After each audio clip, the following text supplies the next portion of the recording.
臣，你给女总裁发了一条消息，我不想努力了，我从了。对方直接甩5万块钱转账，紧接着一条信息发来，回去洗白白，穿凉凉等姐姐哦。转世过来的你选择躺平了，本可以靠着满身才华挑战娱乐圈，但你累了有姐姐看上老子了。对方还是娱乐圈顶流女星，多金人美心善，公司旗下签约艺人无一不是大红大紫，私底下还总是喜欢救助一些小奶狗于水深火热中，助力他们脱离苦海，投入自己的双峰之中。最擅长的就是用温度感化他们。连本是正人君子的你也在生活摧残下，选择走上了一条正确的道路。魔都一座钢琴厅内，琴键飞速的敲击，无数美妙的音符聚成了一篇优美的乐章。晴川弹到一半，修长的五指突然收了起来，转身朝门口走去。没意思，弹钢琴没什么前途，老子可是穿越过来的，难道不应该一路开挂制霸娱乐圈吗？站在大厅外的阳台上，温暖的阳光照耀在晴川略显咖啡色的头发上，挺拔如松的身材有了一丝微微的颤抖。前世的晴川出身钢琴世家，钢琴造诣很高，来到这个世界半年了。晴川在一家顶级钢琴培训机构谋求了一个培训老师的职位，每个月1万多死工资，混吃等死。虽然这世界文娱匮乏，掌握着前世记忆的晴川完全可以当个文超工，但一无背景，二无金手指，想出名太难了。琢磨了几分钟后，晴川打开微信，看着杨老板的10几条留言，晴川长长的吐了口气。杨老板，我不想努力了，我从了。随后晴川给杨老板回了一条，没想到日理万机的杨老板居然秒回，乖乖去洗个澡，买身干净衣服，2小时后在天都广场停车场等我。早这么听话多好，我舒服了你也爽对吧？紧跟着杨老板直接向晴川转账5万，看着那一串零，晴川一阵哆嗦，果然还是娱乐圈赚钱猛啊，舒服了细思极恐啊！我要是收了钱，算不算被富婆包养了？虽然有莫大的疑问，晴川却毫不迟疑的点击收款。看着已经到账的零钱，晴川刚才的疑虑和纠结全都荡然无存了。真香！所谓的杨老板正是娱乐圈顶级的一线女星杨幂。身为单身女强人，杨幂不光事业上风生水起，名声斐然，事业上更是很有头脑。旗下签约的艺人个个大红大紫，都是赚钱利器。但一心投入事业的杨幂感情史却一片空白。她喜欢弹钢琴，就报了一个顶级培训班，晴川就是她的钢琴老师。在见了晴川2面后，杨幂就被他的外表所折服，1米88的身高，健美教练般的身材，颜值硬朗中又不乏俊俏，剑眉星目，吊打圈内一众小鲜肉。按照杨幂的说法，她是想签下晴川，培养他出道。只不过杨幂还说想给晴川买几双 AJ， 送他豪车，甚至还调戏晴川说他的身材很棒，应该很持久。这种看似打趣的言辞，让晴川觉得杨幂压根不是想培养自己出道，纯粹就是特么想包养他。刚开始胸前戴着红领巾的晴川肯定是义正辞严的拒绝的，但慢慢的，他实在经受不住杨幂糖衣炮弹的轰炸了，完全没有拒绝的理由啊！有木有？上贼船就上贼船吧！拿着钱，晴川去附近的商场买了一身高档品牌的衣服，之后就去停车场等着杨幂了。本身就近乎完美的外形，经过一身名牌的包装，让晴川的魅力值爆表，光芒四射。从他身边经过的小姑娘，要么窃窃议论，一脸花痴，要么直接上来要电话和微信，有的直接把房间号塞到了晴川口袋里。下午3点钟，一辆黑色的帕加尼风之子马达轰鸣着从晴川身旁呼啸而过，绕着停车场转了半圈后停在了他前面。车门打开，一个穿着红色连体包臀长裙、戴着大墨镜的女人坐在主驾驶座位上，她的体态十分优雅，棕黑色长发垂在两肩，迎风飘舞，带着无尽魅惑的眼神，伴随着身前起伏的波澜，风情万种。杨老板，晴川淡淡喊了一声，都是我的人了，还叫杨老板呢？杨幂撇嘴一笑，伸出白嫩的胳膊招呼晴川坐进来。幂姐，你好像比我小几个月，那就幂幂。听到这称呼，杨幂莞尔一笑，很是开心。等晴川坐好之后，杨幂轻撩了一下头发，发丝从她脸上划过，很柔软，散发着淡淡清香。想通了。晴川深吸了口气，对，当钢琴老师干一辈子，还不如你们拍一部戏赚的多，跟着你，说不定我还能捞到几部戏拍拍。我真不想努力了，想通了，只要把你通了，就能变得有钱，谁会拒绝这个选择呢？杨幂眨巴着大眼睛，很是疑惑。我问你是不是想通了？什么叫把我通了？听着好奇怪。另外，努力还是要的，我可以给你最好的资源，但你自己不努力，不争气也会毁掉的。晴川比了个 OK 的手势，点了点头。秘密要去哪个酒店？5星级还是？杨老板财大气粗，在晴川看来，酒店绝对找最高档的。还早呢，去酒店干嘛？睡觉？杨幂无语的笑了笑，难道不睡觉这就奇怪了？都养了自己，给了那么多钱了，为的不就是睡觉？难道还真想培养自己出道？这一点晴川是不信的，他肯定馋的是自己身子啊。杨幂把车开到商场西面的小路上，打开了两边的车窗。幂姐不是说要送我辆车吗？这台帕加尼给我。既然已经屈服于小富婆杨老板，那就索性狮子大开口。不行，这辆车2900万呢，等你有了名气，混到3线明星给我盈利了，我或许可以考虑。杨幂连忙摆手拒绝，这么一大笔钱对杨幂来说也不是小数目，有了名气再考虑。借口。晴川摇了摇头，不过细品也确实如此。富婆养小鲜肉舍得砸钱，但哪有一口气砸几千万豪车的？就按照一次5万的价格来算，近3000万的超级豪车需要600次才能换到，那不得精尽人亡啊！晴川也并非真想要帕加尼，只是随口一提。这时杨幂胳膊肘顶着车窗，白嫩小手扶着脖子，侧脸朝外面瞧了10秒钟，亲我。突然杨幂淡淡的甩了一句，在这里光天化日之下就亲，是不是还要车震？太刺激了吧！晴川有点心慌，就算单身了几10年，也不能这么如狼似虎，迫不及待呀！我说这位亲我别磨蹭，快点的。说完之后，杨幂主动把俏脸凑了上来，眼前的女人画着精致的妆容，弯弯的眉毛，一双大而明亮的眼睛，玲珑的鼻子和小嘴，完美的脸型，一颦一蹙间散发出来的风韵让晴川根本无法抗拒，像是陷进漩涡一样难以挣脱出来。愣了2下后，晴川直接抱住杨幂脖子，贴到了那2片红唇之上。半分钟的疯狂结束，杨幂把晴川推开了。你干嘛？老娘初吻就这么没了，跟你说了借位。杨幂头发有些凌乱，怒色当中带着几分娇羞，没必要吧，咱们都这种关系了，还藏着掖着干嘛？是不是你害羞了？第一次听说富婆害羞的。晴川苦笑。笑，去你的，我是在给你造势。过来时我看到了狗仔在偷拍，故意这么做。最晚3、4天后，热搜第一就会是杨幂车内与男子亲吻。随后我动用公司的公关放出你的名字，一下子就能打响你的名气。现在可好了，热搜不止亲吻那么简单了，而是激吻。虽然杨幂略显不悦，但她的目的肯定是达到了。这么一番疯狂，经过狗仔的渲染，足以让秦川爆红一时了。你真想培养我出道，而不是金屋藏娇？秦川有点纳闷，这么算下来自己血赚啊，既得到了顶级美女，还拿了钱，到头来还能踏足娱乐圈，名利色三收，完美。跟着杨老板混，前途还是一片光明的。走吧，跟我去工作室。边说着，杨幂又让狗仔拍了2分钟，随后轰响油门扬长而去。半路上，丁系统检测到宿主即将进入娱乐圈，丁最强影帝系统已绑定，正在开启。终于来了！听到这冰冷的电子声音，秦川却有种似曾相识的感觉。足足半年了，系统还是来了。最强影帝系统，你有什么用？放了老子半年鸽子！秦川怒骂。宿主可通过获取人气值从本系统兑换技能，就能制霸娱乐圈，金钱美女享之不尽。请宿主花费200元激活系统，赠送大礼包1份。还没得到好处，先被坑200。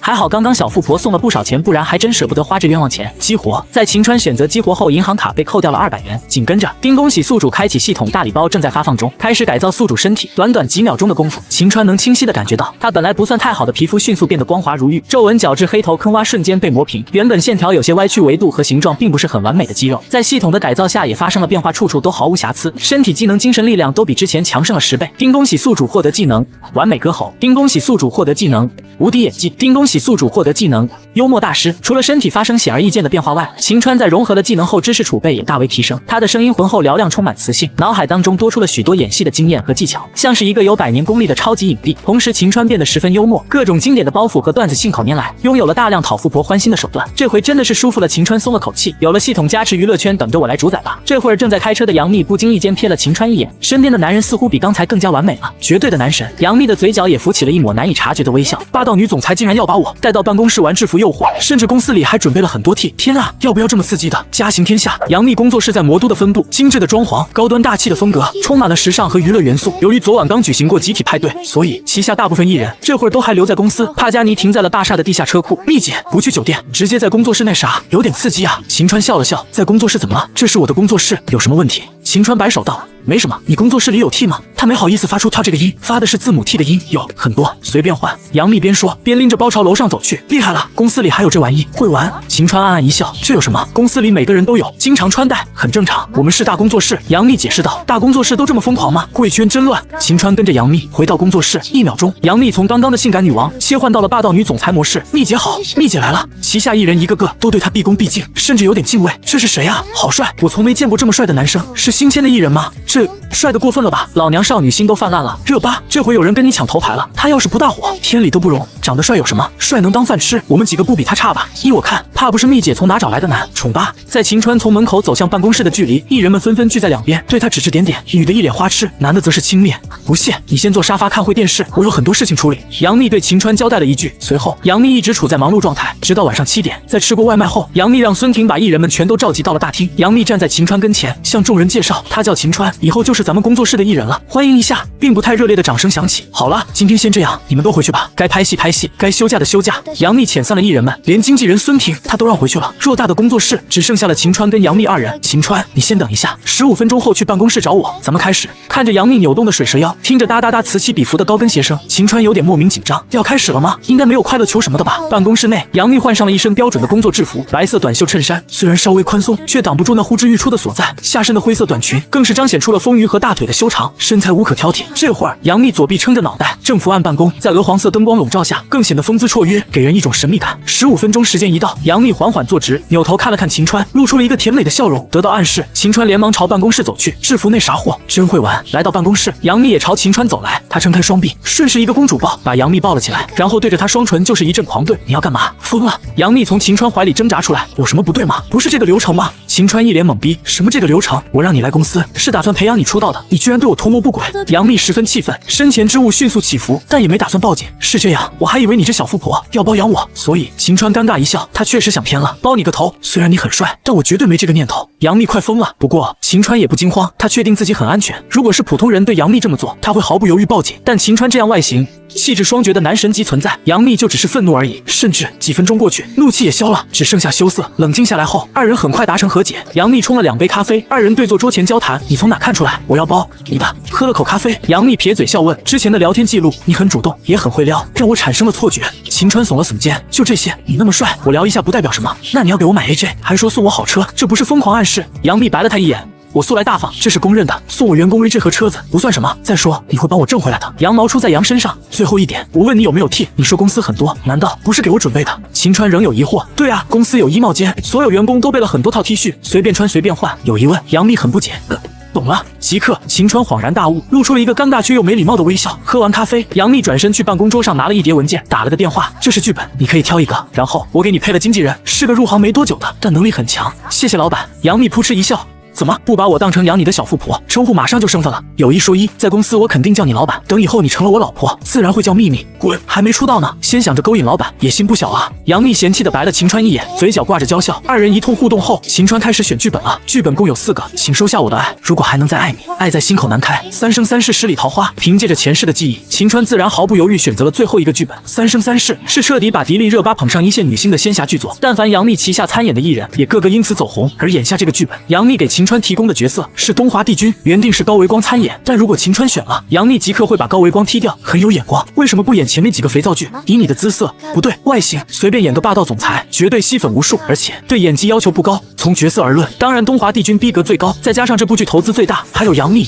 迪丽热巴主演，阵容也强大，最容易爆红。无疑，三生三世对捧红秦川最有利。倒也不是杨幂不想让秦川演，只不过秦川是纯粹的新人，没演过戏，镜头感差，完全的小白，可能连娘炮小鲜肉们还不如。这是杨幂最为担心的地方。在杨幂纠结时，秦川已经看了好几页东华帝君的戏份，他有着无敌演技技能，掌握着超过奥斯卡影帝的强大演技，对人物的把控和融入，表演功力和台词功底天下无双。再者说，三生三世本身就是逼格高点的肥皂剧，东华帝君这人物外冷内热，本身也没太多性格，很容易演。几秒钟后，秦川的神色突然变得冰冷起来，起身朝一旁走去，缓慢踱步，冷眼看着杨幂。虽然没有张嘴，但每一个细微的神态都彰显出了东华帝君无上的尊贵和霸气，那股无形的威仪压迫的杨幂胸口都快爆了。这是在演东华帝君？神了，太像了吧！你没演过戏，天赋这么好，真的可以好好调教。杨幂惊呆了，她的演技虽然一般，但演技好与坏，她还是能一眼分辨出来的。就秦川刚才那段表演，简直是奥斯卡级别，怎么调教？别用鞭子，我怕疼。秦川瞬间跳出戏，嘴角一咧，我没个正经，那还不是你先开头的？之前你没少聊我。秦川表示很冤枉，本来以为你是一块璞玉，没想到这根本就是雕琢好的美玉啊，演技真神了。杨幂反复盯着秦川，像发现了新大陆一样，看什么？想着怎压榨我，从我身上捞钱。秦川哼道：看你表现，你表现好，我会考虑把帕加尼送你。杨幂的商业头脑很高，眼光毒辣，一眼就看出来，有着超强演技的秦川绝对会是娱乐圈核武器级别的存在。之前杨幂对秦川略有好感，无非是他颜值完美，身材很棒罢了，但见识到了秦川的演技，清楚了他的能力，杨幂对他的好感度在急速飙升。更何况他们有过了2次亲密接触，时不时的杨幂就会想歪，我觉得还是拿600次来换帕加尼吧。秦川目光笼罩在杨幂身上，面露玩味之态。什么600次？没什么，你会知道的。秦川搪塞了一句。没多久，一个20岁上下，穿着一身白色运动衫的女孩子走了进来。她将近1.7米，皮肤不是很白，却是那种健康的小麦色，青春靓丽，很可爱，很有气质。幂姐好。女孩声音非常甜美，带着几分羞赧。当她目光落在秦川身上时，顿时一惊，整个人出现了3秒钟的呆滞。她叫韩萱萱，刚入行经纪人行业，但很有天分和能力，我正愁没艺人给她呢，就你了吧。经过杨幂介绍，秦川跟韩萱萱很快就熟络了。她虽然有着萝莉外表，却有一颗御姐的心，志气很高。后天让萱萱陪你去剧组试戏，晚上就回我在横店附近的别墅住一晚，准备开拍。杨幂轻轻扬眉，叮嘱了一番。幂姐豪宅真多，哪儿都有，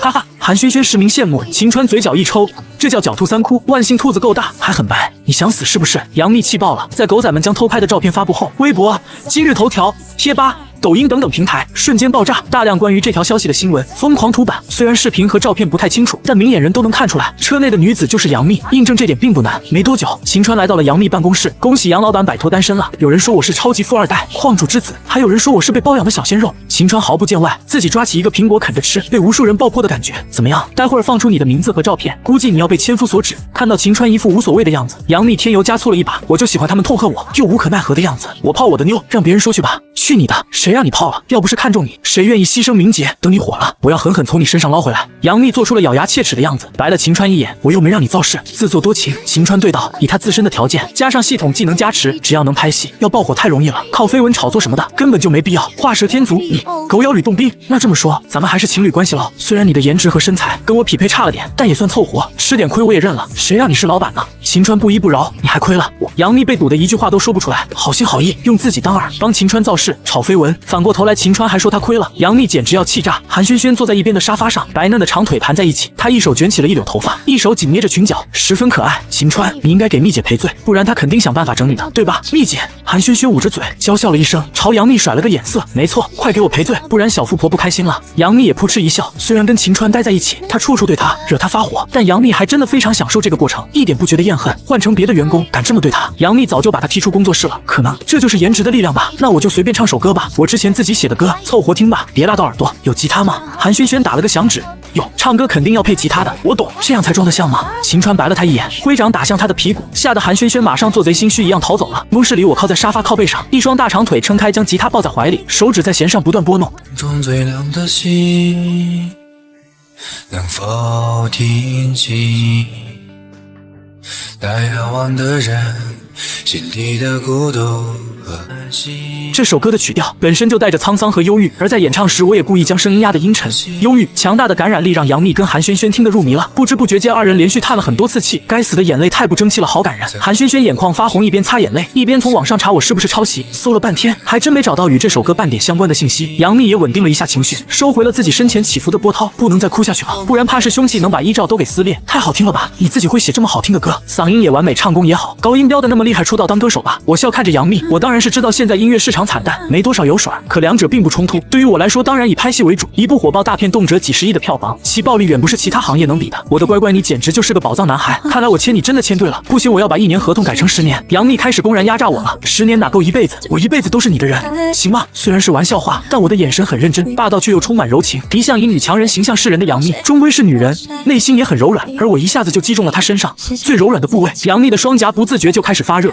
变得粉红如桃。她刻意的转过身，避开了二人的目光。蜜姐害羞了，韩萱萱也很毒辣，嘴里够狠。害羞你妹，天太热了，刚刚一口气没吐出来，憋得心慌难受，脸很红。杨幂自然是不肯承认，对我们都懂，憋了一口气上面没吐出来，那就走下面被我调侃道，你是真活腻了是吗？别以为我不敢揍你。边说着，杨幂撸起袖子，在我身上猛烈敲打起来，葱白小手打在那钢铁般的肌肉上，像是在挠痒。一旁的韩萱萱旁观者清，这回终于有人能犟住蜜姐了。在绝对强大的男人面前，她不过也就是只小绵羊而已。嘿嘿，娇笑一声后，韩萱萱很识趣的退出了办公室。门外，迪丽热巴、李希蕊和黄梦颖3个人头凑在一起，真好听。刚刚的歌是小师弟唱的吗？迪丽热巴捧着下巴，一副花痴脸。对呀，小师弟好帅，而且歌也好听。我有个冲动的想法。李希蕊叉着大长腿，还在往办公室偷瞄，但窗帘拉着根本看不到画面，怕不是想被冲动吧？黄梦颖补了一句：“滚！”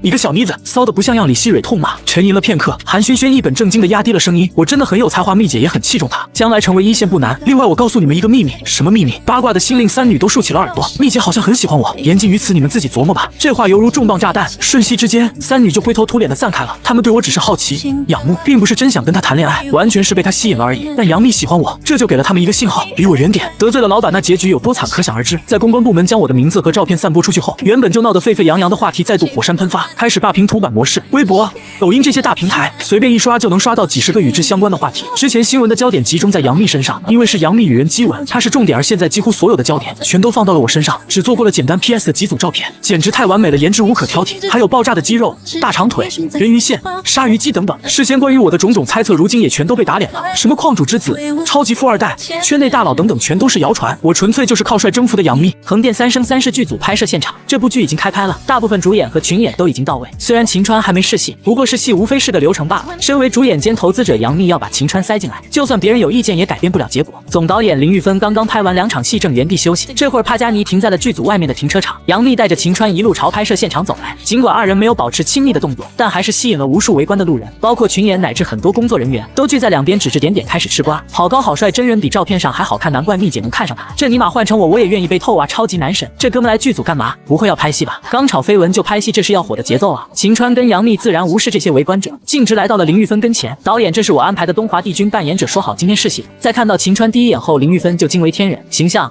气质太符合了，就冲这外形演技稍差一些都能大火。身为老牌导演林玉芬看人很准，但凡他看好的演员基本上都大火了。领导这话就不对了，不能因为长得帅就自动跟演技差划等号啊！秦川撇嘴一笑，我绝对没这意思，单纯是夸赞你形象好了，没演技都能火，有演技那就是大爆了。林玉芬满意的笑了笑，本来他对扮演东华帝君的演员演技方面有不低的要求，但长成秦川这样那还要啥自行车？去换装饰系吧，走个流程，等试完戏拍几个定妆照。林玉芬拍了拍秦川肩膀，马上一个工作人员就带着秦川朝化妆间走去。1个小时简单的换装之后，秦川以一副东华帝君的形状来到了片场中央，他身着一袭紫衫，挺拔如月的身材显得更加魁梧，一头白发垂落两肩，再加上灿若星辰的双眸，清冷傲慢的神态，乍看上去真的就如同无上尊贵的上仙睥睨九天。不光是工作人员跟一众群演，即便是林玉芬跟杨幂也都傻眼了，死死盯着秦川，瞠目结舌。他们都见过不少顶级男神小鲜肉，但论形象气质，秦川可以说无出其右。经过这身东华帝君的装扮加持，秦川的魅力更加爆表。杨幂心口那呼之欲出的兔子，这会儿只怕是已经插上翅膀飞出来了，太帅了吧！小哥哥有微信吗？春心迸发的杨幂主动凑上前打趣了一句：“怎么小富婆又要钓小鲜肉？是我又想骗了。”秦川苦笑：“这回你没想骗我，真想钓你了。喜欢一个人需要3秒钟，喜欢上一个人只需要1秒。”杨幂把嘴凑到秦川耳畔，亲昵的开了一下车，动词我懂的。无形当中，2人完成了一场 F1比赛。那就这么说定了，以前你以为我要包杨幂，现在这个想法成立了，反正你跟我一起拍戏，签了合同，后悔也逃不出我的魔掌了。杨幂一边警告，一边暗中在秦川腰上抓了一把。这种亲密举动在外人看来虽然不妥，可考虑到他们是情侣关系，所以酸归酸，却也没人说3道4。像杨幂这样的顶级女神，之所以始终保持单身，完全不是因为无欲无求，只是眼光太高，没有能入法眼的也不愿迁就罢了。当下碰到秦川，一下子就打通了他的任督二脉，变得狂野起来。如果是杨老板的魔掌，那我就不逃了，任凭你肆虐。好，咱们来试戏几个镜头。林玉芬看出了一些端倪，马上轻咳了一声，看这趋势，她真怕2个人当场就造娃。紧跟着，在林玉芬要求下，秦川表演了2个片段，都是无实物表演，无论是嬉笑怒骂的表情，或者是动作戏，对威亚的掌控能力，秦川都到了炉火纯青的程度。林玉芬叹为观止，怎么可能？你这演技真的是非科班出身自学成才的？哪算什么成才，就是自己琢磨过一段时间的表演瞎学的而已。秦川摆手道：“瞎学的你这可真够瞎的，不知道多少演员都想有你这么瞎呢。”林玉芬也捂嘴一笑，无疑对秦川的表演评价极高。既然妥了，导演，那我们就先走了。杨幂挥手跟林玉芬告别，行回家好好温存，马上要拍戏了，强度很高，估计就没多少相处的时间了。林玉芬回了一句，2人一同离开了剧组，来到停车场。但杨幂不回别墅，她要回工作室通宵处理一些事务，明天直接来片场。要是帕加尼归你开了，悠着点，别开坏了。说着，杨幂从包里取出来帕加尼的钥匙，丢给了秦川。只有累死的，没有更坏的甜。同理，只有不会开车的人，没有开坏的车。接过钥匙后，秦川抬起车门，跨出大长腿坐了上去。上了我的车就是我的人了，这回是真的。杨幂俏脸上泛着红晕，嘟哝了一句：“卖身契都签了，不是你的人是谁的？”秦川笑着回应：“这还差不多。”一边说，杨幂一边坐到了副驾驶。秦川皱了皱眉：“不是要回公司吗？”“对啊，走之前给你个东西，闭眼在我包里，我拿给你。”面对杨幂的套路，秦川缓缓闭上了眼，但眼角却是流出了一丝微不可察的缝隙。心猿意马之下，杨幂根本察觉不到。看到杨幂把脸轻轻贴近，还不等她过来，秦川直接抱住她的后脑。10几分钟后，杨幂拿着小镜子照来照去，脸上泛着红，表情既娇羞又懊恼。太野蛮了吧，我口红淡了2层，你不怕中毒？口红的毒不怕死不了人。秦川淡淡一笑，既然我都被潜规则了，那以后多给我一点资源。秦川手指挑了挑杨幂下巴，邪魅一笑，废话，我有很多资源，根本没人可给，肯定都给你了。看看高维光那些人，说白了难堪大用，肯定让你来挑大梁了。杨幂伸开长腿搭在秦川腿上，在娱乐圈男星无疑更能赚钱，而杨幂一直都想挖掘一个有超强潜力的男星，大力培养。现在好了，不光顶梁柱有了，还直接脱单了，一举两得。好了，轩轩跟热巴马上就过来了，你快回公司吧。秦川试探性的在杨幂身上抓了一把，没有抗拒，怕什么？这2个小丫头都是自己人，看到也没什么的。说完，杨幂单身20多年的力气一股脑朝秦川对了上，这还是秦川第一次光亲就能亲到车体晃动。在送走杨幂后，刚刚你跟蜜姐干嘛呢？从外面看感觉车一晃一晃的。韩轩轩柳眉微皱，十分好奇，听说蜜姐喜欢小师弟，你们不会真的在车里那啥吧？迪丽热巴似乎发现了什么惊天秘闻，你这小丫头脑袋里都想什么呢？红日国电影看多了吧？上车。秦川打开车门，但他这才想到只有副驾一个座位，谁上？秦川问了一句。我不来，我自己有车，不想坐你们正过呢。迪丽热巴娇哼，得，韩轩轩你来吧。说完，秦川招呼着韩轩轩坐上了车。小丫头蜜姐家见了秦川咧嘴一笑，什么小丫头？我是你师姐懂吗？迪丽热巴很不服气，小嘴撅得朝天高，我比你大，你应该叫我哥。哼，当然是按照辈分来排，年纪大有什么用？迪丽热巴自然不答应。秦川单手握着方向盘，那就分开论，我叫你师姐，你叫我哥。随即油门轰鸣起来，秦川开车帕加尼朝大道驶去。不到1分钟，一辆银色玛莎拉蒂出现在后视镜，来车气势汹汹，一个变向就把帕加尼甩到了身后。是热巴的车。韩轩轩透过前挡看着那划过一道光痕，消失在转弯处的车影，撇了撇嘴，早猜到了这车憋足了劲儿要超过我，刚开始故意挡了他的路线，现在放行了。秦川露出一抹无奈，既然猜到了，怎么不把热巴甩掉？那丫头开车就是一根筋，闷头冲，论车技还真没什么，赌气没毛病，但现在不是时候，太危险了，万一那小丫头撞了车就得不偿失了。秦川解释。听到这，韩轩轩才意识到他有些考虑不周了，但秦川却能时时保持镇定，心绪不乱。这让韩萱萱倍感惊讶，同时她对于秦川的认知和好感度也在不断提升。在起初，韩萱萱无非就把秦川当做了一个木讷点的超级帅哥而已，跟圈内那些小鲜肉一样，除了卖萌狗屁不会。可渐渐的，秦川展现出来的唱歌才华、超强演技，还有超乎常人的冷静头脑，让韩萱萱对面前的艺人大为改观。秦川越火，身为经纪人，韩萱萱得到的利益自然更多。不过他这会儿完全是以朋友身份与秦川相处，根本没有经纪人与艺人之间那么生分。一路上，韩萱萱时不时的偷瞄秦川。就在这种节奏当中，车子最终停在了西山小区的一座露天停车场。迪丽热巴正倚在左侧车门，修长的白腿泛着白花花的光泽，观赏价值丝毫不逊身后的玛莎拉蒂，车灯也比玛莎拉蒂更豪华。好车！从车上下来后，秦川不禁赞了一句：“那是我这辆玛莎拉蒂也近千万了，没帕加尼好也差不到哪里。此车非彼车。”秦川笑着耸了耸肩。清晨明媚的阳光透过门窗洒满一地金辉。秦川换上了格子衬衫、休闲短裤，身材挺拔健壮，像是一只小坦克，散发着无穷的爆发力。韩萱萱跟迪丽热巴也洗漱完了，一个清纯少女系，一个妩媚御姐风。热巴天天打扮的这么花枝招展的，你是打算所过之处必血流成河吗？秦川打趣：“哪有，很普通的穿搭而已，身材好我有什么办法？”迪丽热巴嘿嘿一笑，德行不过别人说这话我会骂他装，但你妈身材确实很高调。秦川目光不自觉地往后移了半寸，去死别磨蹭了，快去剧组吧，吃过午饭就有你的戏份的。迪丽热巴催促道。随即秦川上了帕加尼，我要坐副驾驶，萱萱要是给你，你开我的三叉戟。说完，迪丽热巴直接坐在了副驾上，那宽大的居然把座位占得满满的，规模甚是可观，真是利器。秦川开车前调侃了一句：“什么利器？”实战拍摄现场，杨幂穿着一身白衣，刚拍完一场戏，她解开了发带，满头假发垂落下来，迎风飞舞。天气很热，妆有点花了。杨幂拿着镜子坐在角落，一边补妆一边等着秦川过来。刚刚补好妆，杨幂一眼就看到了鹤立鸡群的秦川，迈着小步子哒哒哒的奔了上去。怎么来这么晚？看看我这身打扮帅不帅？即刻杨幂围着秦川转了几圈，动如脱兔。要知道，以往的杨幂给人的形象很傲慢不可接近，但现在看上去有点纯傻呆萌。终归年纪还不大，又是女孩子，一旦解放了天性，肯定跟平日就大不相同了。很帅，帅到如果你这里再平一些，我就把你当男人了。秦川指尖指了指某处，就知道你嘴里吐不出象牙，难道不该夸我英姿飒爽、巾帼红颜什么的吗？杨幂心有不悦，红颜都是祸水，你想变祸水，只要别祸祸我就行。秦川补刀，杨幂掐住秦川的左腰，就祸害你恨我。问你昨晚想我没有？恐怕没有小鲜肉想富婆的吧，最多就是想富婆的钱。秦川笑着应道。那如果富婆有钱又有身子呢，不馋吗？杨幂踢了他一脚，想行了吧？实在拗不过杨幂，秦川只好点头。想了几次，让秦川意想不到的是，素来精明理性的杨幂，一旦陷入到爱情的漩涡当中，也能问出这么白痴的问题，哪还有平时霸道女总裁的派头？活脱脱一个傻丫头。3、4次吧。顿时杨幂满是期待的脸庞布满了阴云。整整一晚过去了，就想3、4次富婆不开心了，不少了一次1小时多，能从子时到天亮了还不够。秦川的车轮压到了杨幂脸上，后者俏脸骤然桃红，扭捏的在秦川手背上抠了一下。一旁迪丽热巴还在傻乎乎的琢磨二人话中之意。走啊热巴！韩萱萱拽着他，走上哪儿？你傻呀，人家小两口开车都开到脸上了，我们挡路干，又不是交警。韩萱萱一把将迪丽热巴拽走了。杨幂带着秦川来到一座鼓楼的门口，这拍摄场地很大，四面是连绵的鼓楼，鳞次栉比，而外面就是城楼树林。毕竟拍摄的是古装剧，而且斥资不小，所以场地上的花费也很大。秦川，你打算睡哪儿？2个选择，剧组给我们准备了房间，就在前面那座阁楼。如果你嫌不好，我可以去对面的5星级酒店包1个月。杨老板依然保持着一贯的大手笔，就在那座阁楼吧。附近亭台楼阁，古色古香，出门就是鱼塘，喂喂鱼，赏赏荷花，比在酒店有趣多了。没有任何犹豫，秦川做出了选择。那行，我就让工作人员给你好好整理一下房间，设备都弄齐全了。杨幂一双葱白小手托着下巴，满眼痴痴地凝视着秦川。有那味儿了？秦川说道。什么味儿？在上下闻了几遍，确认只有香水味之后，杨幂很诧异。我是说，你刚刚看我的眼神，有富婆馋小鲜肉的架势了。快给我买 AJ， 我马上答应你。去你的！不过说真的，我们现在算什么关系？突然间，杨幂的眼神变得很严肃。毕竟是终身大事，肯定不能儿戏对之。尤其对杨幂这种绝对的单身狗，从没经受爱情滋养的小幼苗来说，更是慎之又慎。秦川故作正经，老板和员工，富婆和小鲜肉，你挑一个。男女朋友可以吗？你敢承认的话，我就是你女朋友了。反正现在外面的绯闻基本已经锁定我们是 CP 了。说这话时，杨幂一脸潮红。单身了20多年，很可能就要脱单了。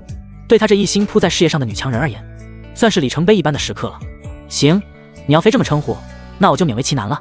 那就先叫一声老公听听。啊，老公，这是不是有点太快了？杨幂脸更红了。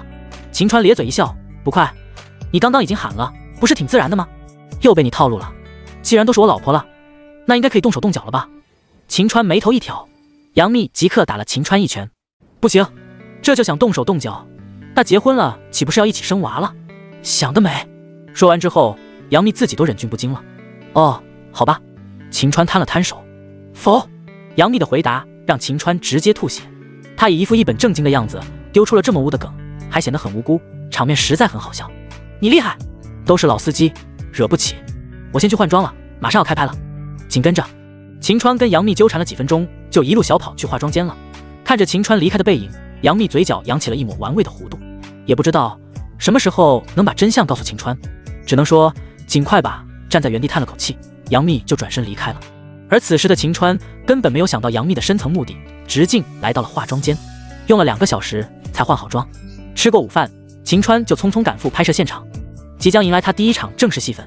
对此，秦川当然是非常重视的，这是秦川主宰娱乐圈的第一步。监视器前，林玉芬刚拍完1场戏，正用手指挤按人中缓解疲劳。稍微缓和后，看到秦川，马上来了精神。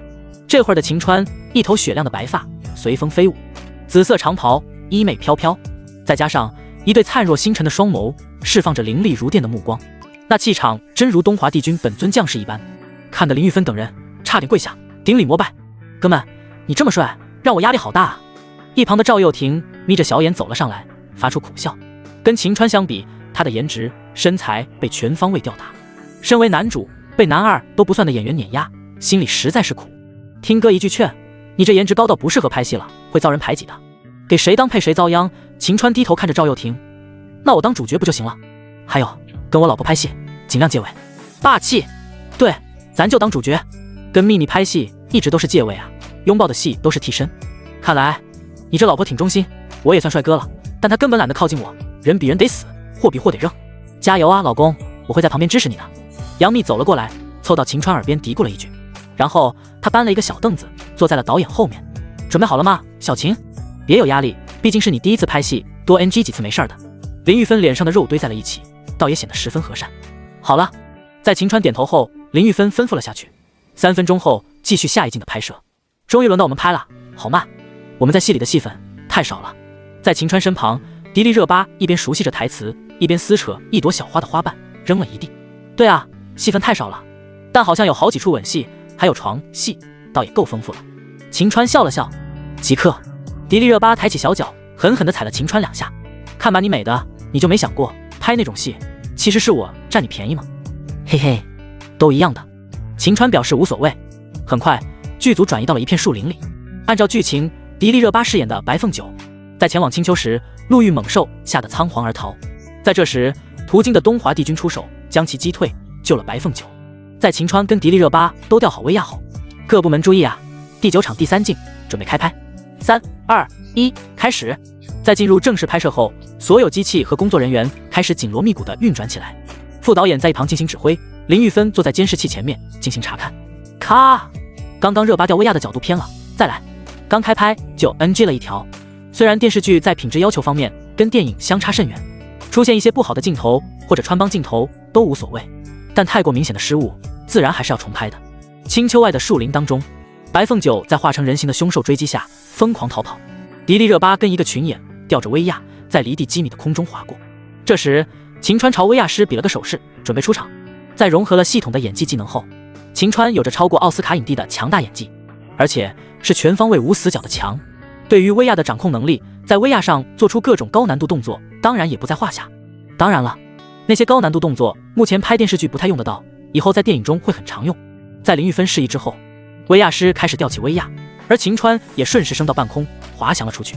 按照预定的轨道，秦川来到了迪丽热巴身旁，他一个9天揽月式的帅气动作，将迪丽热巴揽到了怀里，手掌紧紧扣住她软而细的小腰。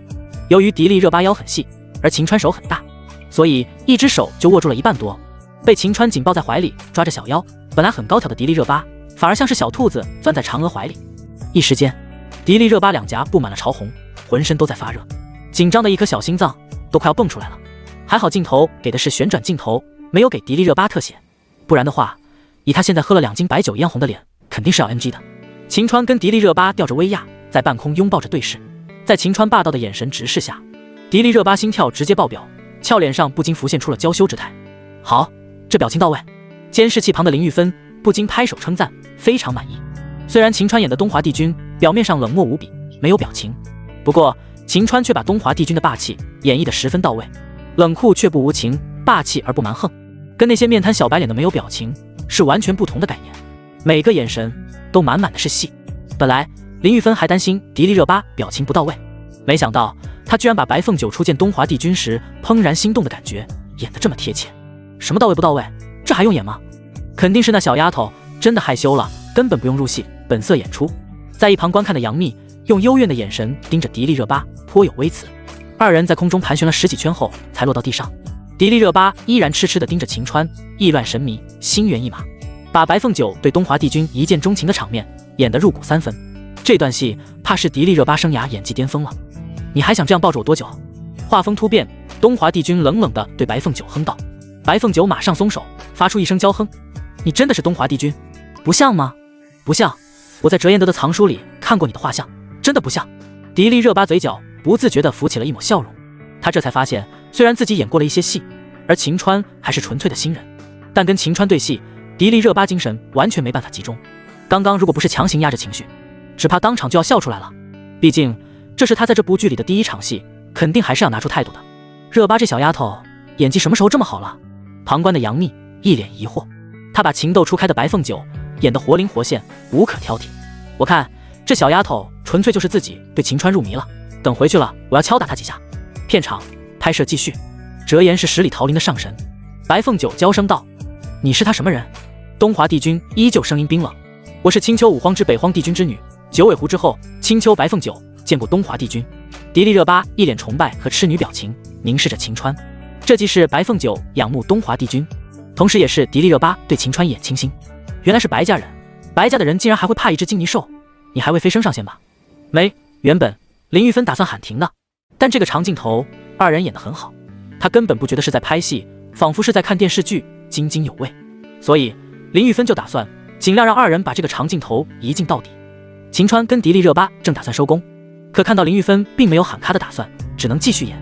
白凤九跟在东华帝君身后，由于靠得太近，东华帝君一个不经意间的猛然转身，二人撞了个满怀。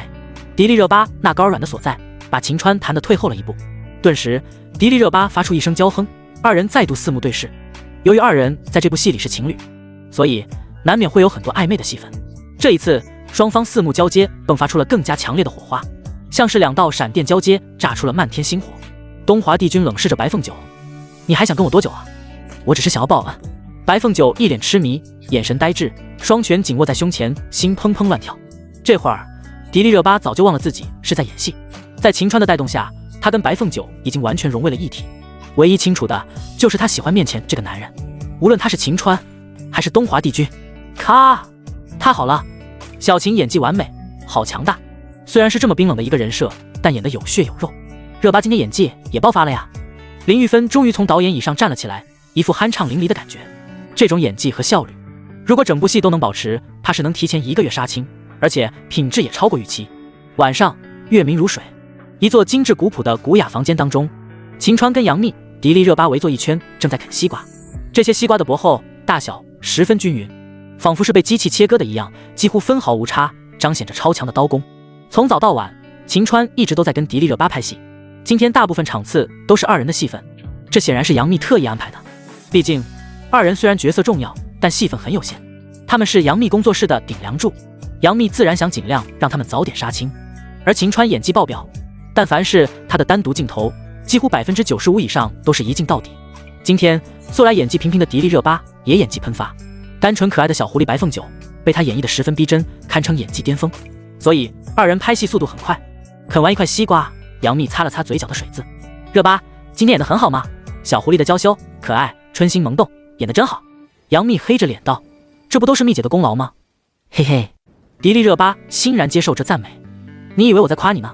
我问你，是不是真看上秦川了？”杨幂的质问让一旁的吃瓜群众秦川都不禁眉头一紧。受惊的迪丽热巴连忙抬头，瞪着滚圆的大眼睛来回扫视着二人：“绝对没有，我发誓，我要是看上秦川，就让工作室明天倒闭，不，就让我片约多到，成为选择恐惧症。”一本正经的迪丽热巴举着小手朝杨幂做保证：“呸！就从你发这破誓，我就猜得出你心思了。早跟你说过，秦川是我老公，别碰他，偏要碰钉子，你屁股肉多不怕扎实吗？”一时间2个闺蜜开始斗嘴了：“我从小就喜欢打针，喜欢被扎，不行吗？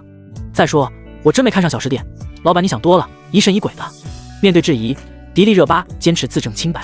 二女斗嘴，叽叽喳喳，让秦川耳朵都磨出茧子了。我不管你们什么扎针不扎针的，我先声明，我不是针，没那么细。在争吵了1个小时后，杨幂跟迪丽热巴又重归于好了。表面上他们是老板，私底下却是铁杆闺蜜，铁到可以共侍一夫的程度。且不管迪丽热巴对秦川有没有意思，哪怕是有，杨幂也不会反对，只是刚开始想敲打他几下。好饿啊，老公做饭去吧。对于这个亲密的称呼，杨幂不再吝啬。秦川笑看着杨幂，合同里没有这条吧？我是艺人，不是厨子，想让我做饭要给钱，你这算的也太轻了吧？给老婆做饭还要给钱，怕不是钢铁直男吧？杨幂翘起小脚，脚尖连续轻踩了秦川几下。假老公嫁老婆而已，是有结婚证还是有夫妻之实呢？一样都没有，光是男女朋友，我为什么要做饭？看到杨幂背对，迪丽热巴捂嘴偷笑。你笑个毛线？怎么能给热巴做饭，不能给我做？这会儿杨幂已经彻底丢掉了霸道女强人的包袱，在秦川面前各种撒娇发嗲卖萌，这种甜蜜暴击还真让秦川有些顶不住。尤其是杨幂卖起萌来也着实可爱，像个小乖乖兔一般。热巴那是偷吃，行，磨不过你，想吃什么菜写到纸上。在连续的软磨硬泡之下，秦川耸了耸肩，彻底无奈了。好嘞。紧跟着杨幂摸出纸笔，沙沙沙地写了起来。才写到一半，迪丽热巴也跟着在上面填，一张纸很快就被填满了。等着，我去后厨做了，仅此一次，以后想吃我做的饭要给报酬的。接过菜单，秦川指着二人撇了撇嘴，放心吧，不好吃的话肯定要向你报酬，哈哈。沉浸在恋爱的湖水当中，杨幂乐享其中，都快被淹死了。在这几间房旁边有专门的厨房，一直都闲置。这次秦川抱着食材开灶，才算是有了烟火气息了。两个闺蜜盘腿坐在沙发上，两道绝美的身影曲线玲珑，十分诱人。热巴，咱们几个之前不是说好一起嫁人吗？你看秦川怎么样？你都不经过我们几个同意，直接定好目标了。我还好，起码见过秦川，他们四个还蒙在鼓里呢。杨幂深深地吐了口气，找个时间带秦川跟他们见一面，商量商量。而且我已经开始下一步计划了。犹如惊雷贯耳一样，迪丽热巴猛地跳了起来。下一步计划，你已经准备好了？她两只大眼睛瞪得跟驼铃一样。对，开始了，等待结果吧，嘿嘿。此时，一盘又一盘热气腾腾的美食从秦川手中出炉。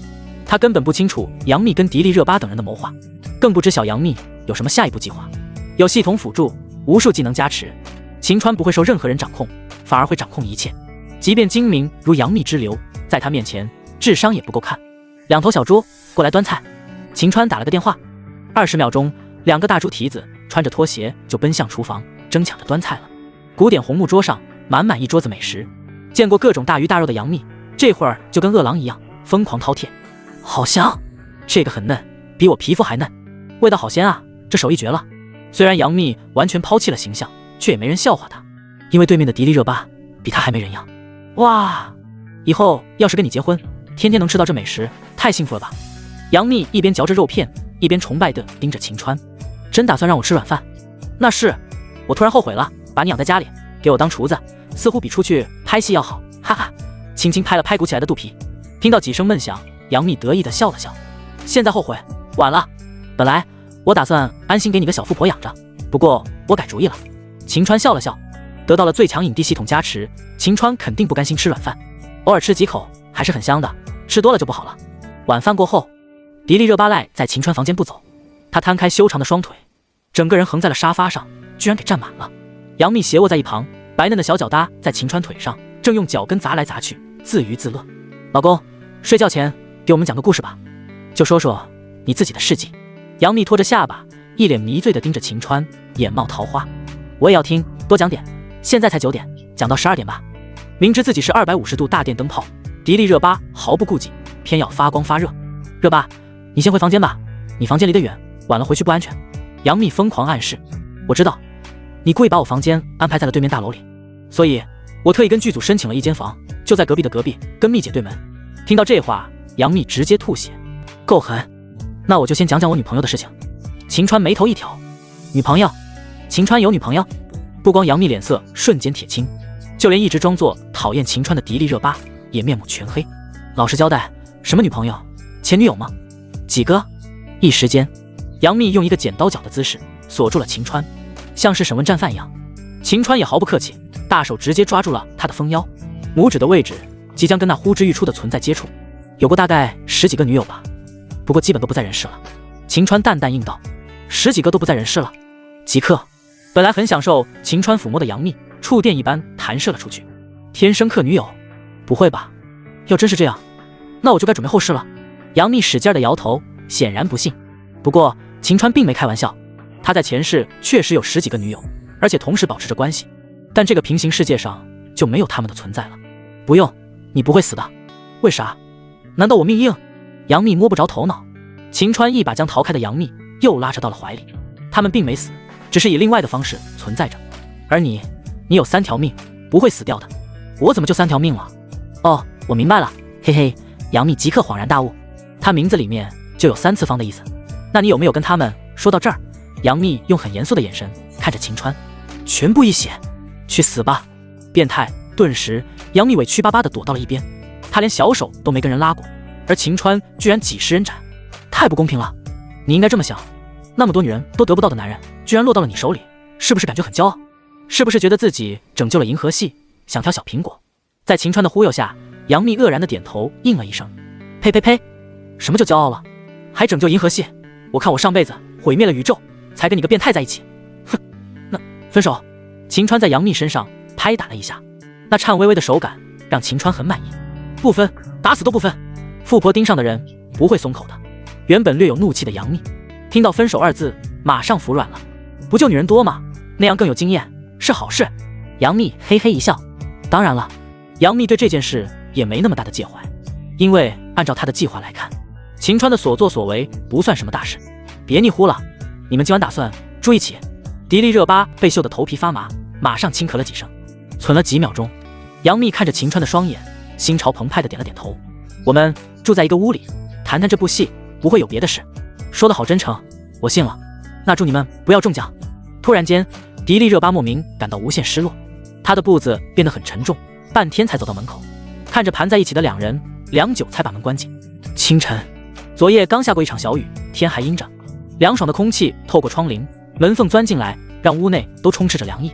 杨幂的双腿搭在秦川身上，一手抱着他的脖子，整个人把秦川给锁住了，让他不敢动弹。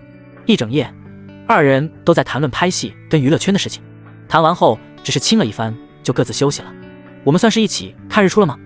在清醒后，杨幂甩了甩满头长发，温柔一笑。算毛，别人家看日出之前会先有一场云雨，然后雨过天晴再日出。秦川无奈苦笑。对啊，昨晚不是云雨了吗？虽然是小雨，但也算雨啊。杨幂捂着嘴，一手指着外面。神特么云雨，你这老板当的，肉都送到嘴边了，甚至愿意主动进你肚子里，你却不吃。我肯定要吃的，但得给我一个过程呀。再说了，我的计划画到关键位置，戛然而止。目前杨幂还不打算告诉秦川她跟闺蜜们谋划着什么计划，更不会告诉秦川她自己的深层计划。正如秦川所料，杨幂让他来演戏，背后的原因没那么简单。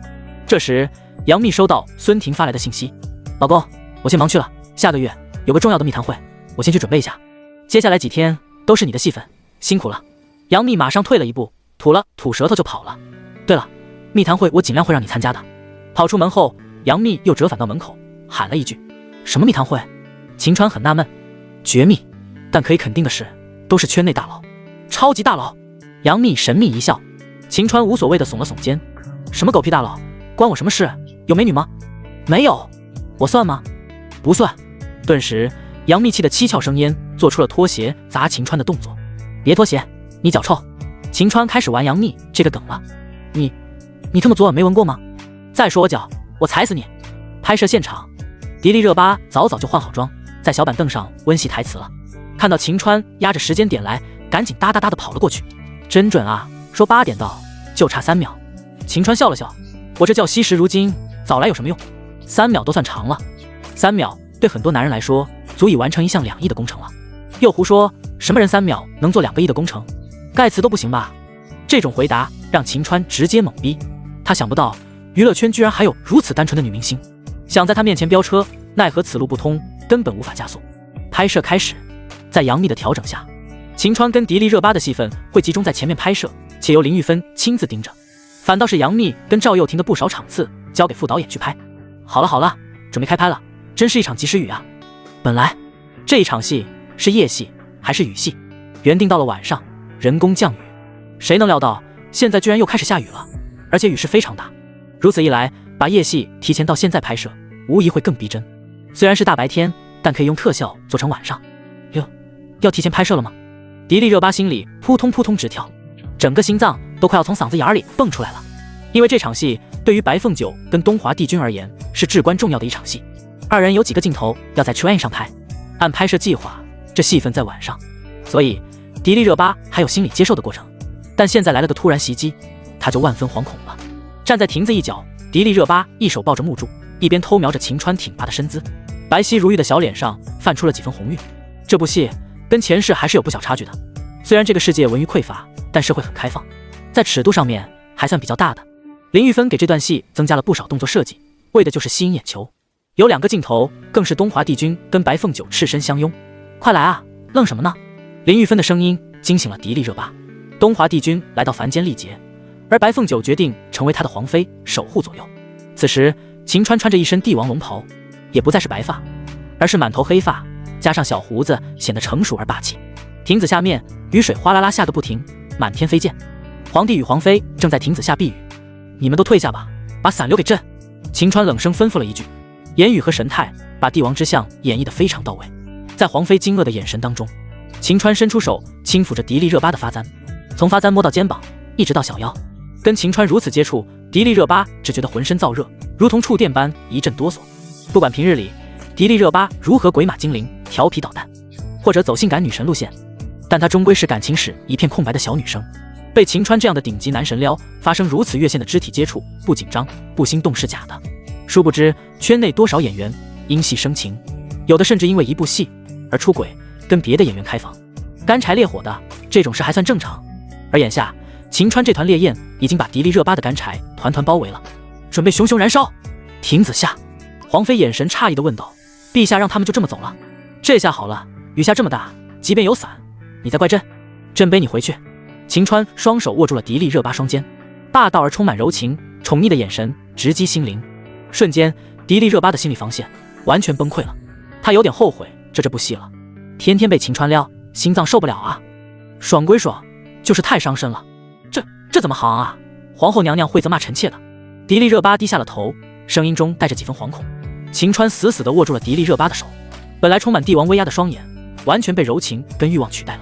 强烈的欲望让迪丽热巴都心生惶恐，因为接下来皇帝要让皇妃侍寝，所以秦川把皇帝此刻的念头、情绪演得非常逼真，就像一头恶虎要把皇妃给吞噬掉。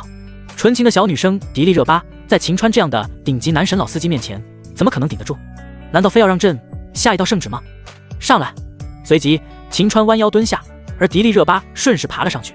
镜头拉远，在潇潇的雨幕当中，2道身影一上一下，正在缓慢地行进着。迪丽热巴给秦川打着伞，但雨水完全遮挡不住的溅洒了2人全身。秦川就这么背着迪丽热巴一路淋雨，从树林走到了宫殿里。2人身上的衣服基本上都湿透了，不过一路上的欢声笑语却是从未停过。秦川的演技自然不用多说，他一旦入戏就完全融入到了角色和场景里。而迪丽热巴演技虽然生疏，但这会儿她似乎忘了自己是在演戏。她被秦川背着一路娇笑，不停地晃动雨伞避雨，就像一对热恋当中的情侣在嬉戏，非常自然，手感很好。在林玉芬喊卡后，秦川把迪丽热巴放到了亭子里，但是由于等会儿还要拍房中之戏，需要保持浑身湿漉漉的状态，就没给擦干。阿 T， 迪丽热巴连打了几个喷嚏，连衣服都不敢裹，完了，要感冒了，还不能换衣服，还要继续拍戏。好惨啊！他挥舞着小拳头在眼底抹来抹去，做出可怜相。不对，你刚刚说手感很好，臭家伙，你刚才手往哪放？一个机灵之后，迪丽热巴突然瞪大了双眼，那一对灯笼般的大眼仿佛爆射出了无数毒针，要把秦川射死。废话，一般背着人手肯定要拖住那地方，不然没法用力啊。那你不会拖住腿？迪丽热巴翻着白眼。秦川想了几秒钟，说得对，可以拖腿，但是能拖更好的地方，我为什么拖腿呢？你阿 T 着急上火的迪丽热巴快要气炸了，但她着凉了，这会儿自顾不暇，自然也没工夫跟秦川纠缠。休息10分钟，然后继续下一场戏。秦川、热巴，你们没问题吧？辛苦了。林玉芬交代了一声，跟着过来查看2人情况。他们淋了一身雨，不能换衣服，不能取暖，要等着下一场戏。这种滋味的确是不好受的。秦川倒没什么问题，身为演员，拿着远超常人的片酬，当然要付出艰辛，这无可厚非。再说他的身体素质经过系统改造，早已超过人体极限，这点小雨完全无所谓。只是迪丽热巴的状况实在让秦川担忧。闹归闹，到了正事上面，秦川还是很严肃的。喝杯热茶，先暖暖身子。秦川倒了杯茶，递给了迪丽热巴。从刚刚的渣男模式1秒切换到暖男模式，还让迪丽热巴有些难以接受。不过，渣男模式能讨她欢心，暖男模式能给她暖心，两种模式都让迪丽热巴十分沉沦。在喝完茶后，迪丽热巴轻抿着嘴唇，感觉着嘴边的温度，她的整个人也都融化了。她用一种怯生生而无辜的眼神盯着秦川的背影，嘴角不自觉地浮起了一抹姨母笑。糟糕，难道我真的喜欢上秦川了？怎么会？该死！看起来蜜姐的计划是正确的，我要赶快通知别的姐妹们。迪丽热巴的心里不断打鼓，同时她也笃定了一个念头。趁着还在休息的功夫，她摸出了手机，进入闺蜜群聊。在群里，迪丽热巴发布了几条重磅消息。本来死气沉沉的群聊瞬间爆炸了魔都浦东新区的一座别墅里，4道穿着光鲜亮丽、个个美艳无双的顶级美女排坐在一起，8条白花花的长腿泛着明光，像是白玉一般。看到热巴的消息了吧？秘密已经开始实行计划了，居然不跟我们商量。古力娜扎轻哼道，她的身材很高挑，皮肤白嫩如奶，散发着异域风情，十分美艳。就是啊，秘密虽说是我们当中的老大，但这也太牵刚独断了吧，都不打招呼。一旁精致小巧犹如瓷娃娃一样的鞠婧祎也不禁娇哼，略带着不满。不过从照片来看，真的很帅。我混了娱乐圈这么久，没见过外形这么完美的。纯傻呆萌的陈钰琪，2颗黑葡萄滴溜溜的打转，嘴角浮着笑意。你个小丫头，看到帅哥就走不动是吧？怎么相中他了？坐在陈钰琪身后的佟丽娅攥住了她的小腰，狠狠一掐。她们4个与杨幂、迪丽热巴是至亲的闺蜜团，而且她们都有着共同的目标，那就是永远当闺蜜，一辈子生活在一起。这就决定了她们不可能各自结婚，那样一来，迫于家庭等原因，肯定会慢慢分开，越来越疏远。就算要跟男人，也会选择同一个人。这就是她们共同的计划。计划的具体内容主要包括姐妹6个人找到共同的男人，一起生活。这个世界是支持一夫多妻的，只是需要缴纳昂贵的罚款。到时候无论选择领证也好，无名无份也罢，反正姐妹6个一条心，至死不渝。而对于这个人选，姐妹6人有着极度苛刻的要求。迫不得已的话，此人可以没有背景、家世和财富，但毕竟跟他们的颜值匹配，要又高又帅，健康而且身材好，体能超强。而秦川无疑满足任何条件，且全部是最顶级的。劲爆如雕塑般的肌肉，经过系统加持，几乎跟钢铁和机器一样持久的身体，再加上秦川貌比潘安，是罕见的美男子。虽然没名气没钱，但满足了上述条件，最后这一条可以放宽。毕竟姐妹6个都是小富婆，倒也不差钱。只要秦川人品好，外形完美就足够了。说实话，看了这些视频和照片，你们觉得秦川怎么样？佟丽娅面色一紧，神情变得非常严肃。这可是关乎着他们终身大事的大计，马虎不得。一旦投票通过了，那他们会选择集体跟秦川在一起。他们这些娇生惯养的女明星都眼光甚高，把自己全交给一个陌生男人，自然要慎之又慎。我觉得不错啊，外形就别说了，都没意见吧？谁有意见谁是瞎子。他演技很棒，还会唱歌，人品性格都好，还有缺点吗？傻萌傻萌的陈钰琪凭着这些虚拟的东西就对秦川一往情深了，那就举手表决。古力娜扎轻咬着飞唇，心情非常忐忑。毕竟能不能选上秦川，这意味着他们会不会脱单，以后是不是会跟这个男人生活在一起。终身之计，谁敢小觑？秘密跟热巴不在，但他们的态度很明显了，他们都同意。只要我们4个里有2个或以上同意，那就定了。鞠婧祎面色含春，娇声提示了一句：行了，开始投票吧。佟丽娅发话，紧跟着陈钰琪直接举起了手，没有任何犹豫。她本身就是注重颜值的人，在自己不缺钱的情况下，想找老公肯定是又帅身材又好，身体健康而强壮的了。这样的伴侣最起码能让他在某些方面能达到和谐愉悦的程度。我不同意，还需要深度观察。犹豫了片刻后，佟丽娅表达了立场。我也不同意，在没有跟秦川接触过的情况下，贸然把自己给他，太荒谬了。鞠婧祎马上复议。眼下的局面3比2，最终的决定权掌握在古力娜扎手中。娜扎，你想好再做决定，因为一旦点头了，你就要跟一个完全陌生的男人一起生活了。也许他是虐待狂或者超级色魔都有可能。佟丽娅开始吓唬古力娜扎了。不会吧，这么可怕？那我支持。很显然，这话起到了反作用。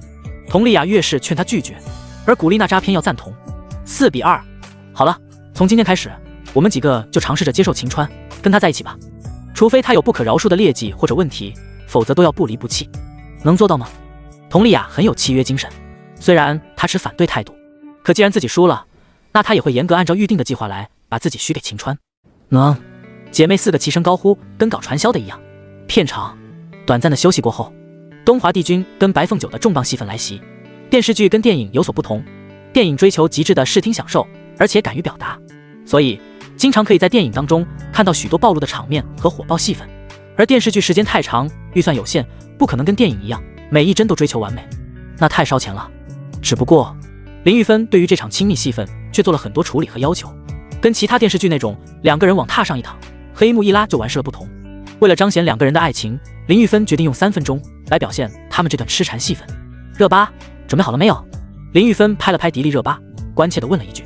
好了，她应了一声，随后侧脸偷看了秦川几下。那就2分钟后开始啊。各部门准备。秦川走到了迪丽热巴身前，一个公主抱，提前把她抱了起来。好重啊，也就是我力气大，换个人就抱不起来了。秦川坏笑道，不许说我胖，不然我压死你。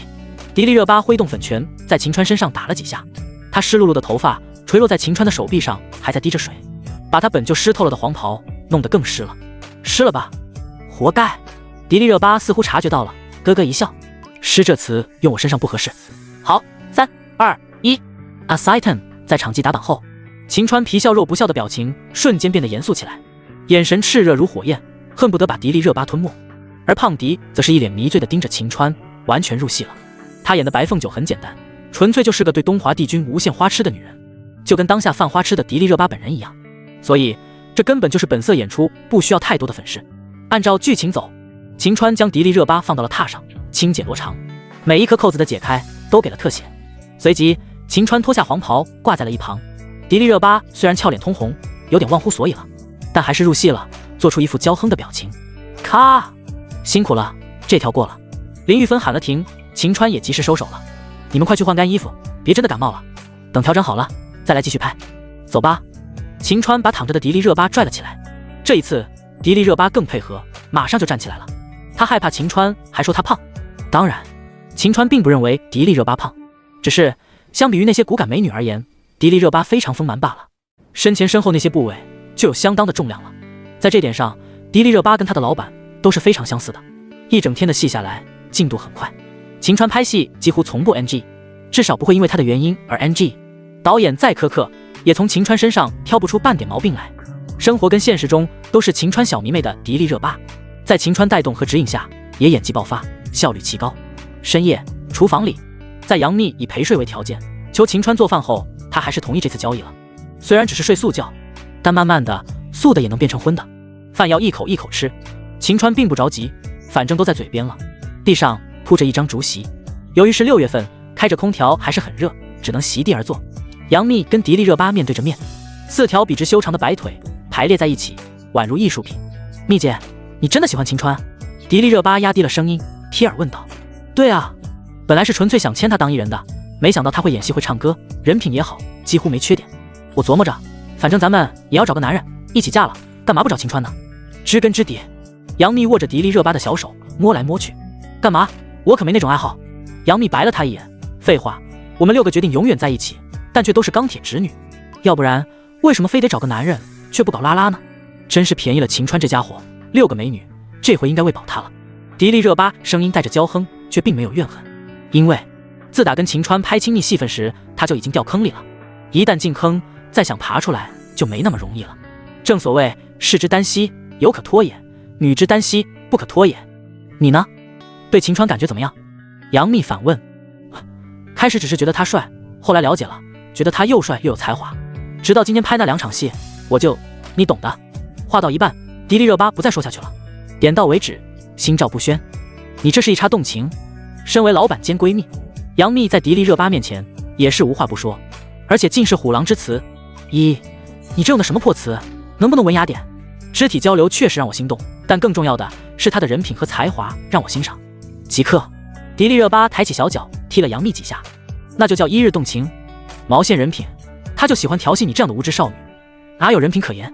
你就是馋罢了。饭桌上摆满了白酒跟红酒，由于拍戏进度超前，所以明天3人都没任务。既然不用拍戏，那喝点酒就没什么了，也不会耽误事。菜真香，天天能吃到，我减10斤肉都愿意。杨幂一边狼吞虎咽，一边夸赞：“行啊，把你身前的2坨送给我吧。虽然没有10斤，不够称，但我亏就亏点，当打折了。”神他妈打折！顿时，杨幂黑着脸夹起了一根鸡翅，塞到了秦川嘴里。堵住你的破嘴！一直沉默不语的迪丽热巴突然开口了：“幂姐，是你自己太作，不怪秦川乱说话啊。”闻言，杨幂马上瞪圆了双眼。行，这才刚跟秦川发生点关系，就吃里扒外了是吗？等我吃完，扒光你打屁股！别胡说，发生什么关系了？被杨幂的话挑拨得满脸通红，迪丽热巴偷瞄了秦川几下，有些莫名的得意。秦川喝了口白酒，最多也就是1日之情。听到秦川亲口说这话，迪丽热巴伸开长腿，从桌子下面踩了他一脚。跟幂姐学点好吧，行不行？臭师弟！秦川摇了摇手指，师弟，我们应该是夫妻，你叫我老公差不多。突如其来的称呼让二女都是一脸懵逼。老公？这从哪论的？1日夫700日恩吗？去你的吧！在这解释出来后，二女一起白了秦川一眼，齐声骂道：“都快喝醉了，给我们讲个故事呗！”2瓶五粮液，秦川已经干完1瓶，脸上略显红晕了。虽然秦川酒量很好，且经过系统改造，肝脏机能强大，但顶多也就是4斤的量，再多就顶不住了。眼下1瓶下去就有些上头了。鬼故事要听吗？二女胆子很小，在这一点上他们是很相似的。要吧，反正当面讲鬼故事的话，应该没那么恐怖的。在犹豫了片刻后，二女一个眼神交流，同意了秦川的提议。在开讲前，杨幂过去将门窗都关好了，同时他们把沙发也清理干净了，以备太过恐惧，好直接扑到沙发上趴起来缓解情绪。就讲个小故事缓解情绪吧，这也许是个鬼故事，但还带着别的元素。秦川笑道。二女用双手托着下巴，一左一右贴近了秦川，侧耳聆听。故事开始，小张和小贾是医院太平间的管理员。有一天，太平间送来了一个跳楼自杀的女孩子。小张笑看着小贾，这几天怎么没见你来医院？请假了吗？对，身体不舒服，请了4天假。小贾应道。是吗？听说这女孩子也是4天前死的，可怜啊，半边脸着地，都没人样了。小张摇头叹息。说着，小张带小贾走到了女孩尸体前。女孩用白布遮盖着，小张深吸了口气，缓缓解开了尸布。他在这岗位干了10几年了，见过无数死尸，脸烂了的，四肢不全的，甚至被压扁的都见过很多，胆子早就练出来了。不过当小张掀开尸布时，那张虽然毁坏了半张的脸，却十分熟悉的显露在了他面前。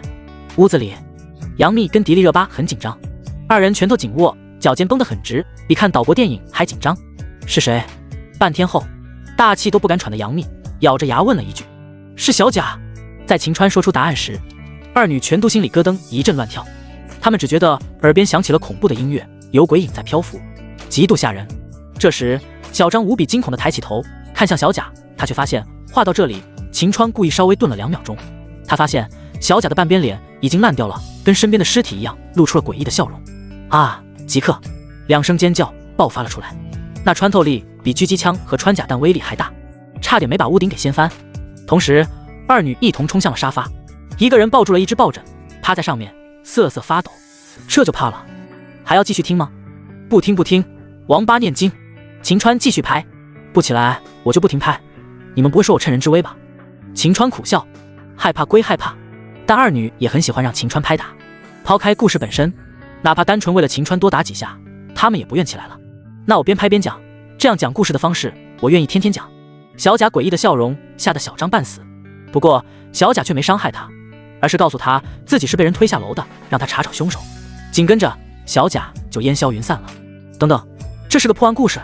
这会儿杨幂被拍得舒服了，也没那么恐惧了。破案片那就没什么可怕的了。终于深吸了一口气后，胆子最小的迪丽热巴鼓起勇气准备起身，感觉到秦川宽大手掌的覆盖，她顿时俏脸绯红。见到迪丽热巴看着自己，秦川只好收手。喜欢吗？出人意料的是，原本等待着迪丽热巴喷的秦川居然等到了这么一句。看到迪丽热巴红如烙铁般的双颊，秦川愕然地点了点头。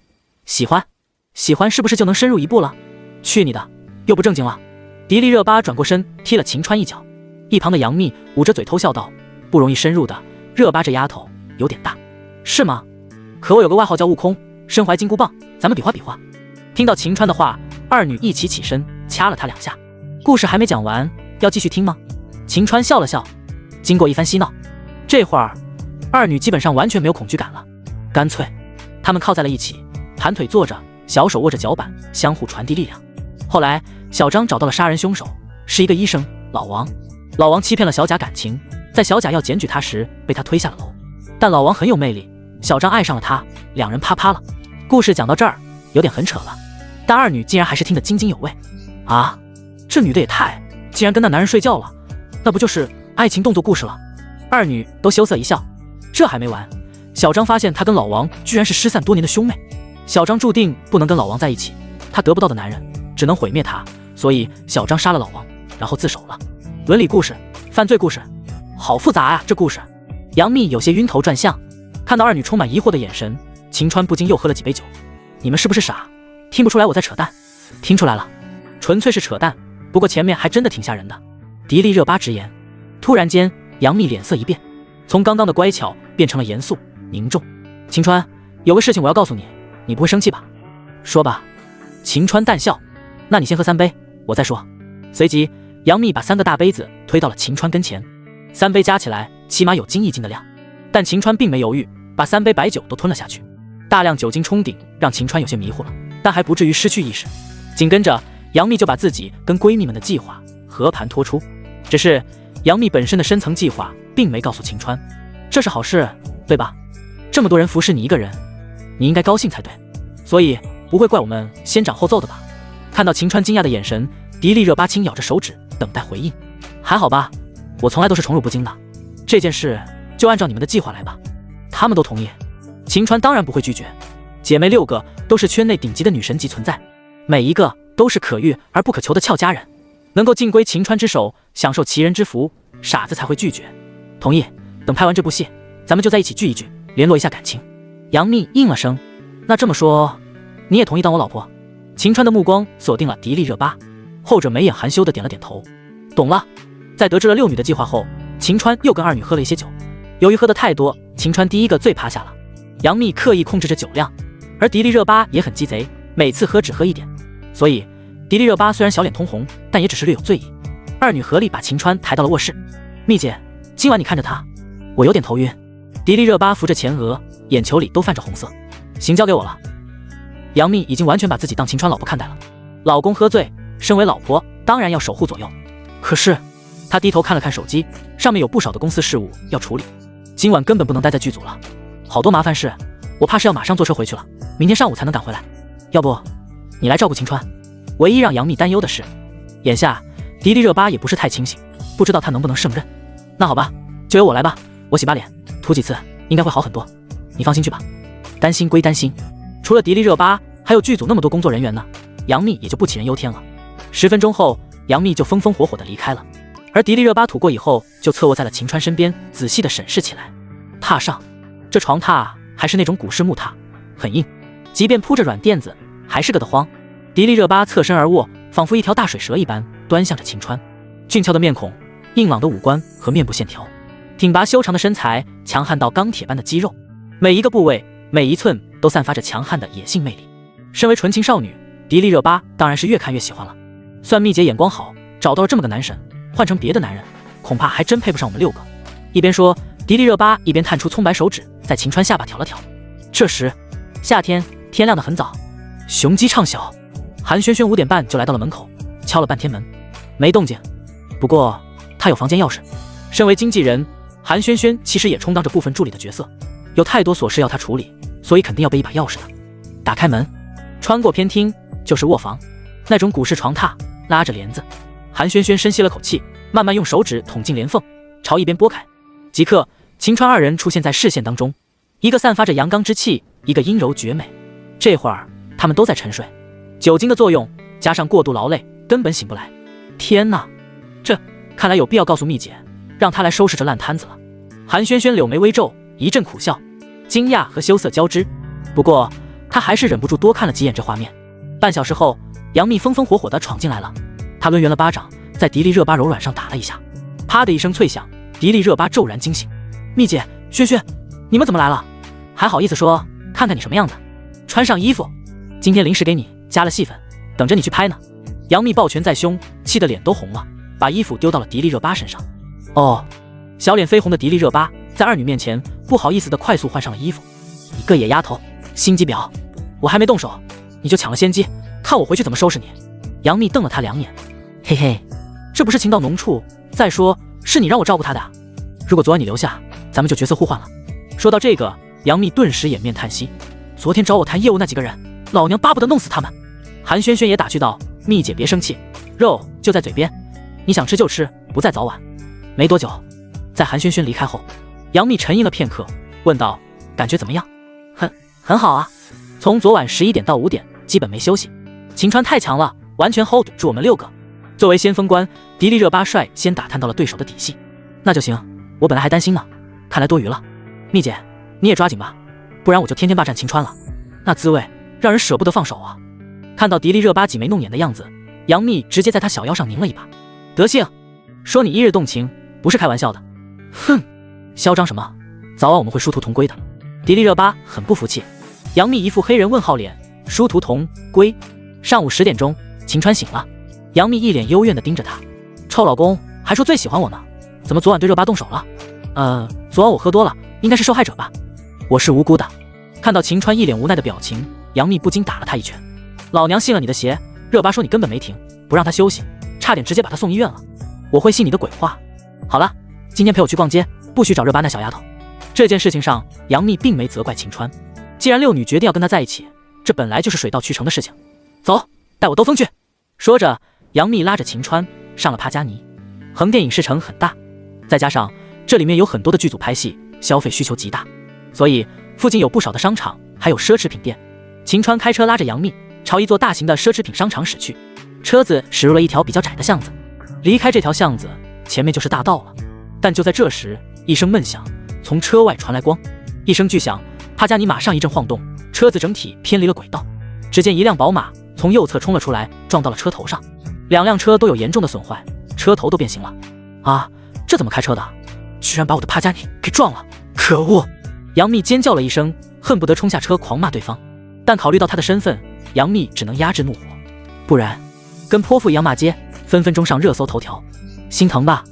我去看看是什么菜鸟开车，把油门当刹车了。秦川开门走了出来。这条巷子附近很干净，这会儿一个人都没有，偏偏有这么一辆车，还有个不长眼的新手司机把他们给撞了，太倒霉了，肯定是昨晚玩的太嗨，败人品。热巴这丫头不光吸金，还吸运气。秦川苦笑着走到了对方车门前，1分钟了，对方都不带开门下车的，这让秦川很恼火。他强行拉开车门，一眼看到副驾驶上面是个留着小分头的中年男人，长得其貌不扬，但看起来很搞笑。而在他旁边的主驾上是个光头的中年男人，这会儿正摸着脑袋，十分头大。征哥、博哥，看到二人，秦川很也惊讶。二人正是华夏2大影帝徐峥和黄渤，现如今的华语电影圈子，二人是票房扛把子，在圈内有极其深广的人脉和很高的地位。你不是那个最近很火的杨幂的绯闻男友吗？黄渤指着秦川，想了几秒钟，记了起来。好眼力，博哥不愧是老狐狸，看人真准。秦川笑了笑，那是，车里那个是秘密吧？还好撞的你们，换成别人，有可能就要上热搜了，惹来麻烦。这2大影帝都是绝对实力派，根本不需要炒作，更不想靠着车祸这种新闻上热搜。随即，杨幂把车靠边，秦川带着她坐在了宝马后排，4人在车里交谈。要不然，3个大明星加上秦川这个绯闻缠身的大帅比，太引人注目了。幂幂，这车挺贵的吧？开个价，我们赔了。徐峥说道。黄渤转头看着秦川，我教征哥开车呢，早说他技术不好，开慢点，非说巷子没人，开快点找找刺激。这下好了，真刺激。面对徐峥，黄渤是万般无奈，却又无可奈何。秦川看着徐峥锃明瓦亮的脑袋，笑了笑，可能征哥想体验一下速度与激情吧。顿时众人一阵大笑。征哥不用赔，以后有什么资源或者机会，多记着我们就行。杨幂莞尔一笑，虽然杨幂是顶级流量，但论捞金，跟这2大影帝还差了一些，在圈内地位更没办法相比。让2大影帝欠个人情，这价值绝对比修车费高多了。幂幂不愧是精明女王啊，真会打算盘。那行，我们就欠你个人情，以后有机会带你跟小晴拍戏。徐峥比了个手势。黄渤咧嘴笑看着秦川，挤出了满脸褶子。小晴有什么过人之处，能拿下幂幂呢？她可是无数人眼里的香饽饽啊。二人都很纳闷，很多高富帅的精英自身条件好到爆炸，杨幂根本不带扫一眼的，怎么秦川一个无名小卒就让他主动现身，抛出橄榄枝呢？也许是我有外人看不到的长处吧。2个老狐狸秒懂秦川的意思，都露出了窃笑。笑什么？杨幂摸不着头脑。没事儿，男人间的话题跟你说了也不懂，只有热巴懂，以后再告诉你。秦川也忍俊不禁。说完，秦川的目光转向二人。两位哥，你们最近有戏合作？虽然秦川只是个初出茅庐的新人，不过他目前的气质跟气场可不会被两大影帝压着。再说了，徐峥跟黄渤都是平易近人的，比较容易相处，双方都很随和，像朋友一样。没有，我来探班小博的。他刚拍完一部综艺，我来找他玩。最近呢，打算合拍一部戏，就是没剧本。面对秦川的疑问，徐峥叹了口气。到了他们这种屹立在华语电影圈顶峰的程度，想要拿下高票房，随便搞个噱头就轻而易举，不缺资金，不缺好导演，更不缺好演员，反而最稀缺的就是最基础的东西——剧本。一个烂的剧本交给他们演，能拿下高票房；而一个顶级的剧本在他们手中就能拿下超高的票房，跻身华夏影史票房纪录那种。正因如此，对剧本的要求他们是极度苛刻的，这就造成了徐峥跟黄渤几乎半年多没拍什么戏了。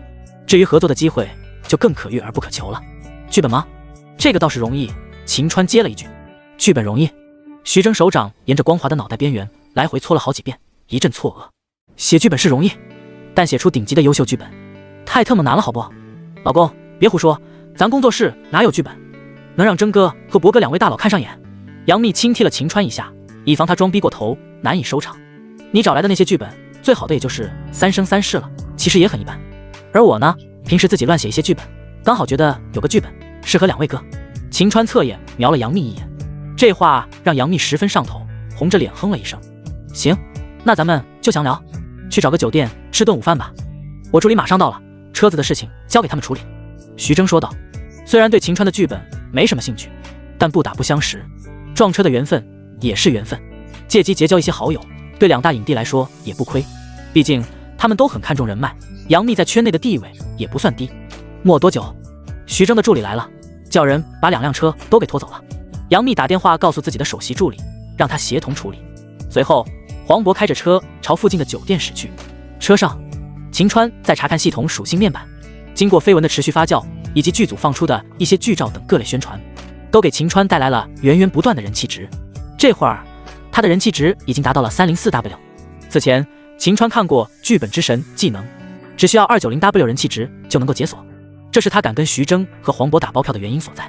不然的话，就算秦川掌握着前世记忆，剧情都记得分毫不差，可剧本他也不会写啊。兑换技能剧本之神，叮！恭喜宿主兑换技能成功。在融合了技能后，秦川脑海当中涌入了无穷的创意风暴，各种奇思妙想天马行空，无数的经典桥段和文思抵挡不住地喷涌。现在秦川就是个世界最顶级的剧本大师，随随便便就能写出来惊世骇俗的大片剧本，并且系统商城里面有着大量的剧本可供兑换，只要消耗少量的人气值就能提取成文本。提取，将最后剩余的一点人气值都兑换了一个剧本，1秒钟的功夫，剧本的文本就提取到了秦川的手机里。Word、Text、PDF 等等各种格式都有。来到酒店包厢，徐峥做东点了不少大餐，生猛海鲜、大鱼大肉，菜的味道不错，但吃过老公做的饭真的索然无味了。杨幂天天鸡鸭鱼肉都吃腻了，最让她中意的味道反而是秦川的家常小菜。是吗？会演戏，会唱歌，会做饭，还会写剧本，还这么帅，让我们无地自容啊。黄渤摸着脸上的褶子连连苦笑，如果不是顶着影帝光环，他们就跟2个民工大叔没区别。在秦川面前，差距实在是达到了无法计算。就是有你这颜值，我们就去当流量小鲜肉了。不过听说你演技很好，我们可等着你的新剧出来了。徐峥边说着边端起酒杯招呼众人碰杯。酒席到了一半，终于扯入了正题。小秦，那剧本你带着没有？给我们接。尽管对秦川没抱什么希望，但是既然秦川都提出给他们剧本了，总不好意思充耳不闻吧。再说徐峥也真是没辙了，想瞧瞧秦川这个非专业编剧的剧本，说不定能找到一星半点灵感呢。杨幂反倒是满脸担忧，一手握着秦川的手腕，一边眉目传递信息。放心吧，我这剧本2位哥肯定会满意的，到时候你等着投资入股就行。秦川以一个隐蔽的姿势拍了拍杨幂身后的柔软。即便如此，杨幂依然忧心忡忡，十分忐忑。半分钟后，徐峥跟黄渤都收到了剧本文本。剧本跟小说不同，字数并不多，尤其是电影剧本，电影看的是光影等艺术，剧本虽然重要，但内容并不太多。以这2个老油条的功力，半小时就能看个大概了。这会儿徐峥跟黄渤都沉浸到了欣赏剧本当中，渐渐的，二人都入神了，完全忘了外界的存在。看到两人如此专注，秦川则是在一旁各种调戏杨幂，太不正经了。峥哥和博哥都在呢，回家再动手动脚。杨幂两颊俏红，幽声低语，看他们两个的样子，聚精会神的，怕什么？说着，秦川的手掌又落在了杨幂后腰上，很细很滑，手感完美，跟迪丽热巴不相上下。迪丽热巴跟杨幂这一对神级美女闺蜜，前者秦川是亲自品鉴过的。身为维族美女，迪丽热巴皮肤细腻白嫩，身材火爆，是绝对的豪车。杨幂与之相比，身材同样炸脸，尤其是身前之物摇曳如秋波，令人迷醉。只不过秦川还没有实践过，所以目前还没有发言权。但以秦川的经验来判断，迪丽热巴属于外观好、性能强的类型，而杨幂属于动力强劲的那种，各有千秋，都是车中极品，操控感不错。在抚了一阵子后，秦川笑看着杨幂：“滚，把我当车了吗？”杨幂轻骂了一声，这种打情骂俏让她很欢喜。对，顶级豪车。正在杨幂要打秦川时，徐峥跟黄渤对视了一眼，咳嗽了一声：“不好意思，看得太入神，忘了你们了。这剧本太精彩了，创意很好，笑料和包袱也多，要给我们拍，绝对经典。对自身的定位和自信，对剧本的解读功底，这些徐峥跟黄渤都是演员里最顶尖的。看过《心花怒放》整篇剧本，徐峥很快就笃定了，里面的两个主人公完全就是为他和黄渤量身定做的。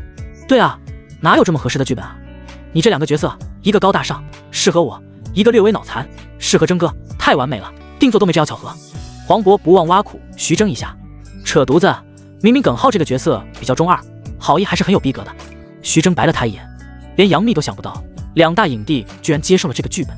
精明的杨老板瞬间上线，看到了商机。那咱们就聊聊投资的事情呗。杨幂端起红酒朝徐峥碰杯，毕竟这部电影徐峥会作为主导，占据很大的话语权。投资上面他几乎也是一言九鼎，因为徐峥这个级别，只要张口说拍戏，数之不尽的投资方会抢着朝他砸钱。具体接受哪些公司的投资，徐峥就算不能完全做决定，但在一定比例内还是说了算的。你想投资吗？我最多可以腾出10%左右的比例给你，怎么样？徐峥提议。因为一部戏的投资，出品公司要占大头，徐峥、黄渤二人本身也要投资，所以留给杨幂的比例不会太大。这样，我不要剧本费用，给秘密15%的比例，怎么样？可以的话，我后面还有重磅剧本。一下子，秦川抛出了一块大蛋糕。这部《心花怒放》虽然还没拍，更没得到市场验证，但以徐峥的眼光和经验，也认定票房绝不会低。如果能跟秦川建立合作，解决了剧本的问题，那对徐峥来说，无疑相当于消除了一个心头大患。从长远考虑，徐峥当然没有拒绝的余地。行，那我尽量腾出15%给秘密，到时候投资的具体合同弄好了给你。徐峥笑了笑。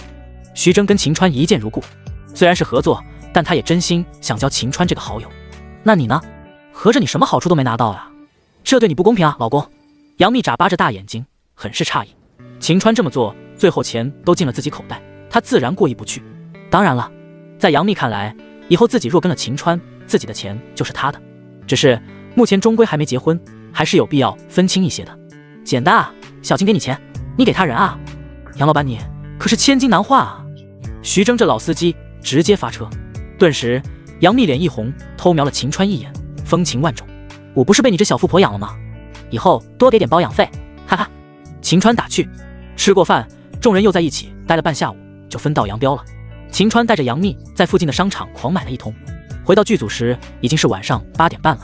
迪丽热巴跟韩萱萱正在秦川的房间闲聊，焦急等待。可算回来了。臭蜜姐，你把老公拐跑了吗？在跟秦川一番鏖战后，基本上迪丽热巴的心思也彻底放到秦川身上了，把他当成了老公。况且每天都听杨幂老公老公叫着，这会儿自己喊起老公来也十分自然。少废话，就允许你趁着老公喝醉把他拿下，我还不能逛个街？一时间闺蜜两个又开始斗嘴了。好了，懒得跟你斗嘴了。老公，今天写的啥剧本？给我发一份瞧瞧呗。还有呢，咱们这部剧缺首主题曲，如果老公可以的话，你写一首，既能给你提升人气，还省了不少经费，一举两得。即刻，杨幂把话题扯到了正题上面。吸血鬼，杨扒皮，坑我还不够，还要坑老公？在听到杨幂的提议后，迪丽热巴抱着杨幂小腰开始调侃：3天不打，皮骨又痒了是不？不痒，有老公呢，不劳你费心了。杨幂脸一黑，人至贱则无敌，对秦川而言三生三世只是自己制霸娱乐圈的开端，在此阶段，酬劳多少无所谓，够吃饭就行。而等到这部剧爆火，把秦川捧上高位，那时候才是秦川真正的横推娱乐圈之路。天也不早了，蜜姐，你跟轩轩先回去吧，今年我陪着老公吧。说完，迪丽热巴哒哒哒踮着小脚跑到了秦川身后，她用长长的双臂勾住了秦川脖子，柔软之处顶着他的后背。自从跟秦川合作完成了某项运动之后，迪丽热巴对他的依赖到了极致，并且他单身几十年的火气一招开闸释放，如狼似虎，根本抵挡不住。也就是秦川能稳如泰山，换成一般人，迪丽热巴这样的极品身材，加上野蛮欲望，真顶不住。瞧你那德行，这段时间就先便宜你，我比较忙，等拍完戏，老公就是我的了，你靠边站去。杨幂斜了他一眼。最近杨幂一直在调整心理状态，同时她准备施行深层计划了。那时候的自己可是会比迪丽热巴疯狂许多。这么说，蜜姐同意今晚让我跟老公，嘿嘿，蜜姐最好了。放心，等你想通了，想跟老公一起看日出，我会让你的。激动之下，迪丽热巴直接把杨幂抱了起来，原地转了几圈。在二女打闹的同时，秦川已经从房间把吉他拿了出来。老公，要唱歌了吗？福利时间到了。看到秦川抱着吉他调试弦的姿势，杨幂顿时一脸花痴。精神食粮啊，先吃完精神食粮，再吃身体食粮，好满足。啧啧。迪丽热巴光着脚丫子坐在地上的竹席上，准备侧耳聆听。什么？你都把那个吃了？杨幂震惊了，就连向来清纯的韩萱萱也听懂了话中之意，十分讶然。呸呸呸，我说吃食粮不一定是用嘴啊，你们听歌用嘴吗？迪丽热巴连忙辩解，虽然她是真的吃了。这会儿优美的吉他旋律在三女耳畔响起，很快三女就跟老僧入定一样，变得十分安静，盘坐倾听。入夜见微凉，繁花落地成霜，你在远方眺望，耗尽所有目光，不思量，自难相忘。凉凉夜色，为你思念成荷化作春泥，呵护着我浅浅岁月，抚满爱人，绣片片芳，飞入水流凉凉，十里何时还会春盛？又见树下一盏封存，落花有意，流水无情，别让恩怨爱恨凉透。那花的纯无声，愿纤尘。歌词本身虽然有些晦涩难懂，可意境和内蕴确实很有超凡脱俗的气势，跟这部仙侠剧的题材比较贴合。最重要的是，这首歌的曲调婉转哀伤，却又深情款款，经过秦川忧郁的嗓音演唱出来，十分动听，耳朵都能怀孕。哇，太好听了吧！听不够怎么办？老公，以后天天给我唱歌吧。耳朵怀孕了，迪丽热巴盯着秦川，爱意当中又融合着无尽的仰慕。好啊，只要你能天天怀孕。秦川笑了笑，哼，天天怀孕，那得生多少？养不起啊！迪丽热巴自我调侃。杨幂惊愕地拍了拍手，老公，这首歌好听炸了，当做主题曲肯定能火。这样，过段时间你去录音棚录音，剩下的交给我运作就行。这还是杨幂第一次听到这么好听的歌，歌本身不算非常经典，却也足够好听。主要是秦川的神级嗓音和完美技巧，跟歌曲本身结合，达到了一座无法逾越的高峰。行，那看我什么时候有空吧。现在天色不早了，该休息了。听到秦川的话，迪丽热巴马上光着小脚丫送货上门。她乖巧地搂住了秦川脖子，而她一个公主抱把迪丽热巴提了起来。那我们就先忙去了。秦川悠悠一笑，有措施吗？不会生娃吧？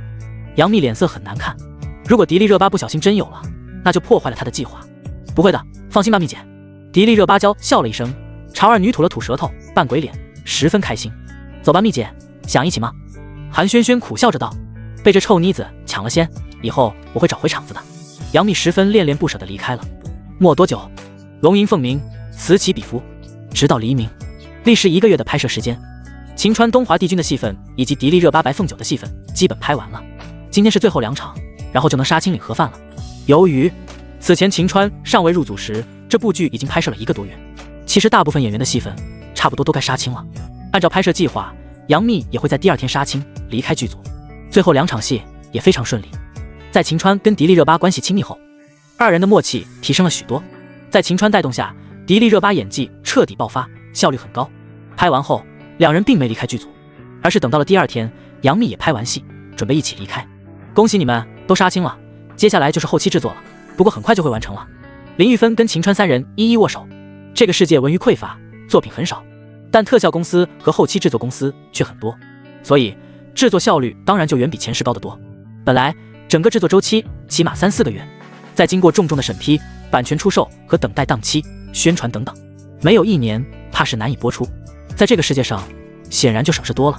从刚开拍不久就开始同步制作，审批只需要1-2天，效率都奇高。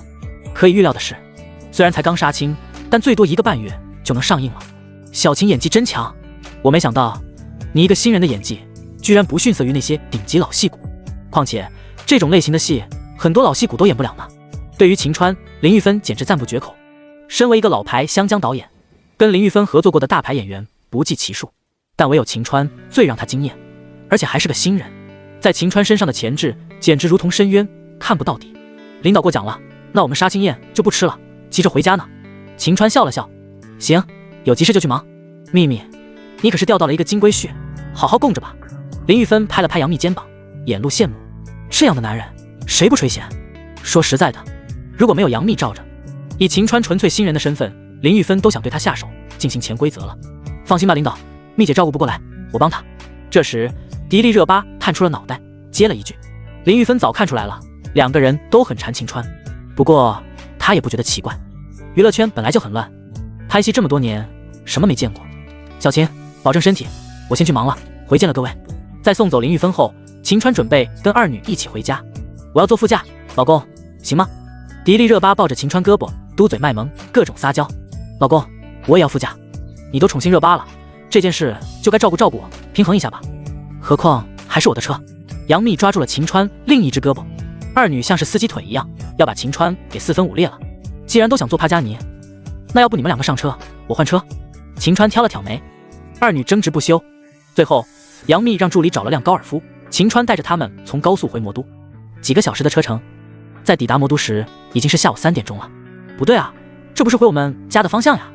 在魔都，杨幂也有一座大平层豪宅，只是地段相比于那些顶级豪宅区还是稍差了一些。而杨幂跟秦川早已不分彼此，直接说我们家。潜意识当中，她已经把秦川视作老公，当成家人了。是我们家，但并不是这个我们家。我也有别墅，以后我们尽量住在那里。秦川神秘地笑道。既然杨幂和迪丽热巴的闺蜜团都决定跟秦川在一起，身为钢铁直男，他也不喜欢吃软饭，住自己的房子终归面子上好看一些。再说了，系统抽奖送的别墅，地段本身就是顶尖，而内部装潢更是充满科技感，只此一家。你有别墅，而且这方向是浦东，靠近黄浦江，那里可是寸土寸金啊。杨幂不可思议，真这么好？当初为什么还要投奔自己？你不是说不想努力了才跟我拍戏的吗？还以为我想包养你。你这都在浦东有别墅了，以前都是演的，难不成你是隐形神豪，超级富二代，爹是富豪榜上的，起码也是个上市集团老总吧？此前外界关于秦川的猜测就有矿主之子，杨幂完全当成了玩笑来看待，现在才发觉自己还真有可能傍上了一个超级富二代。现在他家里也有矿了，我觉得老公说的别墅可能是酒店吧？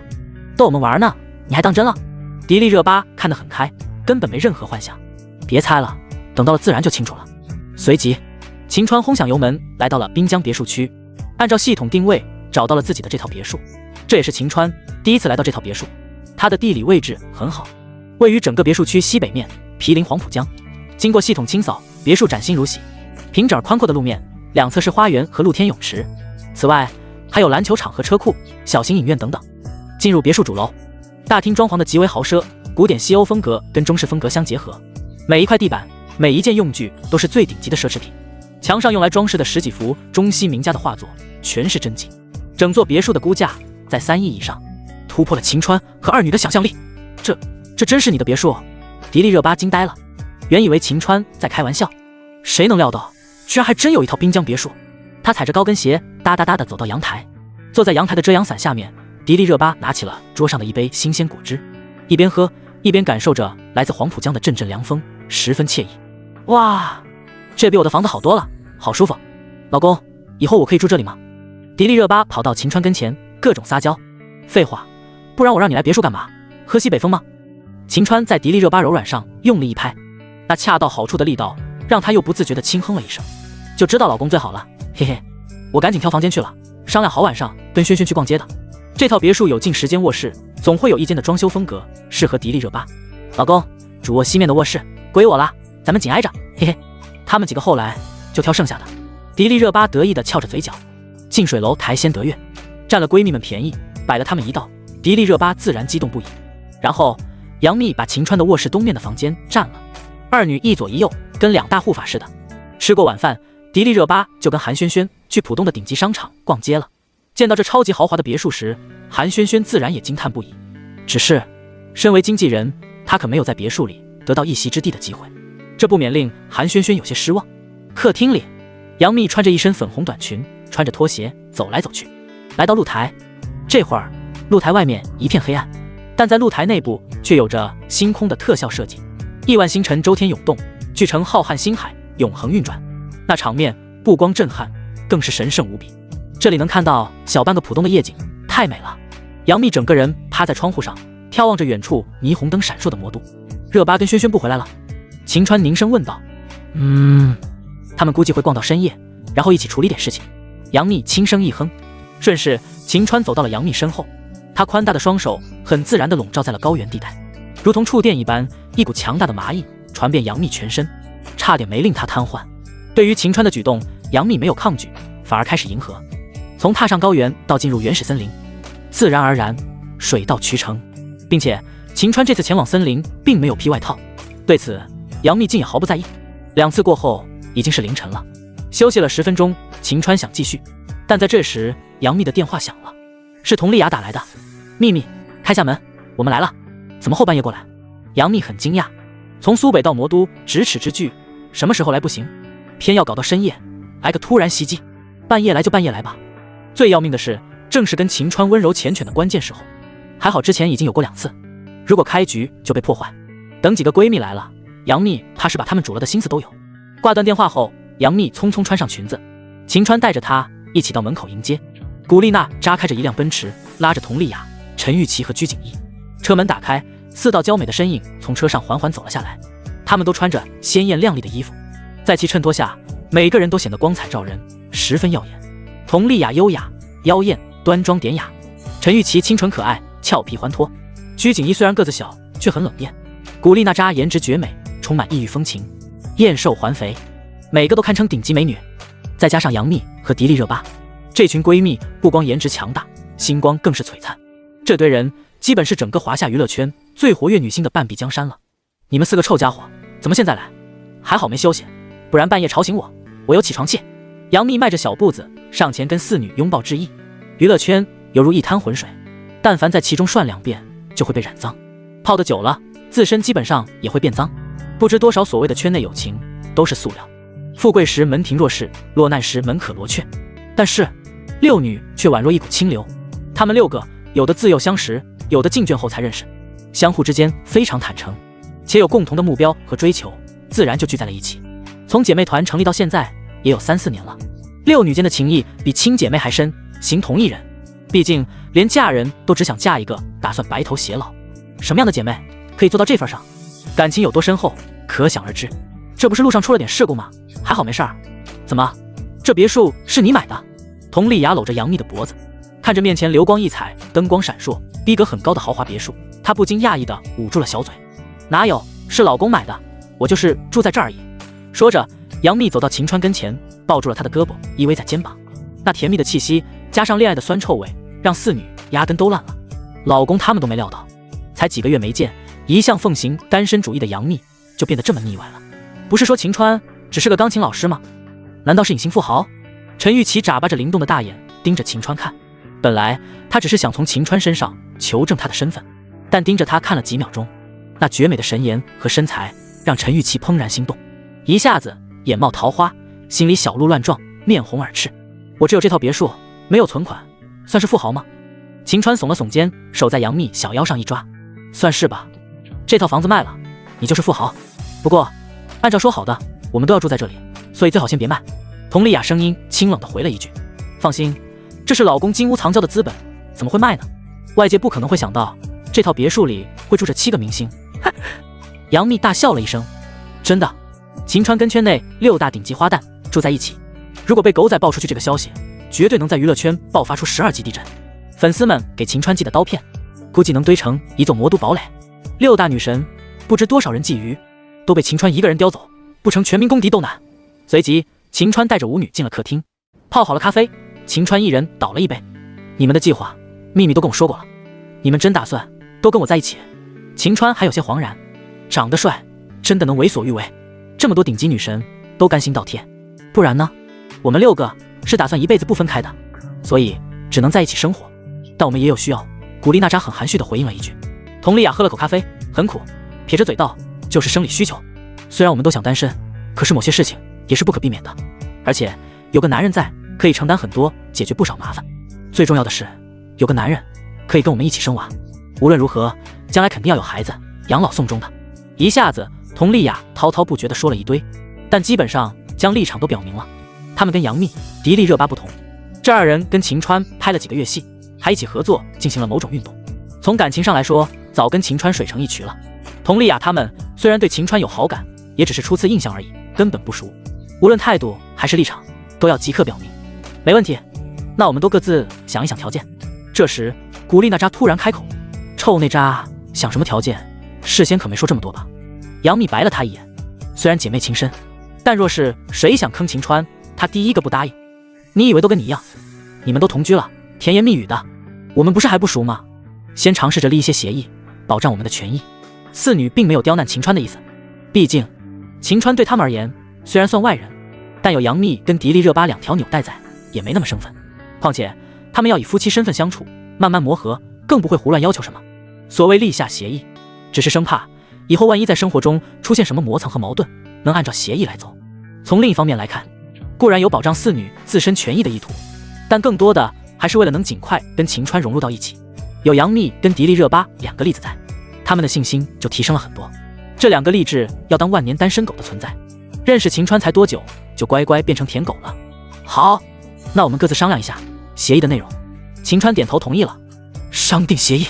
杨幂身为中立者，参与到了4个姐妹的讨论当中，因为她要进行平衡，免得她们太过分欺负到秦川，这也是她不允许的。更何况杨幂可是单身姐妹团的老大，有巨大话语权的。沙发上，秦川一边剥橙子，一边镇定自若地翘着大长腿，跟女人的叽叽喳喳不同。具体要什么协议条款，秦川早就想好了，他的思维和逻辑不是面前这些老婆们能比的。半个小时过去，五女这才消停下来。商量好了，我这都吃了5个脐橙了，再不好我就得糖尿病了。秦川苦笑，老公别担心，有我把关呢，不会为难你的。杨幂朝秦川比了个手势，露出了一个叛徒式笑容。我们中出了一个叛徒。佟丽娅嫌弃地白了杨幂一眼，扑哧一笑，哈哈，等热巴那丫头过来，你就知道什么叫铁杆汉奸了。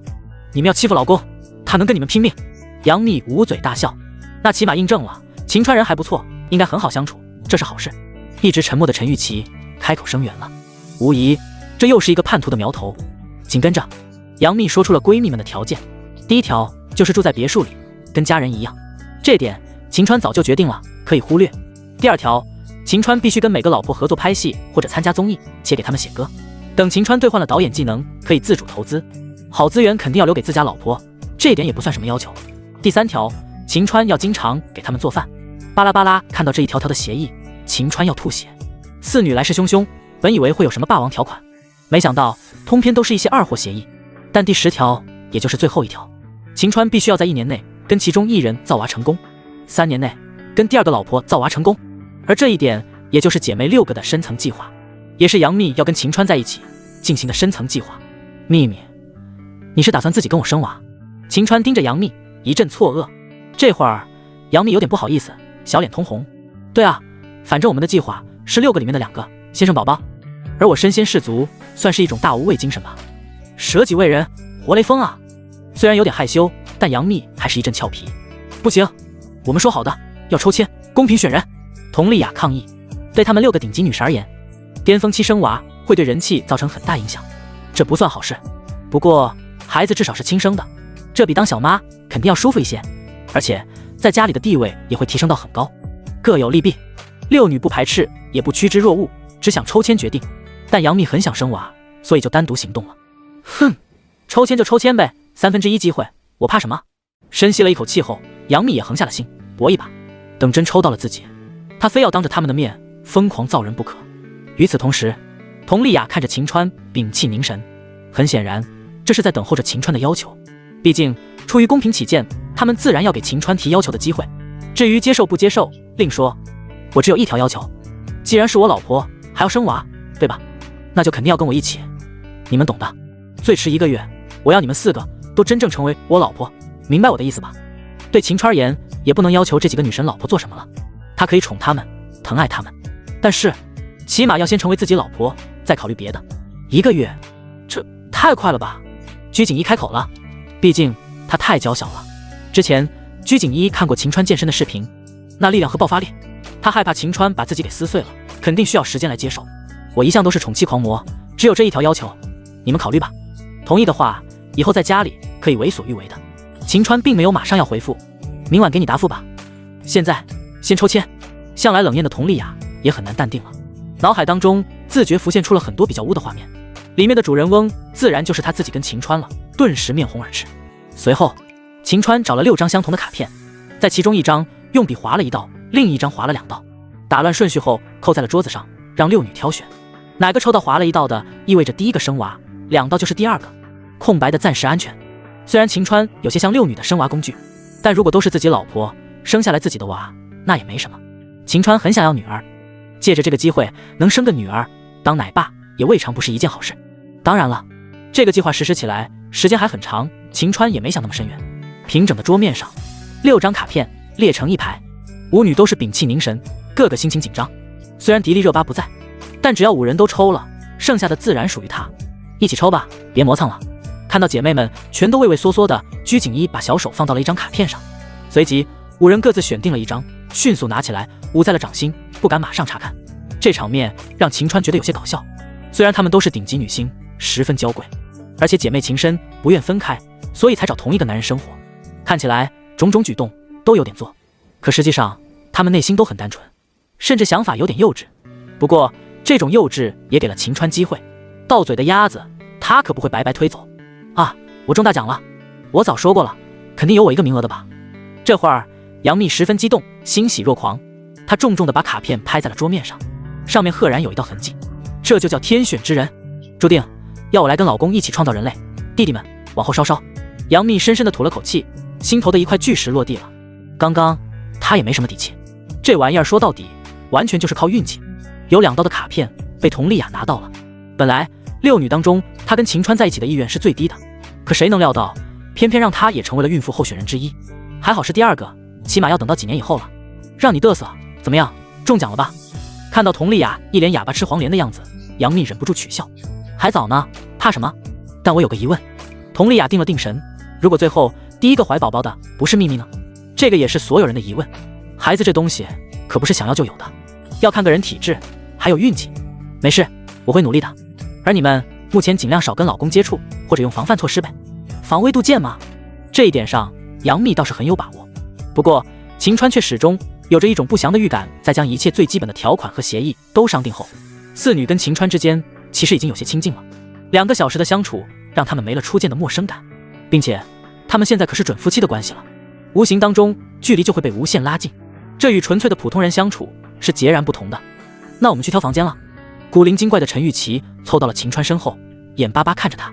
本来他们商量好了，实在万不得已可以共同出钱买一座豪宅作为爱巢，但秦川这座超豪华别墅无疑太完美了。虽然是凌晨了，可第一次见到自己的准老公，他们还是相当满意的。还能精心在别墅挑选房间，哪还有睡意？每个人都笃定了一个念头，通宵嗨。半小时后，4女都选择好了房间。佟丽娅的房间装修风格比较高贵大气，而居景一的房间有些复古典雅。陈钰琪很调皮，选的房间装扮得很少女心。至于古力娜扎就比较佛系了，随便选了一间，没太多特色。这狗系统装修的都是什么鬼？肯定不是找的装修公司，怕是自己一件装修的吧？秦川苦笑。选好房间后，陈钰琪突然凑到秦川身前，小手很自然地捏住了他的衣角。那个秦川，听说你做饭很好吃，所以要来点宵夜吗？待会儿咱们还要嗨呢。众所周知，陈钰琪虽然很瘦很苗条，但他绝对是个标准的吃货，各种美食都喜欢品尝。听说秦川手艺超绝，当然不会放过。我的原则是只给老婆做饭，懂了吗？秦川低头看着俏脸通红的陈钰琪，眉毛一挑。老公，让陈钰琪冷不丁喊别人老公很不自然。可是为了吃，陈钰琪还是以一个古怪的强调叫了一声。再者说迟早都要喊的，找个契机喊出来反而是好事。你个吃货，为吃献身也是没谁了。居景一无奈地摇了摇头，她跟陈钰琪都是四川妹子，但性格截然不同。不就是喊老公吗？什么叫献身？再说反正都是早晚的事啊。陈钰琪非常单纯，没心没肺，性格很好，这一点她确实非常讨人喜欢。虽然才刚跟她接触，但秦川很喜欢她。这丫头太可爱了。我去整宵夜了，简单做几道，想吃的喊老公，不喊的可以自寻食物。说完，秦川转身走向了厨房。厨艺绝对是秦川的一大杀器，民以食为天，能够控制老婆们的胃，就掌握了他们的一半命门。老公，真香啊！正宗的酸辣鱼和麻婆豆腐。身为川妹子，能尝到这么地道的川菜，陈玉琪口水哗啦啦的流。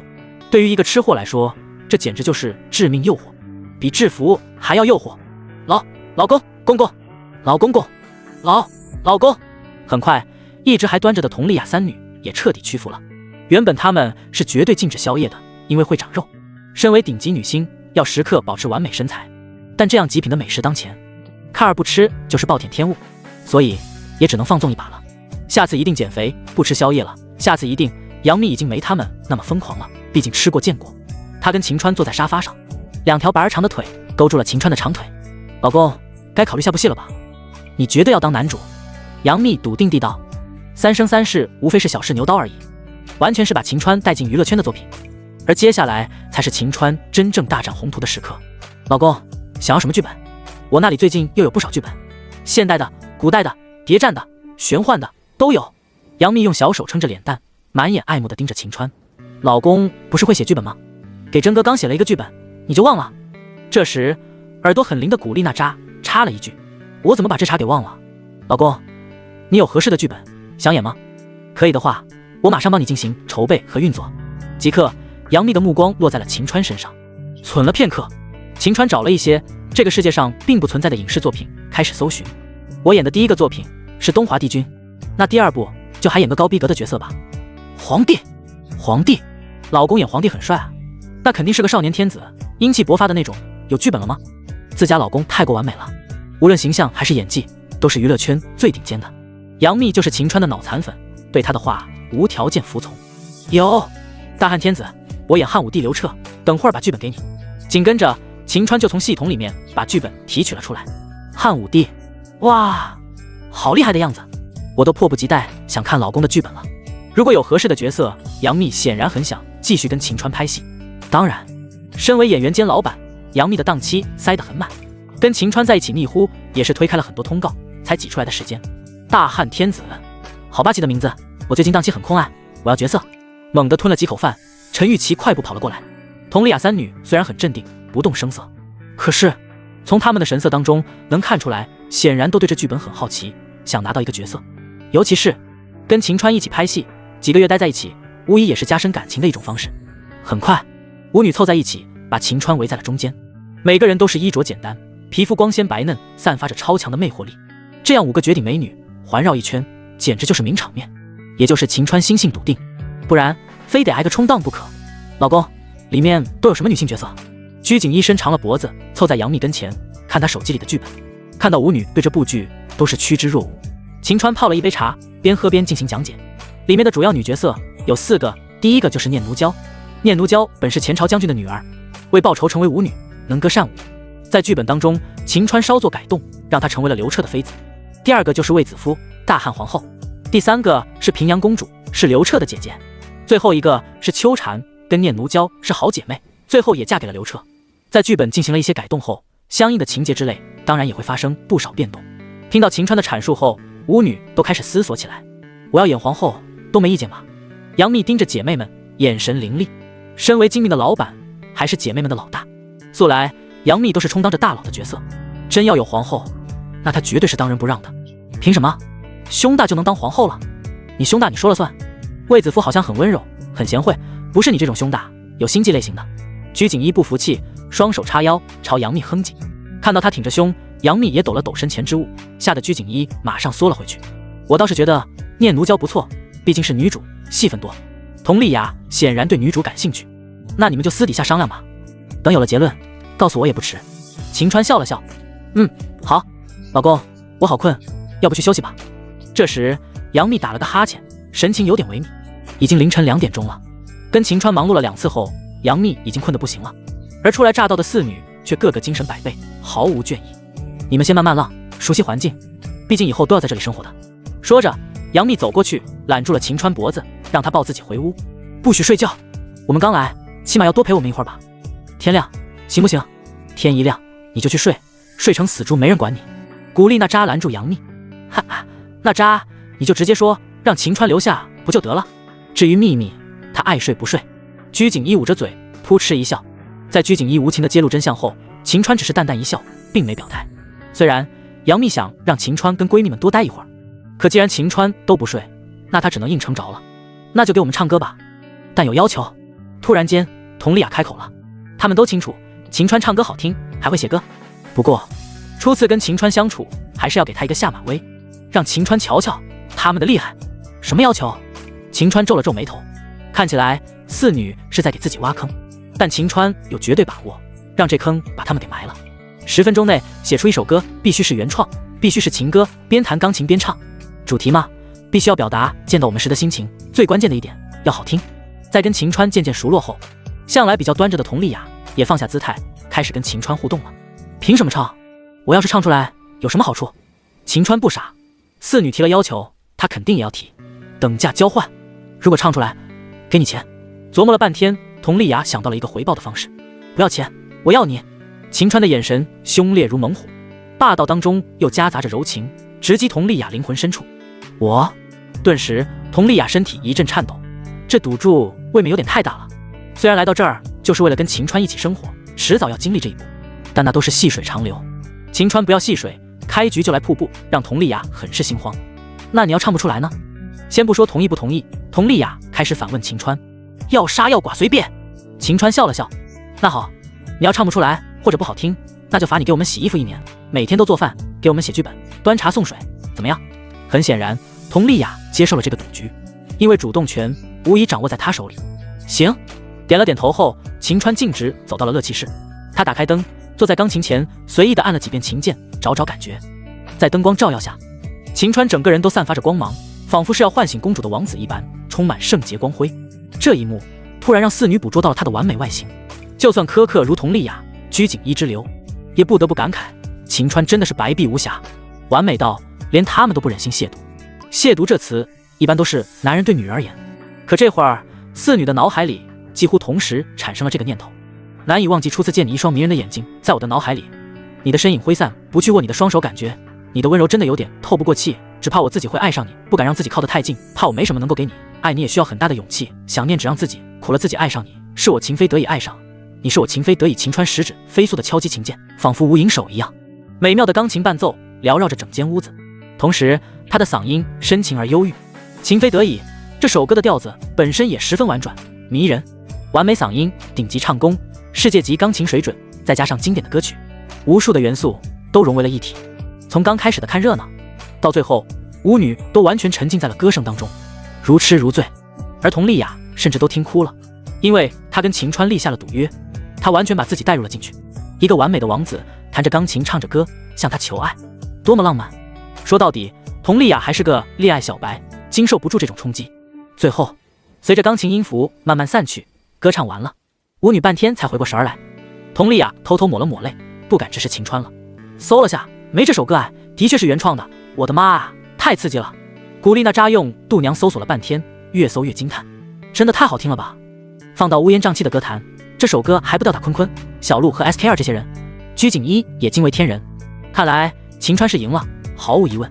陈钰琪嘀咕了一声。下一秒，所有人的目光突然间都聚焦在了佟丽娅身上。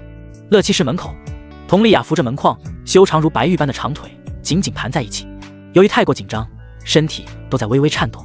局面对她来说非常不利。刚刚在下赌注时，佟丽娅答应的还算干脆利落，因为她不相信秦川能在短短几分钟内写出歌词和曲子，甚至觉得秦川都不会弹钢琴。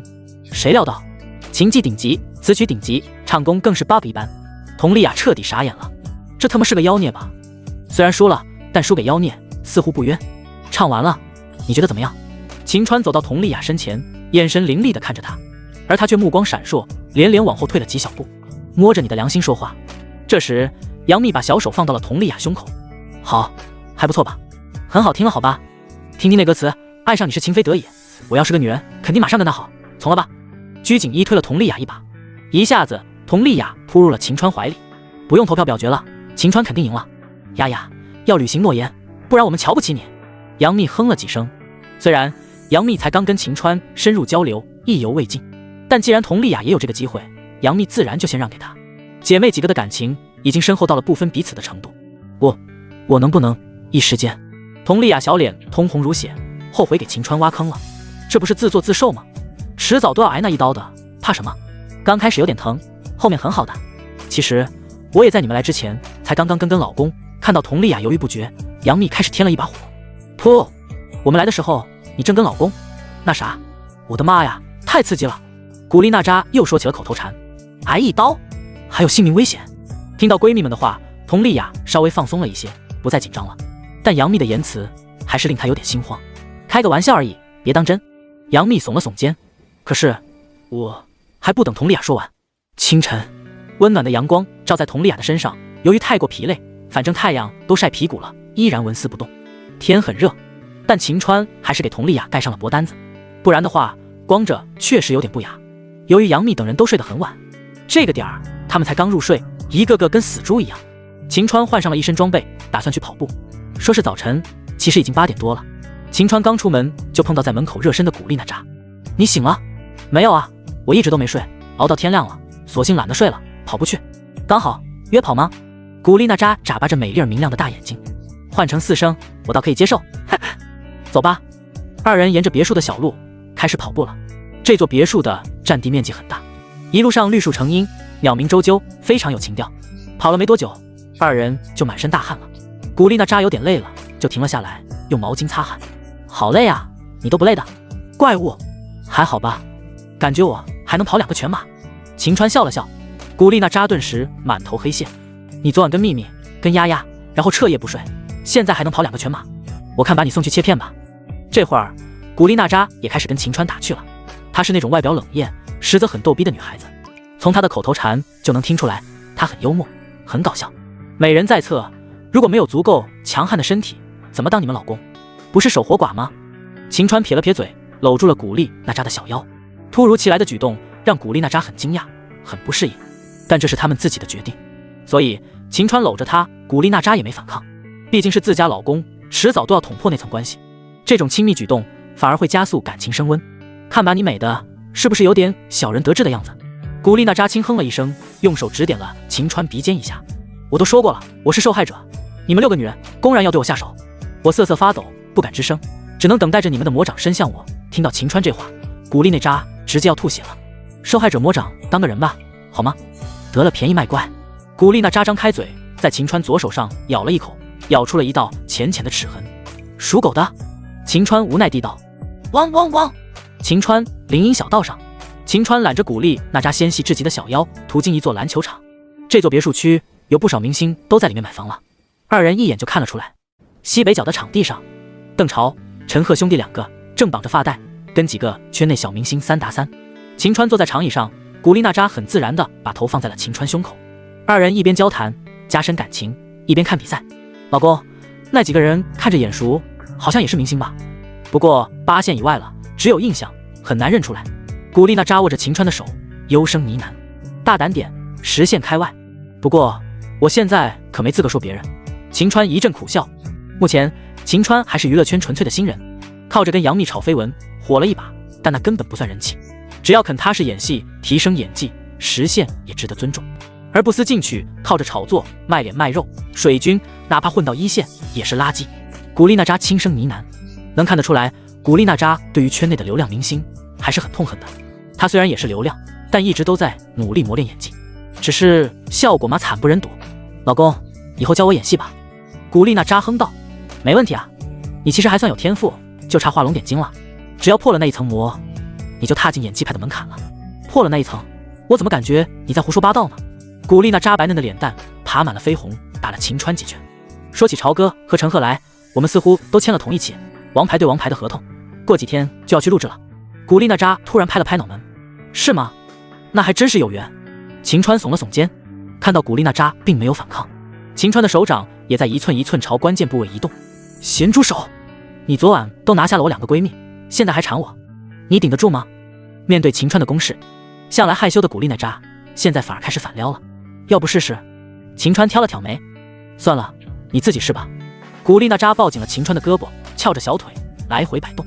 就在这时，一只篮球滚了过来，邓潮拼了老命的往秦川这边跑，跑到一半放弃了，球滚落到了秦川脚下。这不是那扎吗？你怎么在这儿？看到老熟人，邓潮十分惊讶。潮哥好！秦川站起身跟邓潮握手。你不是秘密的男友吗？我看过新闻，太帅了。那你跟那扎这事？邓潮很贱，眼珠子滚来滚去，进行暗示。他是我老公，也是秘密老公。潮哥不是外人，我就不瞒你了。古力娜扎倒也坦然。你小子艳福不浅啊，2个女神都被你拿下了，厉害，哥服你。会打篮球吗？换下他们一个人，太菜了。邓潮向秦川发出了篮球邀请。刚刚看了看，潮哥和贺哥确实稳，圈内除了蔡徐坤，怕是没人打得赢你们了。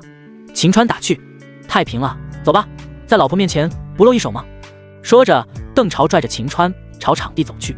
古力娜扎乖巧的跟在后面。他很喜欢健身运动，对于热衷于运动、打球打得好的男人，当然更加钟爱。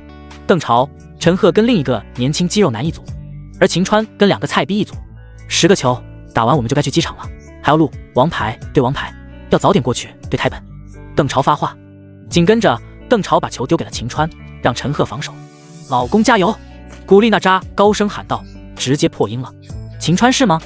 不是哥我不让你，而是打篮球靠实力说话，打得好不好不是让出来的，对吧？听到古力娜扎助威，陈赫还是没打算放水。行，哥你防守这么好，那我就随便打打吧。秦川咧嘴一笑，拿球一个虚晃，陈赫被晃了一下，找准空隙，秦川直接顺势突破。前世的秦川就曾是 Cuba 篮球队的，技术不错，而今他的身体素质已经变态到了超过 NBA 顶级球员。虽然技术跟不上身体素质的提升，不过要打陈赫这种路人，真的随便虐。2秒钟不到，秦川就杀到了篮下，双腿凌空弹起超过1米的高度，重重把球砸进了篮筐。暴扣！卧槽！陈赫不禁口吐芬芳，这尼玛是什么怪物爆发力？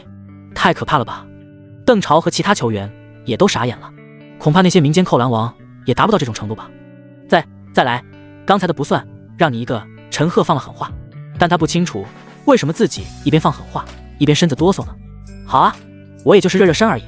秦川抱着球，嘴角一抽，老公好棒，老公加油！刚刚那一幕太燃了，让古力娜扎更加兴奋了，尖叫不断。陈赫虽然是个逗逼，但还是很要面子的，被秦川一步过，还来了一个凶残暴扣，脸上太挂不住了。这会儿陈赫死命贴着秦川，跟狗皮膏药一样，不让他突破。如果正常打，秦川绝对会选择把陈赫撞飞，然后冲到篮下继续暴扣，但那样未免太不会做人了。终归只是一场娱乐，陈赫也不是秦川的死对头。沉了一口气后，秦川一个3威胁挤出空间，紧跟着他运了一下球，身体直接后撤，腾空而起，干拔3分球。陈赫没秦川高，没他胳膊长，更是跳不起来，只能眼睁睁看着篮球在空中划出美妙的弧度，落入网袋。射得好准！秦川，你以前打过 NBA？ 陈赫懵逼了，本打算虐菜的，谁料到自己反而成了菜。哪有哥，我说了就是随便打打，不是我打得多厉害，是铜墙的衬托。秦川打趣了一句。噗，你成功激怒了我，你赢了。陈赫露出了曾小贤式贱笑。赫呀，你行不行啊？不行我来防。邓潮很无语，已经2-0了，邓潮本打算剃光头的，照这样的趋势下去，自己就成光头了。你来。陈赫巴不得甩开秦川这个棘手的杀气呢。邓潮主动送上门来，陈赫当然乐于助人。秦川，那扎看着呢，让了你2个球，可不能再让了。这时邓潮弓起身，伸开双臂开始防守。防啊！不过潮哥小心点，别闪到腰，腰出问题了，影响了娘娘的幸福生活，娘娘会怪我的。秦川笑了笑，娘娘自然指的是邓潮老婆孙俪。你小子满嘴骚话，比赫赫还骚气。邓潮大笑。很快秦川持球进攻，他往右侧拖了2步，邓潮死死贴着。突然间，秦川一个胯下大幅度变向，拉到左边突破，邓潮有点跟不上，连忙往左侧偏移。还没站稳，秦川又转移到了右侧，来回的晃动，幅度大，速率很快。邓潮的体质跟秦川差太多了，而且岁数也比他大很多，晃来晃去的，脚下一滑，一屁股蹲在了地上。没了防守人，秦川慢悠悠运到罚球线一步，直接滑翔单手劈扣，完美复刻迈克尔乔丹的经典一幕。我尼玛，罚球线扣，这是人？勒布朗詹姆斯附体了，所有球员都傻眼了，太变态了！秦川展现出来的球技和身体素质，甩开他们起码5个次元。最后秦川稍微放了水，10-5结束。一旁，古力娜扎全程都在拍照、录视频，并且她还截取了一些图片和片段，连续发了好几条抖音。要知道，古力娜扎的抖音粉丝有近2000万，这些视频和图片足以给秦川和他自己都拉动不少热度和人气了。牛批啊，哥们！这身体素质还这么帅，难怪秘密和娜扎都喜欢你。邓潮、陈赫拉着秦川坐在栏架下面闲聊，二人各点着一支烟，吐着烟圈。来一支吗？邓潮往耳朵后夹了一根烟，又抽出一根，递向秦川。不了，最近准备造娃，不能抽。秦川推了推，你小子，我头一次见人把不抽烟说的这么清新脱俗的。造娃跟谁？秘密还是娜扎？对于这一点，邓潮自然是不信的。两个上升期的当红女星哪会轻易生娃？秦川不抽烟是真的，要造娃也是真的，只不过他懒得解释。你这么帅，身体素质这么强悍，有考虑进娱乐圈发展吗？邓潮似乎看到了一个巨大的商机。潮哥，你想什么呢？有秘密在，你想对秦川下手，做梦呢？好像秦川已经拍了一部戏了吧？陈赫连忙泼了盆冷水。对，拍了一部戏，配角快播出了。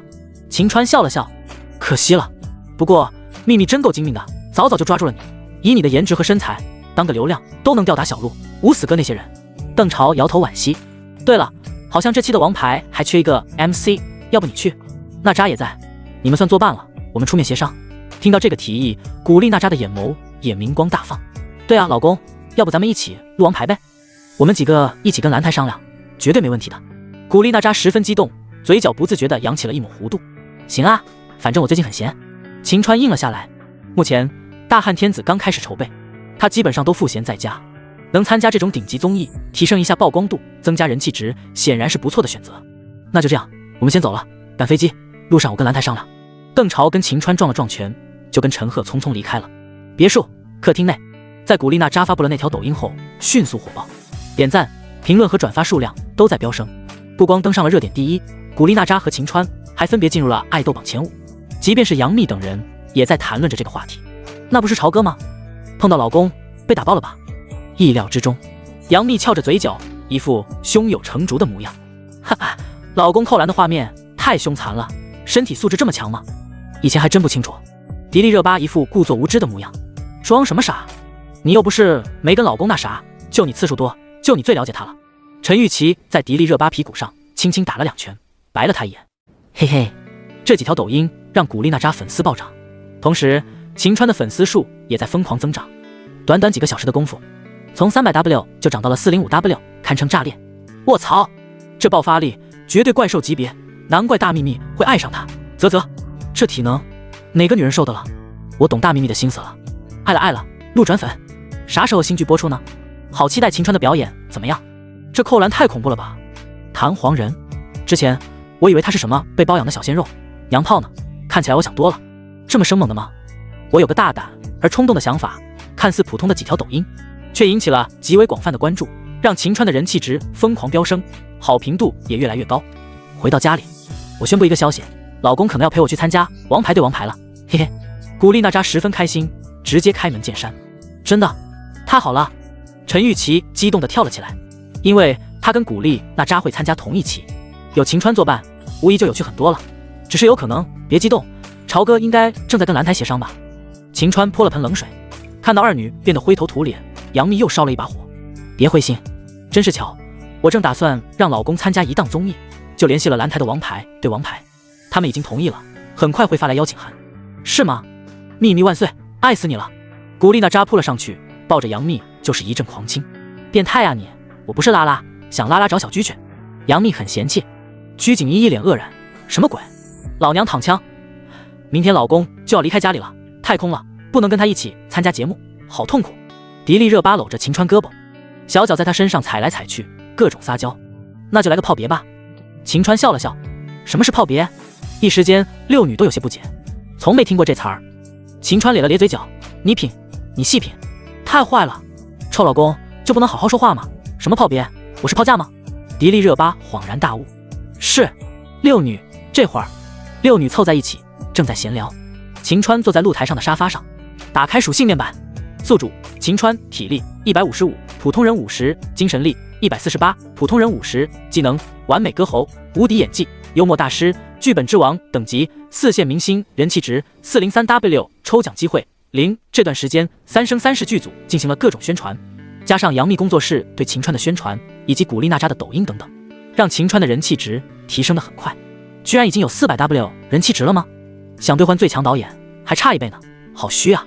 秦川无奈地耸了耸肩，那些顶级技能兑换所需要的人气值实在太恐怖了，目前还是秦川所无法染指的。但秦川还有另一个选择，那就是用400W 人气值兑换2次抽奖机会进行抽奖，只是抽奖的范围很大，风险也是相当的高。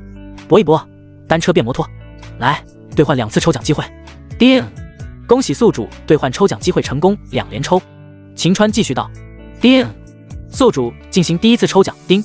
恭喜宿主获得技能大礼包，叮！宿主进行第2次抽奖，叮！恭喜宿主获得物品玛瑙耳环1对，玛瑙耳环，这玩意没什么用，哄哄傻老婆们还是可以的，可惜只有1对，不够分的。秦川耸了耸肩，随后他开启了技能大礼包。既然是大礼包，那肯定是不止1项技能的，这个奖品无疑还是相当令秦川期待的。开启技能礼包，叮！恭喜宿主获得技能超级军神、运动天王、综艺之王、书画宗师一连串，秦川直接获得了4项技能，但是这些技能看起来似乎跟娱乐圈都没有太大关系。融合了技能后，秦川身体素质又有了提升，掌握了无数的军事知识和技巧，下到格斗、杀人、对枪炮的操控，上到驾驶坦克、战斗机等等的经验，全部是顶级。各项运动从 F1 到电竞，秦川全都达到了炉火纯青的境界，并且古今中外的绘画、书法技巧等等也都是宗师级别。这些技能虽然对秦川混娱乐圈没太大帮助，但无疑大大提升了他的学识涵养。对于娱乐圈的艺人们，尤其是那些流量明星而言，这些也是最欠缺的东西。叮！宿主已进入3线明星，获得抽奖机会2次。本来秦川以为到了这里就算结束了，没想到居然还有意外收获。臭！自然，秦川很快就使用了抽奖机会。叮！恭喜宿主获得物品祖母绿耳环1对。叮！恭喜宿主获得物品南非红钻钻戒2枚。什么鬼？全是珠宝！秦川差点没吐血。加上之前的玛瑙耳环，秦川已经抽到3对珠宝了。虽然对他没什么用，但拿来哄一哄几个老婆，却绝对是最完美的礼物了。狗系统不会真是故意给我珠宝，让我哄老婆的？秦川很纳闷。1. 系统不是狗。2. 本系统很人性化，宿主要疼老婆，系统就给你机会。沉寂了很久的系统突然变得很活跃，而且开始跟秦川说骚话了。闭嘴吧你，狗系统！这时候，老公，蓝台那边协商好了，明天你跟那扎和琪琪一起坐飞机去，开车也行。杨幂走了过来，跟秦川交代了一句。果然，不到半分钟，秦川就收到了蓝台王牌对王牌节目组的邀请函，上面已经标注了大概的劳务费，是一期180万。对于秦川这个一部戏还没上映的纯新人来说，价格算是顶天了。虽然还是新人，但秦川不是素人，他在网络上有着超高的热度和人气，爆点很多，这也是蓝台愿意给他高价合同的缘由。当然了，这一点对秦川来说并无所谓，那就开车去呗，让老公拉我们兜风，反正航市也不远。陈玉琪咯咯一笑，附议，我举双手双脚赞成。古力娜扎娇笑着道，对自己这些傻老婆们，秦川很无奈。你还举双奶赞成呢？行，听你们的。毕竟秦川跟4女认识才2、3天，一起开车在狭小的密闭空间里相处几个小时，谈笑风生，这样对于感情的深化是有巨大功效的。秦川最看重情义，一家几口就应该建立最良好的夫妻关系，而不是纯粹的在身体上有交流，虽然后者也很重要，那就是最后的晚餐了呗。老公一定要给我们准备大餐呀。佟丽娅抱着秦川腰，幽声呢喃。以前她可是4女当中强势反对秦川的，但经过昨夜一战，佟丽娅已经成了秦川无脑支持者，从态度冰冷到现在的小鸟依人，也不过就1天时间。丫丫，看你现在的样子，我牙根都酸到了，也没见过你什么时候这么小鸟依人啊。曲景一斜了他一眼，废什么话，我跟自家老公撒娇，在自己老公面前温柔，轮得到你这妖精来反对？佟丽娅对了他一句。好了，把给老公准备的礼物都拿出来吧。这时候古丽娜扎招呼了一声，在来之前4女各自准备了一份礼物送给秦川。那时候他们还不认识秦川，自然没打算送他什么好宝贝。不过这些礼物虽然不贵重，却都算对4女有很大意义的。陈玉琪第一个来，她捧着礼盒，有些不好意思递塞给了秦川。在秦川接过礼盒的刹那，陈玉琪脸变得很红。打开礼盒，里面居然是一双黑色丝袜，顿时黑色问号爬满了秦川的脸。丝袜？让我女装？你还有这癖好？身为钢铁直男，秦川实在不理解陈玉琪这是要闹哪样。我都说了不要拿出来，他们偏要让我给你。之前跟你不熟，所以想逗老公一下，故意送你丝袜，开个玩笑。老公，你不会生气吧？陈玉琪吐着粉舌，微微抬眼观察着秦川的表情。生气了？啊？那怎么弥补呢？老公你说，我照做。看到秦川黑着脸，陈玉琪心肝都在发颤。那就有机会了，你穿给我看。秦川收起丝袜放到了一边。好，等录完节目回来我就穿。陈玉琪捂着脸，两颊通红，她的腿很细很长，虽然身高不算太高，却比例完美。老公，我的礼物。紧跟着杨幂送上了自己的礼物，限量款百达翡丽手表，价格900多万。跟姐妹们不同，杨幂早就认识秦川了，而且之前就决定要跟他造娃，所以出手肯定大方。更何况杨幂财大气粗，也不是舞女能比的。太好了吧，幂姐，那可都是我们的血汗钱啊！看着那精致而复杂的百达翡丽，迪丽热巴一阵哭天喊地。废什么话？什么叫血汗钱？没有我包装培养你，你连流血流汗都没人管。小蹄子，即刻！杨幂对了迪丽热巴一句。在精明的杨老板面前，迪丽热巴支支吾吾半天，无话可说了。老公，看看我送你的一个娃娃。紧随其后，鞠婧祎把自己的礼物亮出来了，一个做得很精致的女娃娃。希望老公早生贵女，嘿嘿。对啊，幂姐，加油生下来一个小女娃，以后我们可就有的玩了。陈玉琪捂着小嘴，白嫩的脸蛋泛着羞红。把宝宝当玩具？你还真敢想。秦川摸了摸陈玉琪的脑袋，十分宠溺。这傻丫头很活泼很调皮，性格深得秦川喜欢。论相处，秦川还是喜欢陈玉琪这种类型，漂亮、清纯、可爱、捣蛋，只是身材上就没有杨幂和迪丽热巴他们那么火爆了。晚上，秦川自然还是更喜欢后者，不是当玩具，就是用来消遣、打发时间而已。嗨，陈玉琪大笑，紧跟着杨幂一拳打在了他小腰上，把我女儿当消遣，看我不揍你个小丫头片子。随后，六女各自将礼物送给了秦川，有平安符，也有衣服什么的，都是普通的礼物，但礼轻情意重，秦川对此倒也不介意。主要是四女之前不认识秦川，当然也不会送什么好东西，现在给他们机会送，绝对一个个抢着送豪宅、豪车。刚好我也有礼物要送你们，想要的先亲我一口，不亲的没份儿。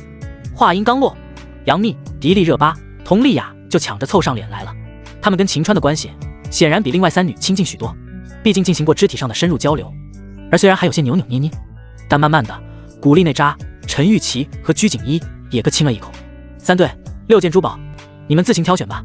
说着，秦川将从系统中抽到的珠宝全部拿了出来，粗算一下，起码也值7、8千万。哇，这玛瑙耳环好漂亮，一定很贵吧？我喜欢这个祖母绿手镯，没有1000万拿不下来。老公，怎么只有3对？6对不香吗？2个人分1对，有点别扭。6女开始叽叽喳喳起来，各种争抢。对你们来说是香了，我可就倒霉了。秦川苦笑。吃过晚饭，2个小时的健身结束后，秦川就跟杨幂回房了。后半夜，等到杨幂睡着，秦川又去了迪丽热巴房间，一直到第二天天亮，秦川才休息了2个小时。这会儿，陈玉琪穿着一身露肩短裙，下身短裤，整个人显得非常白嫩清纯，而古力娜扎长发披肩，一身黑色长裙，显得端庄而大气。老公，出发吧，我们先走了，嘿嘿。古力娜扎挽着秦川胳膊，朝闺蜜们告别，路上小心，开车慢点。杨幂等人凑上来，分别跟秦川亲密了一会儿，然后秦川就开着玛莎拉蒂，打开高德地图，按照节目组发的定位，带二女朝杭市驶去。一路上，二女非常开心，各种拍照，各种发微博和抖音。乘车当然是很平常的事，关键开车的是秦川，这对他们来说意义就大不相同了。下午3点钟，车子停在了兰台大楼地下停车库，秦川带着二女朝楼上演播厅而去。好紧张啊，老公，第一次跟你录综艺，反而有点不自然了。古力娜扎攥紧了秦川的手，身体微微发抖。相反，没怎么参加过综艺的陈玉琪反而很淡定。慌什么？有老公罩着，不用担心。陈玉琪抛了个媚眼，就你嘴甜。秦川拍了拍陈玉琪脑袋，这小丫头说话实在是太讨人喜欢了。那是我从小喝蜂蜜长大的，嘴能不甜吗？陈玉琪开始嘚瑟了。我很喜欢喝蜂蜜，那以后就含着你的嘴唇就行了，自有蜂蜜来。不过二手蜂蜜不知道好不好喝。臭老公怎么老喜欢对我？休息室，在秦川跟二女进屋后，韩萱萱迎了上来。她身为秦川的经纪人，提前半天来到了兰台大楼，交涉各种事宜。目前基本上各个环节都搞定了。老公，萱萱挺能干的，一点不像一个新手啊。蜜姐的眼光不错。看着韩萱萱，古力娜扎不禁赞叹了几句。对啊，尤其是那身材，还有超级大长腿，太让人眼红了。陈玉琪的关注点完全不在业务能力上面。老公，都安排好了，台本看好了吗？韩萱萱淡淡开口，坐在了一旁。老公，古力娜扎和陈玉琪瞬间不淡定了，这第7个老婆怎么来的？萱萱，你跟秦川，呸呸呸，口误，整天听你们这个那个喊老公，我耳朵起茧子了，直接就叫出口了。顿时，刚刚还一副职场精英范儿的韩萱萱马上就泄了气，一脸黑色。没关系，你真想当秦川老婆也没什么，人之常情。古力娜扎温柔一笑，但韩萱萱却觉得这笑容里面有可能藏着刀子。行，不打扰你们看台本了，晚上就要开始直播录制了，忙吧。马上，韩萱萱就连走带跑的溜了。刚刚的口误的确是令场面有点尴尬。秦川有着综艺之王技能加身，这台本看一遍就完全掌握了，或者说秦川并不需要台本，他本身就能把这档综艺给玩出花来。二女就差了很多，他们挪到后屋去对台本了。秦川坐在外屋边喝茶边吃鸡，眼见着这鸡都吃一半了，门被敲响，一个跟门一样宽需要侧身进屋的胖子走了进来，他身后还跟着一个中年男人，满脸褶子，很显老。走在前面的是相声演员岳云鹏，身后跟着的则是王牌节目的常驻 MC 灵魂人物沈腾。他们两个都是搞喜剧的，所以彼此很熟。小岳岳，腾哥，你们怎么来了？快坐。秦川给两人各倒了一杯茶。谢谢，我不喝茶，我只喝饮料。岳云鹏很贱，上来就皮了一句，茶能减肥，饮料是增肥。岳岳，你照照镜子或者上称看看，就知道喝茶的好处了。面对岳云鹏的调侃，秦川回了一记暴击。当我没说，岳云鹏一脸傲娇。身为常驻 MC， 嘉宾过来，沈腾上门来很正常，但秦川也看得出来，沈腾的目的似乎并没那么简单。腾哥是有什么事儿吧？秦川懒得磨蹭，开门见山。我来说，腾哥跟真哥和博哥是好朋友，那俩人整天炫耀他们的心血，听说剧本是你写的，所以腾哥来求剧本了。因为腾哥说他脸皮薄，就非要拉上我，他这个臭不要脸的。不等沈腾开口，岳云鹏先一顿吐槽，脸皮薄。秦川直接忍不住笑喷了。笑啥？谁说演喜剧的脸皮不能薄了？我以前当校草时都不好意思收女生的纸条。沈腾板着个脸，一本正经，褶子横七竖八。秦川慢慢的喝了口茶，估计都是恐龙，但凡有一个长得好看，腾哥估计都反扑了吧。我在你们心里都是这个形象，冤枉。其实我有一颗高富帅的心。说到这儿，三人都不约而同大笑起来了。闲扯了一通后，秦川也懒得废话了，剧本他多的是。此前秦川一直想用一些没用的剧本进行投资，并且打算创办一家公司，只是目前秦川没地盘没资金，没关系，只能搁浅，但利用杨幂工作室照样可以来进行投资。等录完节目我给你发过去剧本，可以的话就找秘密谈谈合作的事，他会讲清楚的。秦川笑了笑，痛快，我跟秘密是老熟人了，都懂的。沈腾虽然表面上嘻嘻哈哈，却也是个老油条，电影圈子的事情无非是资本的游戏，他玩得很好。对了，等会好像有美女找你要签名，我们还是先撤了，免得碍眼。沈腾很识趣，合作有了眉目，马上走人，不打扰秦川清静。美女签名？秦川有些愕然，自己已经火到可以让参加这档节目的女嘉宾来索要签名了，是3个美女嘉宾哦，你很快就清楚了。沈腾神秘一笑，对啊，你火了大兄弟。岳云鹏嘿嘿贱笑。秦川耸了耸肩，我火不火自己心里清楚，他们找我签名跟我火不火没关系，纯粹是因为我帅。沈腾、岳云鹏，这逼装的，打扰了，告辞。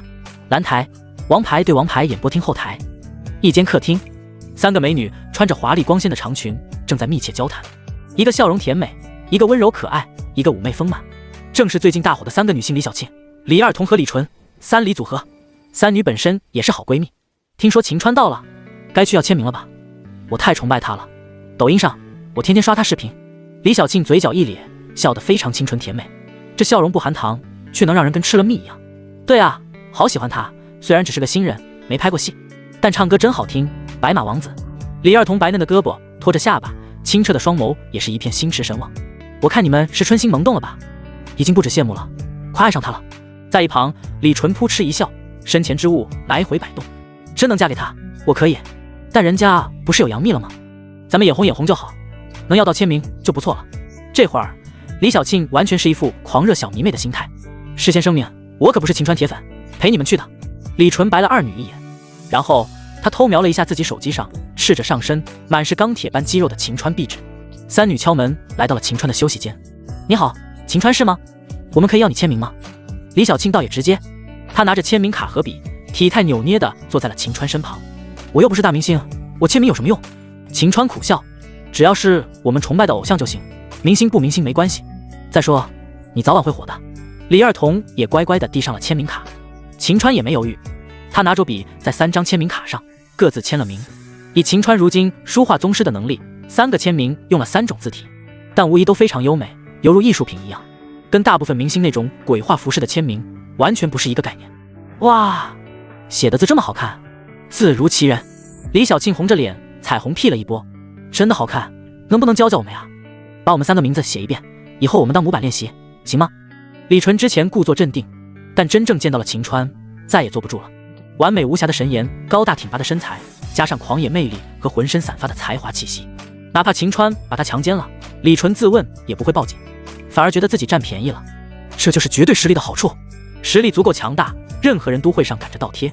这些女神虽然眼光很高，对未来的男友和老公要求极度苛刻，但秦川这样天下无双的绝世男神，也完全足够让他们跪舔了。行，紧跟着，秦川拿笔用各种字体把3人的名字都写了一遍。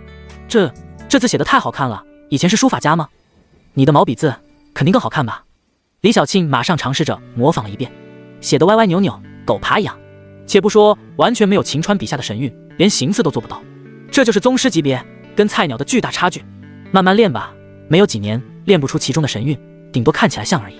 秦川笑了笑，我觉得也是，我们太笨了，谁让你那么厉害的？李小庆很活泼，在秦川面前丝毫没掩饰他的疯狂崇拜。在见到秦川之前，他是纯粹的崇拜，而看到真人后，那崇拜也在直线升级，成为了仰慕，甚至爱慕。秦川，留一下微信跟电话吧。不过秘密不会打我吧？李小庆扑哧一笑，他是以开玩笑的方式说出了自己的心里话。不会的，因为打你的可能不止一个人。秦川淡淡一笑，跟3女互留了联系方式。那我们就先走了，看看台本，节目快开始了。李小庆在离开前突然扑到了秦川怀里，跟他拥抱了一下，然后就像做贼似的一溜烟跑了。小丫头，你是不是看上秦川了？门外，李纯跟李二童围住了李小庆，开始质问。不告诉你们，管你们什么事儿？审问战犯呢？李小庆在2个闺蜜的屁股上各打了一巴掌，光速逃跑。好你个小丫头，追上去把她裤子给扒了。李纯做出了撸袖子的动作，紧追不舍。一直到晚上6点，秦川都在吃鸡，并没看一眼台本。以他如今的综艺水准，扫一眼大概流程就完全足够了。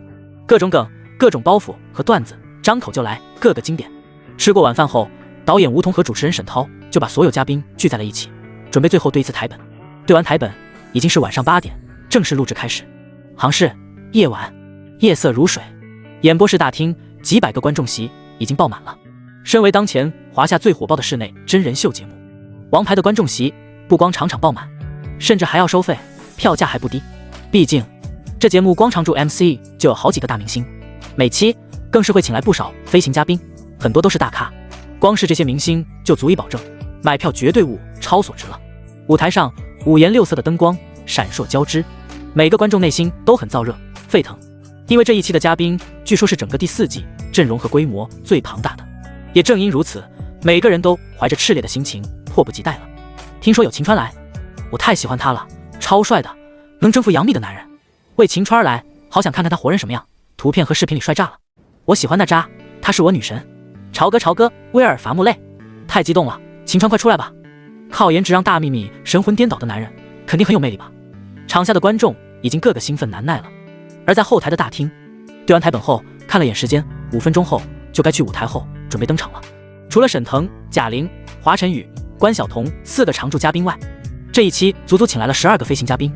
男嘉宾有秦川、邓潮、陈赫、岳云鹏、郭大林、张若昀；李小倩女嘉宾有李小庆、李二童、李纯、古力娜扎、陈钰琪，基本上都是一些新生代的艺人，充满着青春活力。腾哥，感觉你跟我们不是一个时代的人。临出场前，秦川损了沈腾一句。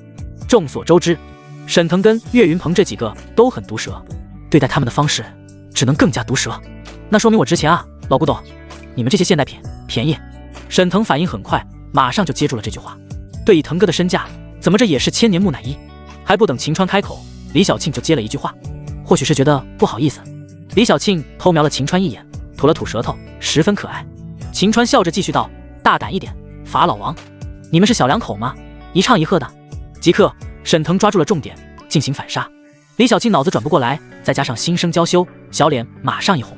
面对沈腾这种老油条的攻击，他根本斗不过。腾哥把份子钱交出来，那就算小两口。秦川伸手朝沈腾要钱，要钱没有？以后要份子钱提前说，我好找你嫂子申请。沈腾一顿尬笑。这时候，舞台上，沈涛在说完开场白之后，嘉宾要出场了。在此之前，王牌直播间也同步开启了。这档综艺采取直播跟电视剪辑播出2种方式，才刚开始录制，直播间人数已经足足有300多万了。很快，演播厅灯光一暗，无数的光柱打下来，聚焦在了舞台上，嘉宾们一一出场。哇，秦川来了，好帅！我去，这也太帅了吧！终于见到超清的真人了，帅爆了！我要是大幂幂，我也可以。这些明星的颜值、身材真的是被秦川给吊打了，路转粉了，太帅了！快点出道吧，快点拍戏吧，太喜欢了！尼玛，超级男神啊！比小鹿、吴死哥和坤坤他们帅多了，这身腱子肉一看就是爆发力超强的，我一个男人都看得馋了。在众嘉宾登场后，直播间人数飙升，弹幕铺满了屏幕，而至少有一半的弹幕跟秦川有关。完美神颜、强悍的身材，加上之前与杨幂的绯闻，诸多元素让秦川压过了所有大明星，成了最受关注的爆点。沈涛宣布道，在进入正式比拼之前，我们这么多嘉宾需要分为2队，你们可自行分队。这时候，沈腾挥了挥手，站了出来，2个队长，我肯定占一个席位吧，另外一个从嘉宾里面选吧。我青年小秦，不知道你们同不同意？沈腾眯眼笑着盯着秦川，很显然，沈腾能看出来秦川的综艺效果最好，也最受关注，让他当另一个队长，无疑能让节目效果达到最佳程度。我同意。老秦川当这个队长挺好的。古力娜扎第一个出来赞成，差一点他就习惯性的喊出老公来了。这可是直播，一旦口误可没有机会更正，马上就会上热搜。+1，陈钰琪当然也无条件支持，3李组合也纷纷应援。在这种局面下，所有人当然水到渠成的就让秦川当这个队长了。2个队长已经选好了。沈涛笑着道，既然有了队长，那么接下来请其余嘉宾选择战队。开始。在沈涛一声令下后，没多久，嘉宾们几乎不约而同朝秦川身后走去。舞台中央就剩下了一个贾玲，不知所措。腾哥，你说我该怎么办？选你吧，违背良心。不选吧，你太惨了。贾玲满眼无辜地盯着沈腾。快走吧，麻利的，让我一个人好好静静。沈腾露出苦笑，褶子堆满一脸。在玩闹之后，14名嘉宾开始正式站队。古力娜扎和陈钰琪身为秦川老婆，肯定站在他这边。3李组合也是秦川的狂热小迷妹，坚定不移站在他这边。剩下的嘉宾里，李小宪和张若昀站在了秦川身后。即刻，2大阵营形成。你们队太弱了吧？我们队全都是男的，游戏赢定了。沈腾傲娇的抬着头，表示蔑视。腾哥，你这是逼我们叛变啊！贾玲表示不满。对啊，这么大的美女，视而不见。关晓彤也闷哼一声。请2位队长给各自的战队取个名字。腾哥开始。沈涛说道。沈腾歪着脑袋想了半天，你们一定以为我会起王牌家族队或者颜值爆表队吧？错了，太俗了，我们的战队就叫什么都对队。噗！在这名字出来后，全场笑翻，场下的观众也个个爆笑如雷。毫无疑问，沈腾的搞笑功力很强。镜头给到了秦川特写，他眉头一动，嘴角浮起笑容。那我们就叫战胜沈腾队。秦川取的名字瞬间更是笑得所有人眼泪都出来了。什么玩意儿？战胜沈腾队？那我们就改名叫战胜秦川队。沈腾很不服气，傲娇的摆了摆手。这时候沈涛连忙站了出来，那就这么定了。接下来我们开始第1环节的比拼，2个战队每轮游戏获胜将会获得1张王牌，最后王牌多的战队可以得到最终的终极王牌礼包。今天我们第1轮的游戏叫做不同凡响，请看大屏幕。随即大屏幕上浮现出了字幕。不同凡响规则，队员需要按照要求唱出符合主题的歌曲，或者回答出符合逻辑的问题，才能将炸弹传给下一个人。最终炸弹爆炸次数最少的战队获胜。什么都对队出战成员：沈腾、贾玲、华晨宇、邓潮、陈赫战胜沈腾队出战成员：秦川、张若昀、李小宪、李小庆、陈钰琪。2个队的成员交替穿插着围成了一圈。沈涛笑了笑，上炸弹。随即工作人员端着一个炸弹盒子走了上来。由于不是第一次玩了，所以对于这炸弹沈腾等人很熟悉了。这一期的炸弹威力提升了，所以一旦引爆绝对会炸得很碎。沈涛故意增加紧张气氛。秦川笑了笑，那我们很吃亏啊，我们队脸皮都薄，经不起炸。身为队长，秦川肯定要在游戏开始前打击对手一下。小秦，这就不厚道了。腾哥脸皮厚，跟我们没关系。陈赫马上站了出来，以正清白。沈腾顿时捂住了双脸，这都什么队员啊？别得意，鹿死谁手还不知道呢。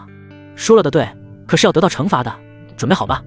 贾玲冲到了秦川跟前，跟他对峙叫嚣，而秦川干脆挺直了身姿，跟贾玲比身材和个头。贾玲姐，还要比吗？打扰了。1秒钟，贾玲马上光速遁逃了。秦川可谓合照杀手，再顶级的男神女神在他面前都要黯然失色，何况贾玲那身材好。第1轮游戏，请唱出跟黑色有关的歌曲。在沈涛喊出要求后，就把炸弹盒子塞到了打头的沈腾手里。像爱不释手的黑色高跟鞋，沈腾酝酿了几秒钟后就唱了一句。炸弹是倒计时的，这个时间虽然不确定，但绝对是5分钟以上。沈腾第一个来，自然要尽量耗费时间，反正也绝对安全。唱完后，沈腾就把炸弹丢给了陈钰琪。陈钰琪可不傻，马上又还了回去。黑色高跟鞋，腾哥，你家有这首歌？管他那么多干嘛？什么颜色的高跟鞋不是穿？沈腾耍赖道，但碍于规则，他只能重新想了一个。嘿呦嘿呦嘿呦嘿，哪怕山高谁也深。在通过后，沈腾马上把炸弹塞给了陈钰琪，然后躲得远远的。跟沈腾一样，陈钰琪不太喜欢听歌，而且他是典型的音痴，对歌词也免疫，完全记不住几首歌，半天了也憋不出一句歌词来。黑凤梨那双眼动人，将近半分钟，陈钰琪终于憋出了一句歌词，然后他就把炸弹盒子往身旁贾玲怀里塞。不行，你那哪有黑啊？那是粤语发音，重来。贾玲很精明，自然不肯接，连秦川都忍不住打趣：快呀琪琪，不然在你这儿就要爆了。听到秦川的催促，陈钰琪俏皮地吐了吐舌尖，两腮微红，像白天不懂夜的黑。好不容易陈钰琪才丢出了一句，只是他有点五音不全，唱歌跑调。很快1圈就下来了。这次的炸弹设定时间很长，过程中好几个嘉宾各种拖延，但即便如此还是转了1圈，最后来到了秦川手中。所有的目光都集中在了秦川身上，因为之前秦川唱歌的视频在抖音上火爆了一段时间，众人都想听听秦川现场清唱是不是也那么好听。砰！就在这时，一声爆响传来，秦川还没来得及开口，那炸弹盒子就爆了，一只拳头从里面弹射出来，打到了秦川面前。耶，赢了！威尔伐木累。邓潮激动地跟成员击掌。早说过了，你们对起这个名字败人品。沈腾得意地数落。沈涛走了过来。好，那我们接下来开始第2轮游戏。按照顺序，一队成员向另一队成员提问，回答不符合逻辑的不算，回答正确才可以传递炸弹。这一次是从中间开始的。邓潮看着李晓庆，你最爱的3个男演员？是爱，不是喜欢哦。这个游戏每个人都喜欢玩，因为可以搞八卦。李晓庆顿时为难起来，不管说谁，台上跟台下绝对都会一阵疯狂起哄。小月月，腾哥，他只能先丢出2个不会引发八卦的笑星。还有秦川。纠结了半天，李晓庆还是说出了秦川的名字。他真的是秦川的狂热粉，不说他都有违良心。而且就算真的因此上了热搜，闹出八卦新闻什么的，李晓庆也不在乎，甚至还可能会开心激动。秦川，这里面有事儿啊。果然在李晓庆丢出秦川的名字后，沈腾马上开始搞事。他红着脸侧身尽量避开镜头。作为小庆最爱的明星，秦川你有什么感想？沈腾拿着话筒假装进行采访。秦川笑了笑，腾哥你也是彼此啊，有什么好说的？那不一样。沈腾连连摇头，怎么不一样？不就是我帅你丑吗？秦川对了一句。沈腾被击出了内伤。不跟你说了，你太毒舌。很快问题继续，3个人过后就轮到了秦川。华晨宇也很聪明，他直接问出了类似的问题，说出3个你最爱的女演员。最爱的哦。秦川丝毫没有犹豫，杨幂、陈钰琪、古力娜扎。自己的2个老婆在台上，而要说3个名字，只能从台下找一个了。说出杨幂，没人觉得奇怪，毕竟2个人的绯闻都炒上天了。但陈钰琪跟古力娜扎这就有点意思了。邓潮跟陈赫当然明白是怎么回事，笑而不语。沈腾又打算出来搞事，可考虑到刚刚被秦川各种对，只好闭嘴了。陈钰琪跟古力娜扎小脸发红，满眼散发着幸福，被自家老公点名的感觉着实有点爽。但一旁的3里组合，尤其是李晓庆，面色铁黑，非常难看。3个名额居然都没有他们3人一席之地，也太枉费他们那么狂热的追星了吧。哼，再也不喜欢秦川了。李晓庆把嘴唇撅得老高，但目光再度落到秦川身上时，刚刚的念头瞬间荡然无存。真香，真是命中克星，为什么会有这么完美的男人呢？拿他没办法，好羡慕蜜姐可以成为他的女人。我觉得我是不是也应该主动追求了？跟蜜姐抢老公会被揍吗？一时间李晓庆开始各种胡思乱想了。心猿意马。从直播间来看，李小庆有些心不在焉，走神儿都走到太平洋了。这一轮游戏战胜沈腾队赢了，1-1。接下来还会有一轮游戏直接定胜负。2个战队开始换人。小庆，你早该下来了，刚刚想什么呢？看你心思没在录节目上面。李纯握着他的手，轻声耳语。没啥。李小庆尴尬地应道。想秦川了吧？是不是觉得他没说爱你，伤心了？李纯无情地揭穿了闺蜜的心思。少废话，玩你的游戏去。李小庆骂了一声，回到座位。他的白嫩胳膊撑着脸蛋，开始肆无忌惮地在场下观看秦川了。身为新晋小花旦，李小庆的发展势头很猛，但顶流小花旦最多也就几年辉煌而已。他这会儿已经在考虑终身大事了。李小庆没有犯小兵之流那么大的野心，他只想安稳捞几年钱，等新鲜血液把他们顶下去了，安心嫁人，相夫教子。因此一直以来，李小庆虽然以单身主义标榜，却一直在搜寻猎物，找来找去，整个娱乐圈也没有能入李小庆法眼的。直到发现秦川，李小庆像是饿了半个月，看到新鲜美味猎物的狼，或者说像是探险家历经生死终于找到传说中的宝藏一样。一眼之缘，李小庆就彻底被秦川给降服了。外形无可挑剔，才华出众，会唱歌，会写剧本，人还幽默。虽然没钱，但以秦川的潜质，要爆红就是一夜之间的事情。李小庆做事很果断，既然看中了秦川，那就要雷厉风行的拿下，免得迟了反而让别人抢了嘴边的肉。第3轮游戏什么都对获胜，爷赢了，想想怎么惩罚他们对吧？沈腾十分得意，眼珠子滴溜溜打转，琢磨着惩罚方式。不如就让秦川唱首歌吧，他唱歌很好听的。邓潮提议。对，我听过，很燃，声音很好听。陈赫跟着说道。陈钰琪跟古力娜扎等人当然也跟着起哄，自家老公唱歌他们永远都听不够，而且他们严重怀疑秦川会拿出一首新歌来演唱，这样他们可就大饱耳福了。众嘉宾盛情难却，不光是嘉宾们，台下的观众以及直播间的观众都在要求秦川唱歌。天意民意。很快灯光暗了下来，所有嘉宾退到场边，秦川拿着话筒走到舞台中央，没有伴奏，没有和声，因为谁也不知道秦川要唱什么的，完全是即兴来的，只有一些钢琴、二胡进行简单的点缀，基本上等于清唱。那就给大家带来一首我即将开拍的新剧《大汉天子》的主题曲吧。这部电视剧的主题曲秦川早就写好了，借着王牌的热度提前宣传一波，绝对是血赚。歌曲的名字叫做《向天再借500年》。随着淡淡的旋律响起，秦川高举话筒开始演唱。沿着江山起起伏伏温柔的曲线，放马爱的中原，爱的北国和江南。面对冰刀雪剑风雨多情的陪伴，珍惜苍天赐给我的金色的华年。看铁蹄铮铮踏遍万里河山，我站在风口浪尖，紧握住日月旋转。愿烟火人间安得太平美满。我真的还想再活500年。秦川的唱功是世界顶级，不光能飙高音、中音、美声这些，本身嗓音的变化性可是非常多样的。演唱情歌时，秦川的嗓音深沉忧郁，而唱到这种霸气的歌就变得慷慨激昂，每一个发音都如雷霆贯耳，震爆耳膜，仿佛是一位千古大帝屹立在山峰之巅吟唱，那气势横扫万里，那种大气磅礴，犹如雷霆万钧，让人心头颤抖，太震撼了！卧槽，这歌太牛批了吧！而且秦川唱的也足够霸道，掉了！大汉天子，这是什么戏？咋一点消息都没有呢？这歌真牛逼，快点出单曲吧，我要循环1个月。还有电视剧快点拍，好久没听到这么热血沸腾的歌了。向天再借500年，太燃了！麻蛋，听得我热血沸腾，再去跑个5公里。秦川要演汉武帝吗？期待啊，逼格挺高的。主题曲这妖牛，剧应该也很好看吧？坐等了。直播间弹幕铺满屏幕，根本看不到半点画面了。从秦川开始唱歌，直到演唱结束，人数从600万飙升到了1200万，短短5分钟翻了1倍，堪称恐怖。这让身为总导演的吴彤笑得嘴角都裂开了。在此之前，他可没料到秦川的综艺效果这么恐怖。不光如此，秦川的歌的确易燃易爆炸，就连吴彤自己都听得浑身燥热，内心燃烧起了一股冲动，恨不得披挂上阵，征战沙场。不得不说，好的音乐能够引起无数人的共鸣，短短一首歌却让亿万观众跟打了鸡血一样，心潮澎湃。什么鬼？太好听了吧！真的，这歌炸了，我估计预定金曲奖了。邓潮瞪大了双眼，不可思议，听得我浑身发热，都想去干一炮了。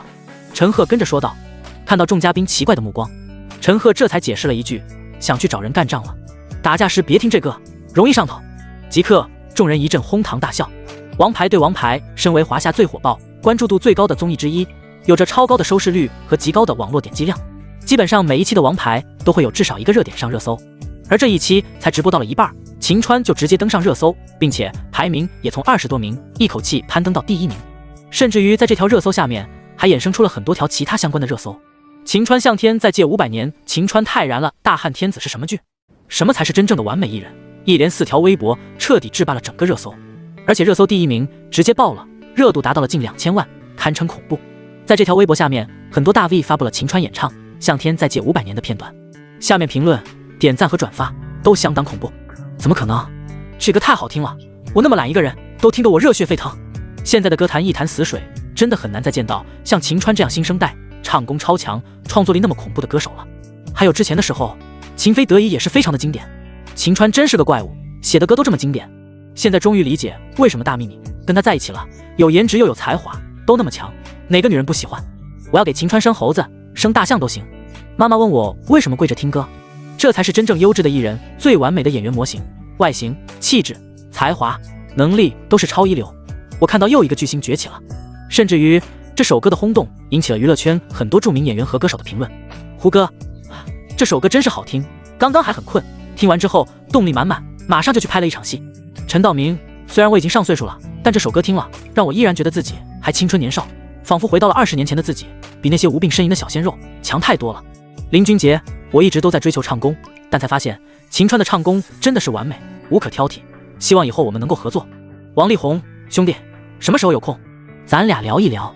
如果说之前秦川虽然有了很高的热度，顶多算一个网红的话，那现在他真的就是彻头彻尾的火遍了整个网络，引起了整个娱乐圈的轰动，仅仅是因为这一首歌。同时想要跟秦川合作发行这首单曲，或者签下他的经纪公司和娱乐公司数之不尽。房间当中，韩轩轩的电话都快被打爆了，2个电话铃声不断响起，忙活至少2个小时才稍微有了喘息的机会。这是他头一次感受到当经纪人有多累，但同时他也为秦川的崛起而感到开心，泪点根本不算什么。杨幂工作室，迪丽热巴等人都凑在一起观看了大屏幕上秦川演唱向天再借500年的片段。高维光和张云龙等人一个个都酸得不行，虽然面露不屑，但心里也的确觉得秦川太强了。反复播放了4-5遍之后，杨幂笑了笑道，怎么样，这首歌好听吗？希望以后你们也能跟秦川一样努力提升自己的能力，只有能力提升了才有机会爆红一把。幂姐，秦川的能力虽然很强，但他的颜值和身材也都很完美，而这些我们都不可能具备，没办法，人比人气死人呢，这就是天赋。张云龙耸了耸肩，十分无奈。这时候杨幂接到了韩轩轩的电话，幂姐，这首歌到底应该怎么处理？我现在都快忙得焦头烂额了。杨幂想了想，你发布一个公告，告诉那些公司秦川已经签约了我的工作室，是不会再跟任何人签约的。而且这首歌我打算跟企鹅音乐合作，一般来说歌手的歌都是由他所在的唱片公司进行制作发行，然后在音乐平台上进行运营。而秦川不一样，这首歌实在是太火了，直接引起了企鹅音乐的注意，向秦川伸出了橄榄枝，想直接和他合作。录制完成后马上在企鹅音乐上线推广，再加上其本身就是实力超群的大平台，跟企鹅合作，杨幂当然没有任何意见。甚至如果能够跟企鹅建立长久的合作，延伸到其他领域，对秦川的发展来说也是一件非常良好的事情。蓝台演播厅内，秦川仍旧在继续录制王牌对王牌，他根本不知道外界发生了什么事情。第2轮游戏王牌传声筒战胜沈腾队获得胜利，2个战队打成了1-1平，中间有15分钟的休息时间。毕竟这台节目是采用全程直播的形式，嘉宾们肯定要解决一下生理问题，不然的话高强度的连续录制会对身体造成损伤。后台休息室，陈钰琪和古力娜扎并没有在房间，他们跟经纪人去外面交谈了。这时候李晓庆趁着没人偷偷地钻进了秦川的休息室。秦川，你火了知道吗？李晓庆拿着手机在抖音、微博等各大平台来回切换，让秦川看看他自己现在有多火爆。还好啊，只是唱首歌而已，运气哪有什么运气，换成别人可没有你的运气。很多小鲜肉唱的歌花了多少钱来包装宣传操作都火不了，可你呢，随便唱了一首就火成了这样，太厉害了，不愧是我偶像。李晓庆站在秦川身前，双臂抱胸，对他简直崇拜到不能自已。有空了可以请你吃饭吗？或者说你的新片大汉天子还缺不缺演员？我想试一试。李晓庆瞪大了双眼，嘴角挂着甜美的笑容，等待着秦川的决定。这个还不好说，等我回去的时候看看吧，如果有合适的角色那就给你，怎么样？因为秦川之前的确是把角色们全都分给老婆们了，除非有人档期出现问题，否则很难让李晓庆顶替上去。好的，那我可就静候佳音了。在得到秦川的允诺之后，虽然还不太靠谱，但是李小庆本人也是非常的高兴。然后他突然间身体绷得很直，十指紧握在一起，身体都在微微的颤抖，看上去十分紧张。怎么了？看你如坐针毡似的。秦川看出了李小庆的不自然，连忙问了一句：是这样，你除了蜜姐还有没有其他女朋友了吗？其实我很喜欢你。鼓足勇气之后，李小庆终于说出了自己心里的想法，向秦川告白。因为这个世界法律跟前世截然不同，一夫多妻很少见，但还是存在的。人们的观念也没有前世那么保守。虽然秦川已经有了杨幂，但是无论从法律还是从道德上来说，李小庆都还是可以跟他在一起的，并且光明正大，无需什么躲藏。就算两个人一起跟秦川领证也没有什么。你这算是表白吗？秦川笑了笑，算是吧。你猜？说完之后，李小庆娇笑一声，迈着步子哒哒哒跑出了房间，似乎有点不好意思。秦川撇了撇嘴，并没说什么。录制继续。第3个游戏，战胜沈腾队又输了，而且其他成员心不在焉的都不怎么卖力，好像故意要输似的。因为输了就可以接受惩罚，可以惩罚秦川，让他唱歌。这显然是每个人都愿意看到的局面。所以对方死命的要赢，自己的队友还各种拖后腿放水，这让秦川相当的无语。哈哈，我们又赢了。沈腾挨个跟队员们击掌。哈哈，我们又输了。陈玉琪不禁大笑了一声。输了有什么好笑的？秦川白了他一眼。我们要受惩罚了，激动吗？古力娜扎吆喝了一声。看到几个女队员都点了点头，秦川简直要吐血。尼玛，这简直就是和起火来坑自己啊！不过这对秦川来说肯定也是好事，因为当下他人气质暴涨，已经快要突破600W了。按照这样的趋势，如果自己再添上一把火，恐怕在这一期王牌对王牌所获的人气值就能直接破1000万，甚至更多。人气值的获取就是看短时间内的热度、流量、话题度等等。现在秦川几乎制霸了整个娱乐圈的头条，人气涨起来当然非常恐怖。能够再点一把火，秦川绝对能彻底主宰娱乐圈3天以内的各个榜单。要知道，这还是秦川在一部戏都还没有上映的情况下，就已经火得一塌糊涂了。等到《三生三世》上映，或者《大汉天子》播出，可以想到秦川会火到何等程度。该唱歌了吧？古力娜扎等人眼巴巴地盯着秦川，而沈腾等人为了给秦川造热度，给节目组提升关注度，肯定愿意给秦川再提供一个机会。总是唱歌未免有点枯燥，这样吧，我写一幅书法作品怎么样？道具组应该有上好的笔墨纸砚吧？达不到专业书法家级别，稍微差一点的也可以。这是要当场写毛笔字？沈腾很纳闷，不过他跟总导演打了一下招呼，吴桐点了点头。虽然不知道秦川想搞什么云里雾里，但在吴桐看来，秦川绝对又想展示什么技能了。他就像一座宝藏，会喷发的宝藏，谁也不知道秦川到底会喷发出什么样的金银珠宝来。很快节目组就准备了上好的宣纸、砚台、毛笔。我来研墨，我以前也练过书法，不过是个臭皮匠。李纯笑了笑，然后乖巧地跑过去给秦川研墨。而其他嘉宾都是继续进行游戏，反正每一个战队的成员都很多，少1-2个人完全不影响游戏。2个方木压着宣纸，左侧是砚台，右侧是笔架。秦川从笔架上拿起一支毛笔，蘸了墨就开始写了。永和9年，岁在癸丑，暮春之初，会于会稽山阴之兰亭。秦川挥毫泼墨，手臂肆意飞舞，一篇洋洋洒洒的《兰亭集序》从他手中完成。不到25分钟的功夫，这篇《兰亭集序》就完成了。秦川从手机上搜出了《兰亭集序》的图片，然后模仿王羲之的笔法、风骨还有特点等等，算是进行了临摹。他写好之后，节目组马上将他这幅书法作品特写投射到大屏幕上，同时节目组也将准备好的《兰亭集序》真迹图片放在一边，2幅作品进行对比。看着大屏幕上这2幅近乎一模一样的作品，所有人都惊呆了，因为秦川写的这篇《兰亭集序》跟王羲之写的几乎一模一样，每一个细节、每一处用笔、每一处转折、用墨的轻重几乎分毫误差，就跟机器制作出来的2幅作品一样。但是跟机器制作的相比，秦川的作品把王羲之的风韵、风骨以及笔下的韵味彰显无疑，犹如是王羲之在世一样，字里行间展现出来的强大功力简直让人叹为观止。可以说，抛开纸质、年代等因素，只看书法作品本身，这幅作品完全可以替代王羲之《兰亭集序》真迹的作品，哪怕是最顶级的鉴宝专家都要打眼。这幅临摹《兰亭集序》一出来，马上又轰动了整个微博，再次登顶热搜。此时华夏书法协会内，一个满头白发的花甲老人正在临摹《兰亭集序》，地上已经扔了很多纸，很显然都是临摹失败的作品。刘成是国内顶级的书法大师，非常喜欢王羲之的作品，经常进行临摹，但是很难得其风韵。外行人看不出什么来，觉得很像，但内行人却看得出，在韵味上跟王羲之还是差了不少。书法作品讲究的就是风骨、气韵、意境，而不是单纯的形似。哎，还是算了吧。刘成又将一个失败的作品扔掉之后，坐下来打开手机，刚刚登进微博就看到了首头条上秦川临摹的《兰亭集序》，怎么可能？这也太像了吧！这风月，这风骨，简直就是王羲之在世啊！这不会是真品吧？怎么可能？怎么可能会有人有这么高的书法造诣？顿时，刘成激动地跳了起来，差点没有心脏病发作。不行，我要去联系节目组，一定要把这幅书法作品弄到手。经过5个多小时的录制，王牌对王牌节目终于落下了帷幕。此时，网络上各种关于秦川话题也达到了巅峰热度。先是一首《向天再借500年》，震惊了整个歌坛，然后又是临摹《兰亭集序》，在书法界掀起了地震效应。一期普通到不能再普通的综艺节目，竟然有如此恐怖的关注，绝对算是现象级的了。梧桐笑得简直快乐开花了，这是什么样一个宝藏男孩？如果秦川真的能常驻的话，梧桐真的有信心能够让王牌对王牌成为整个华夏史上最火爆的综艺，那时候可就没有之一了。一个名叫娱乐圈联盟的大 V 听到秦川的歌，看到他的书法作品，激动地发布了一条微博。景浩在这个小鲜肉横行的年代，秦川算是其中的一股清流了。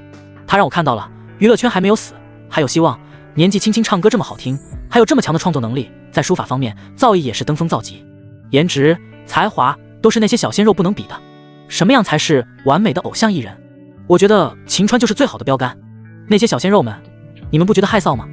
还有什么脸面混在娱乐圈？景浩这条微博即刻又引起了很大的反响，很多大 V 进行转发评论，粉丝们也在下面进行了热烈的讨论，其中大部分都是进行支持的言论，但也有不少小鲜肉的脑残粉疯狂抹黑。但整体趋势而言，显然都是非常赞同这条微博所表达的价值观。真的是这样，直到见识到秦川，我才清楚，原来艺人还能这样全能，这样完美。那些流量小鲜肉算个屁，就靠脸吃饭，还比不过人家，更不要说身材、才华、气质这些。我真是替你们害臊，现在的小鲜肉完全靠着一张脸活着，脸皮比城墙都厚，但凡脸皮薄一点，他们都没脸上电视，笑死我了。秦川这种炒作，你们也信？随便唱一首烂歌，写的一手烂书法作品，就把他吹成神了，可笑。这首歌的确很好听，那我就不说什么了。关键是这幅字，谁说写得好？我就觉得写的一般，经纪公司吹也没必要这么吹吧。秦川是谁？真把我吓死了！一个没有任何作品的所谓明星，就开始各种包装和炒作，这样真的好吗？在秦川的书法得到无数赞美的同时，也有很多水军和小鲜肉的脑残粉进行质疑，各种抹黑秦川。对那些小鲜肉而言，秦川带来了巨大的危机，所以他们肯定要进行公关，各种抹黑，叫嚣着让秦川滚出娱乐圈。在这种气氛的营造之下，形成了大规模抹黑秦川的热潮。很多无知的路人也跟着进行抹黑，因为一般人也不相信秦川可以有这么高的书法造诣，只觉得是公关公司吹出来的。在另一边，刘成已经给韩萱萱打了电话，秦川同意把这幅《兰亭集序》送给他。本来刘成开价要买，而且直接开出50万，但对秦川来说，他写的字从来只能送，不会买。一旦被标上价格，那将来就会有很多人向他求字画。况且这个价格不是很高，秦川也根本没什么兴趣，所以只有将这幅画送给书法协会，让他们临摹、欣赏、膜拜，这样才能形成源源不断的宣传效应，价值肯定比那50万要高得多。景浩，我来证明，秦川的书法造诣就算比不上王羲之，起码在整个华夏范围内，很少有人能够匹敌。如果有人质疑我的专业性，可以代替我当这个书法协会会长。景浩在铺天盖地的抹黑热潮下，刘成出面，一下子就打碎了这种疑问。同时，人民日报、华夏博物馆、书画协会等等官博都对秦川进行了声援。在各种官方言论的支持下，秦川无疑就更站得住脚了。秦川的横空出世，令整个微博和各大舆论平台全都乱成了一锅粥。虽然褒贬不一，但整体而言，他的好评度还是很高的，人气值也疯狂暴涨。演播厅后台，陈钰琪跟古力娜扎看着网络上的言论，眉头紧皱。老公，没想到你现在这么火呀，就参加了这个综艺，就红成这样。等你的戏播出，不知道会有多么大的轰动呢。陈钰琪娇笑一声，对啊，这就是老公的魅力，不然我们怎么都甘愿成为他的老婆呢？对吗？古力娜扎扮了个鬼脸，开心的笑了笑。就是那些水军太可恨了，小鲜肉们的公关公司使劲黑老公，可惜黑不动啊。那么多官方都出来辟谣了，打脸了，真是活该。坤坤和小鹿、吴死哥那些人，事实证明垃圾永远是垃圾。没多久，陈钰琪跟古力娜扎先去准备行装了，录完节目也该回去了。而秦川一边在系统中查看自己的人气值，一边将《夏洛特烦恼》的剧本发给了沈腾。目前秦川的人气值已经涨到了1100万，这绝对是个相当恐怖的数值了。此前秦川一直想兑换导演技能，现在来看，这个数字已经完全足够了。掌握导演技能就能够自拍自导，让秦川的作品水准完全提升2个档次。虽然其他导演水准也很高，但秦川自己编写的作品自己来指导，更能够将作品当中的内涵演绎出来，这点是其他导演很难做到的。不光是沈腾，连华晨宇也来跟秦川要歌了。虽然华晨宇是当下华语乐坛新生代的主力歌手，但他的代表作实在是寥寥无几，传唱度高的更是基本上没有，这也让他饱受质疑。所以华晨宇也想要跟秦川要一首能拿得出手的歌来提升自己的地位。秦川倒也没有吝啬，随便挑选了几首经典歌曲丢给他，由杨幂和韩萱萱进行操作。在一切都妥当之后，秦川就准备带着陈钰琪和古力娜扎回家了。在出门前，李晓庆走了进来，李纯和李二同守在门口，生怕有人打扰他们。那个秦川，其实娜扎和琪琪也和你在一起，对吗？李晓庆不是瞎子，二女从进入兰台开始，一直到准备离开，始终都跟秦川待在一起，形影不离。这绝对不是朋友的关系那么简单。对啊，他们都是我老婆，虽然还没有领证，但基本上差不多了。秦川也没有任何隐瞒。啊！李晓庆瞪大双眼，眼眸中散发着浓浓的惊讶和羡慕。那我能不能？李晓庆犹豫了半天，还是没有说出口。毕竟他跟秦川认识才1天，上来就要当人家老婆，这有点太快了，太让人难以接受了。虽然李晓庆已经做好了准备，但说出这话，连他自己都觉得太过分了。没什么，以后希望我们还有合作的机会。李晓庆轻咬着下唇，纠结了半分钟后离开了休息室。随后，秦川带着二女一起开车回到了家里。在回到别墅的时候，刚好是清晨。但经过半个晚上的开车，二女都非常累了，精神困倦。不过在回到家里见到姐妹们的那一刻，还是即刻来了精神。这会儿，杨幂、迪丽热巴、鞠婧祎和佟丽娅都坐在客厅当中，等候着三人归来。看到秦川的刹那，四女全都扑了上去，把他围到了中间。万花丛中一点绿，这种感觉让秦川非常沉迷。杨幂弄了一头波浪卷，精明干练的白色短袖衬衫和黑色短裤，俨然一个成功女老板的装扮。鞠婧祎穿着粉红色的长裙，身材娇小的她显得十分可爱。迪丽热巴一身紧身长裙，整个身材彰显得淋漓尽致，前凸后翘，堪称完美。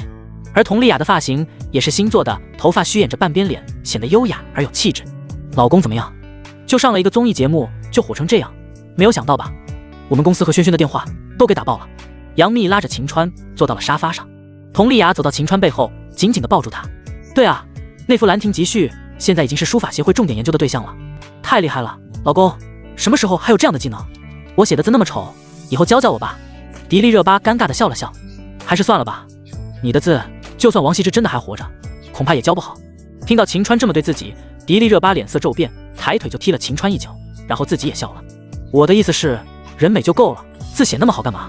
秦川在后面加了一句，让迪丽热巴瞬间就笑得跟花一样。说得对，我负责貌美如花，老公负责字美如花，嘿嘿。你们困不困？如果不困的话，就先吃了早饭再睡。杨幂问道。我现在恐怕没精力做早饭了，连夜开车还真的让秦川有点困了。虽然他的精神力非常强大，远超常人，但也不是铁人，不是机器人，肯定会累的。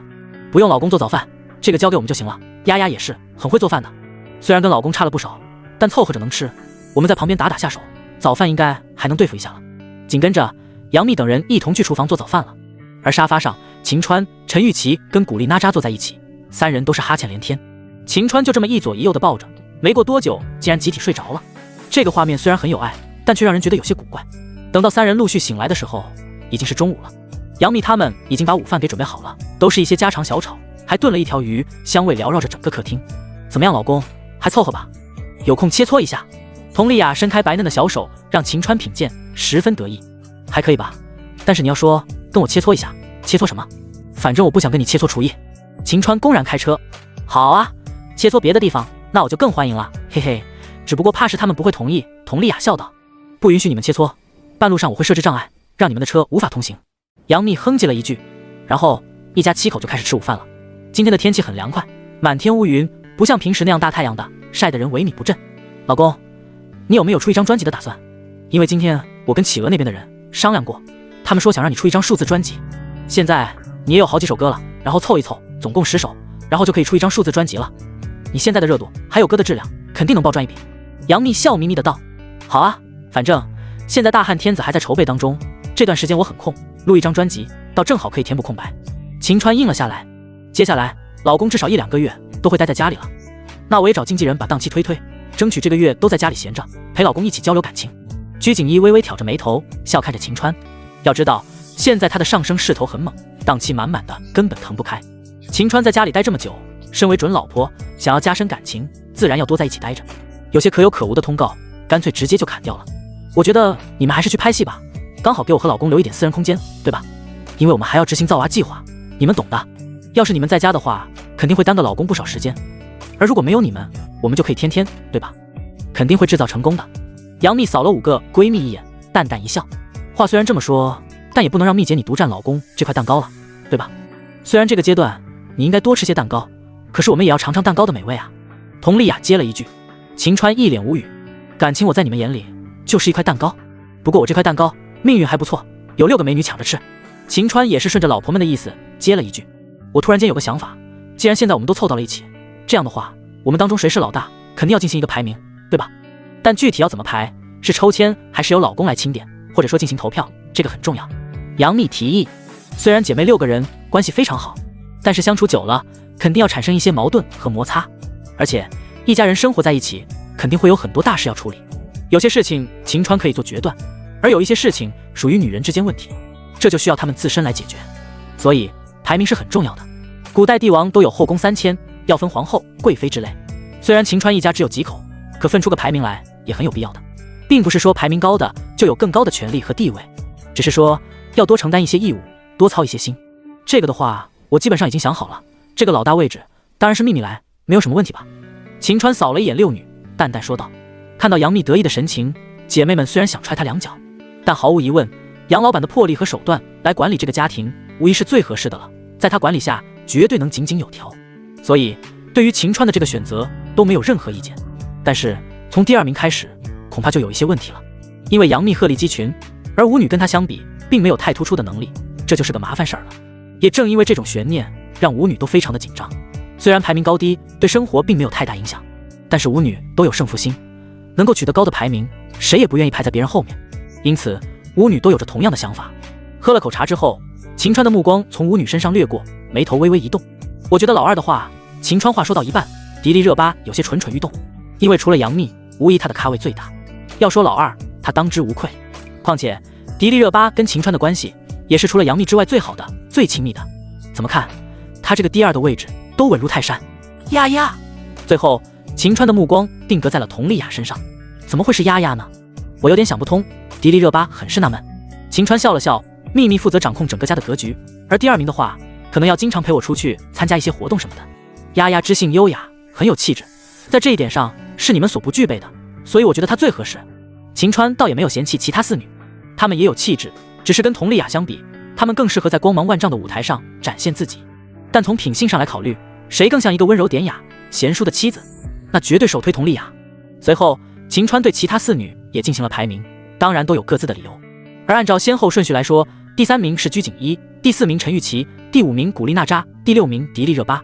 其他人都没有什么关系，唯独迪丽热巴有点心理不平衡。论名气，论跟秦川认识的先后和关系的亲密程度，无论如何，迪丽热巴也不能够排在最后1名。虽然最后1名并不会少块肉，但这实在是太不好听了，毕竟谁也不愿意当最后1名。老公，你是怎么把我排到最后1名了？我不服啊，我要上诉！迪丽热巴伸出白嫩的小手，抓住了秦川的胳膊，摇来摇去进行撒娇。很简单，家里最小的从来都是最受宠的，也就是老幺，对吧？秦川说出了一个理由，挑着眉头看了看迪丽热巴。听到这个解释，迪丽热巴无疑稍微满意了。她咂了咂嘴，你要是这么说的话，老公其实最爱我，我在你心里位置比他们都高。迪丽热巴看着秦川，等待着他的回应。我就是打个比方而已。秦川求生欲很强，这么说虽然满足了迪丽热巴，但其他老婆怕是会吞了他。好吧，既然都这样了，那我就接受这个排名，反正排到最后我又不会少一块肉。说到少肉，其实如果真能少肉的话，对我来说也是好事。迪丽热巴咯咯一笑，因为最近迪丽热巴对身材管理稍微有点放松，所以身上出了一点点的赘肉。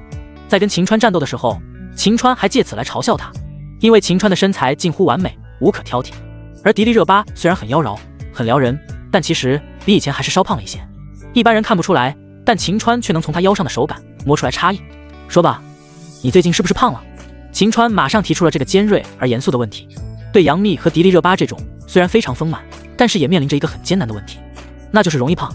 因为她们不是陈钰琪和鞠婧祎那种骨感的美女，十分丰满，只要稍微变动一下，丰满就有可能变成胖，这两者之间其实只有1线之差。所以不光是迪丽热巴，杨幂最近也渐渐从丰满变成了丰腴。虽然杨幂很忙，看起来非常劳累，但其实劳累有时候也会促进肥胖。虽然杨幂还远远算不上肥胖的程度，可却真的有点发福了，因为秦川的伙食实在是太好。一向对身材要求非常严苛的他们，在秦川的美食面前根本没有任何的抵挡力，每次都是胡吃海塞，这对女明星来说是非常致命的。这时候，陈钰琪悄悄地把电子秤搬了过来，放到了秦川和舞女跟前。看到电子秤，众人都猜到了陈钰琪的心思，有的幸灾乐祸，有的则非常嫌弃，比如迪丽热巴。刚刚说了她的身材走样，现在陈钰琪就把电子秤搬了过来，这分明就是给她弄难看吧。琪琪，你这是什么意思啊？想打我脸是吗？迪丽热巴在她小腰上掐了一下，而陈钰琪马上就躲到秦川身后，让他进行保护。老公，我真的没别的意思，我只是觉得我们家人肯定要统一报备一下身体数据，这样才能实时观测和检查，有利于我们的身体健康。如果谁的体重啊或者其他各种数据超标，那马上就要进行治疗，这样对我们来说也是好事嘛。陈钰琪说的一本正经，迪丽热巴不依不饶，直接拿拖鞋砸向陈钰琪。这时候秦川一个9天揽月，直接把迪丽热巴抱到了怀里。好了，我觉得琪琪说的并没有什么错，既然都是一家人了，那肯定要一起管理身材，对吧？尤其是我们都是明星，身材很重要。行，那我们就称体重。俗话说好女不过百，但对我们女明星来说，不过90才是王道。最让人满意的身材无疑是前凸后翘，但同时体重也不会太高，并非绝对的瘦就是好身材。比如陈钰琪那种，她太瘦了，很可能连80斤都不到，而鞠婧祎那种身材比较娇小，可能也没有80斤。最完美的身材标准无疑就是杨幂这种，看起来非常瘦，可一旦露肉，身材简直恐怖。这是不是有点太残暴了？我觉得还是算了吧，或者等过一段时间再说。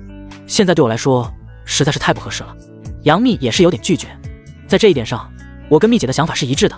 迪丽热巴咯咯一笑，不行，既然老公都发话了，那你们还不能听老公的话吗？在家里，秦川就如同帝王一般，有着绝对权力，说话当然也是圣旨一样，他们都要听从。那好吧，就按照排名从后往前来。杨幂即刻把锅丢给了迪丽热巴。幂姐，这有点不太合适吧？我觉得你身为老大，应该身先士卒，给我做出一个表率和典范。看到六女谁都不愿意第一个称体重，秦川开始发话了。那就从幂幂开始吧。连秦川都这么说了，杨幂自然没有拒绝的余地了。所以在活动了一下身体后，杨幂就朝电子秤走去。在上去之后，舞女即刻围了上来。电子秤上面赫然显示有一个数字 46.1， 这说明杨幂的体重是92斤，居然已经过90斤了。我觉得我以前没有90斤的，看来我身材更加丰满了，可能这些肉都长到胸和屁股上面了。杨幂耸了耸肩，我看你不要自欺欺人，这分明就是自己胖了，还给自己找这么多理由。陈钰琪说着也上了称，她的身板可没有杨幂这么爆炸，所以在上称之后，上面很快就显示出了一个数字 38.9。 看到这个数字，所有人都惊呆了，居然还不到78斤，这也太瘦了吧。因为陈钰琪可是一个标准的大吃货，谁能料到对这样一个吃货来说，竟然连80斤都没有，这就有点匪夷所思了。我就说你也太瘦了，我看你应该增肥了，不然的话太瘦也不健康。像幂姐那种胸大屁股大的，我觉得才是最完美的身材。当然了，她现在是稍微有点胖了，可一旦控制到90斤左右，就是最完美的身材。佟丽娅不吝啬赞美之词。没办法，谁让幂姐是大姐呢？再者说，她这也是天赋，天赋这东西根本不是练出来的。陈钰琪无奈地摇了摇头，紧跟着所有人都走上去称了体重。佟丽娅 42.4， 鞠婧祎 39.9， 古力娜扎 46.7， 迪丽热巴 48.4。 什么 48.4 97斤？怎么可能？迪丽热巴彻底傻眼了。她的身材很火爆，某些部位的肉确实比姐妹们都多一些，但这体重差距太大了吧，足足比陈钰琪她们多出了将近20斤。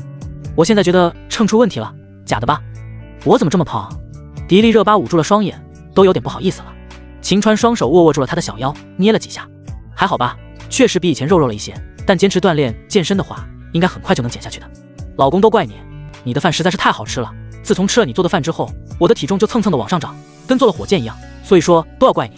秦川在他身上的柔软处捏了捏，笑道：都怪我，都怪我，今天晚上跟你一起锻炼减肥怎么样？好呀。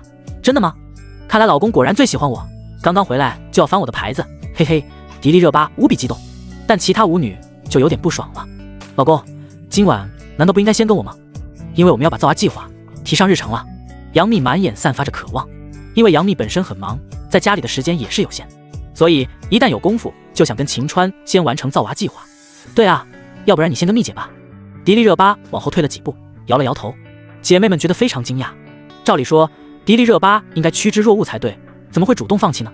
是这样，老公，我亲戚来了，我总不能浴血奋战吧？秦川这才恍然大悟，原来是这个原因，因为他老婆太多，所以生理期秦川根本就记不住，把这茬给忘了。转眼之间半个月就过去了，这段时间秦川基本上都待在家里，而六女基本上每天都有至少4个人陪在秦川左右，因为他们都是大明星，档期都是爆满的，肯定不可能每个人都推掉所有的档期留下来陪秦川，但他们已经做到了尽可能多的人跟秦川待在一起。这一天天气非常的晴朗，而且也没有平时那么闷热，因为现在已经是7月份的天气，加上前几天刚下过雨，所以气温没有那么高。车库外，秦川正在挑选合适的车子出行，在他身后6女全部都列成一排，在给秦川出主意。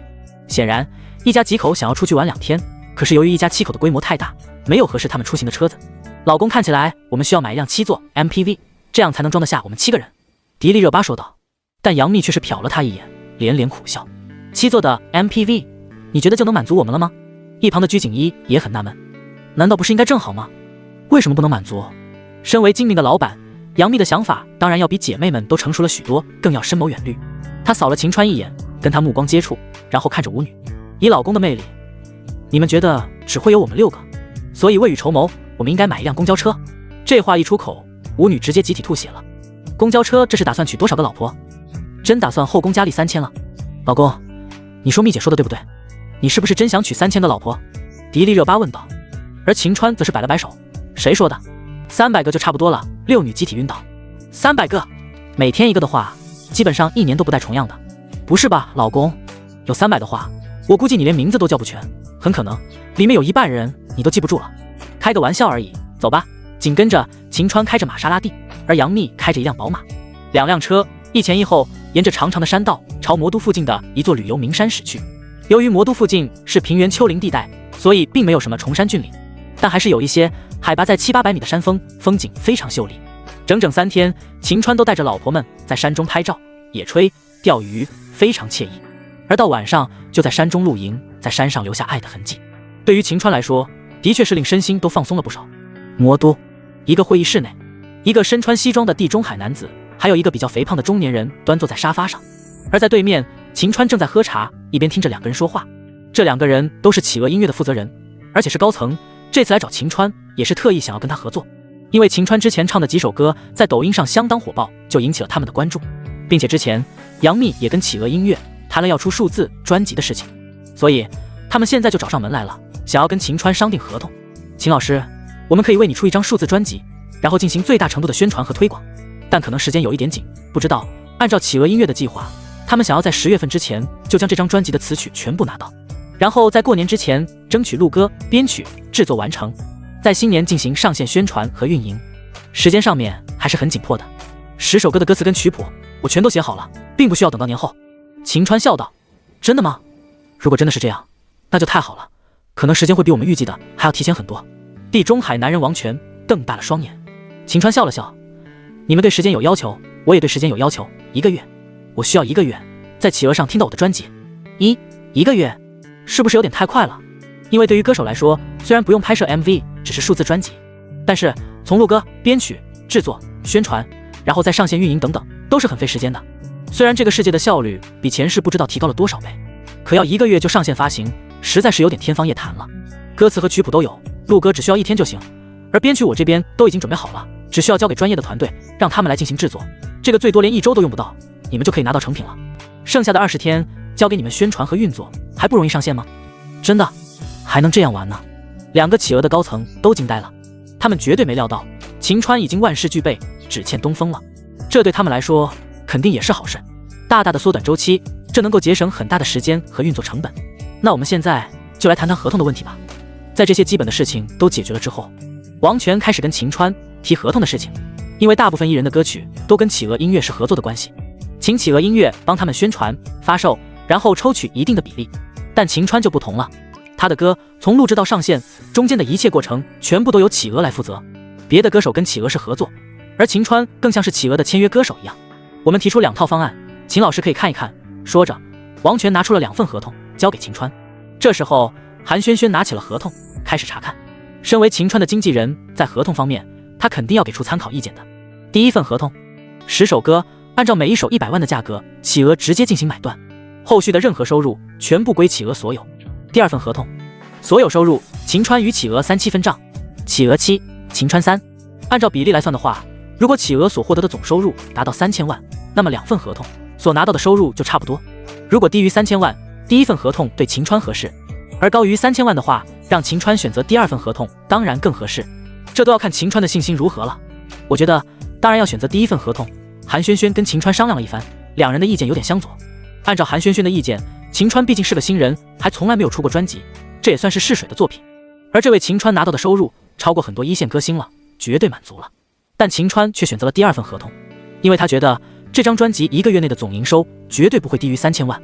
眼下音乐市场一片混乱，乌烟瘴气，各大音乐平台上的销售榜都是蔡徐坤、小鹿之流，烂到不能再烂了。而秦川的这张重磅专辑一旦推出，绝对能够火爆整个华夏。尤其是秦川这是一整张专辑，每一首歌的单价是3元，整张专辑的价格折扣之后就是25元一张，只要销量达到100多万，就能够突破3000万了。1个月卖出100万张，并不算什么太夸张的数字。那就选择第2个合同吧。不过我要46分，46分，这个恐怕有点王权10分的为难，这一个百分点可能就是几百万的差距，这个未免就有点太狮子大开口了。64分，然后接下来所有音乐方面的合作，我可以都选择你们企鹅音乐，这个怎么样？秦川丢出了自己的条件。真的？如果是这样的话，让我们到时候可以考虑一下。不过我们要举行一个会议才能够最终决定。不过基本上没什么问题。如果销售情况好的话，那我们接下来可以建立长久的合作。他们2个毕竟是企鹅音乐的高层，虽然不能够完全做决定，但在一张专辑的分成利润方面，还是有很大的话语权的。行，那就这样。如果秦老师有空的话，那我们明天就在魔都录音棚先录歌，然后赶紧交给制作团队进行制作。王权说道。对于企鹅音乐来说，他们自然也希望这张专辑能够尽快上线。既然秦川一切都准备好了，那么在1个月之后上线，绝对要比拖到年后要好多了。对于企鹅音乐来说，也会大大的节约成本，这也是他们能够接受秦川46分的原因。好，没问题，就这样。在送走企鹅音乐2位高管之后，韩萱萱重重的松了口气。秦川，你是什么时候将这些歌都写好的？还有编曲什么？每天见你都跟蜜姐他们待在一起，要么就在拍戏，哪有时间呢？韩萱萱非常好奇。不用写，这些都是我一键提取的，你信吗？秦川笑了笑，这当然是实话，只是但凡脑子正常的人肯定都不会相信的。我信，你有系统对吧？你就是天选之子。韩萱萱打趣了一句，不过这话却让秦川非常震惊，这小丫头想象力太丰富了，虽然只是玩笑，但居然真的被她给说中了。经过跟韩萱萱几个月的相处，秦川能看出来，这个小丫头虽然工作不久，但很有头脑，其精明程度甚至不在杨幂之下。而且以她的姿色，如果要出道的话，绝对也会是爆红的1线女星。只是韩萱萱对娱乐圈并没有什么太大的兴趣。接下来几天，在王权2人带领之下，秦川在魔都一家大型的录音棚录完了自己的10首歌。这10首歌包括《向天再借500年》、《情非得已》、《凉凉》、《夜曲》、《青花瓷》、《醉赤壁》、《一剪梅》、《千里之外》、《追梦赤子心》以及《南方姑娘》。这10首歌，每首歌都有着截然不同的风格和旋律，可以说风格大相径庭。但秦川超强的唱功、无敌的嗓音，再加上对音乐超凡脱俗的理解力，这10首歌在他的演唱下，每一首都堪称尽善尽美，毫无瑕疵。如果单独分开了，你根本不相信这10首歌中的任何2首是秦川一个人演唱的，因为风格相差太大了。但知情人却又觉得秦川将这10首风格迥异的歌融合得相当完美，看起来大相径庭，实际上却又融为一体，彼此间有着相同的韵味在。录完歌之后，秦川就回到家里，6女都在等着秦川。6女相处在一起虽然非常欢乐，但实际上还是有点无头苍蝇一样，没有一个绝对的重点。而秦川的存在无疑就成了画龙点睛之笔，他就是6女绝对的灵魂。现在没了秦川，6女待在一起，感觉跟丢了魂儿一样，索然无味。老公总算回来，这几天你不在家，可把我烦死了，天天跟这几个丫头站在一起，真的是没意思。杨幂拿个毛巾给秦川擦汗，佟丽娅将拖鞋放到秦川面前，让他换上。古力娜扎送来了一杯水，而陈钰琪拿了一盒巧克力给秦川补充能量，仿佛是皇子的丫鬟一样，伺候的面面俱到，这反而让秦川有些无语了。没有这么夸张吧？你们把我跟皇帝一样伺候，是不是有点太过火了？最起码你们也都是皇妃，也没必要这样吧？秦川苦笑，那有什么，为老公服务嘛，这是我们的宗旨。鞠锦衣在秦川身上捶来捶去，这时候秦川转过身，一把将娇小的鞠锦衣拽到怀里。别人都捶肩，你给我捶屁股干嘛？秦川无语，谁让你长那么高，我伸直了胳膊也才能够伸到这儿而已。鞠锦衣发出一声娇哼，显然秦川的存在让他非常尴尬，这种自嘲顿时令姐妹们都爆笑起来，连秦川都忍俊不禁。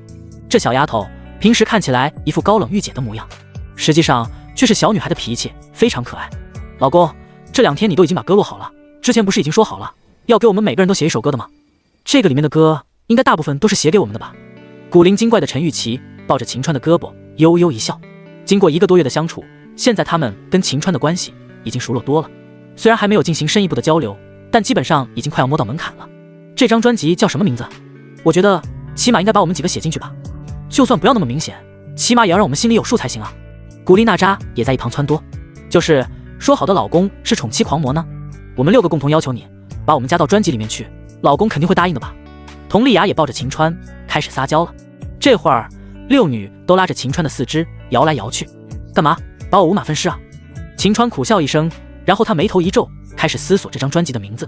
由于晴川还没有跟6女曝光关系，所以他肯定不能表现得那么明显，但这张专辑也要暗中跟6女扯上一些关系，要不就叫王子和6个小矮人。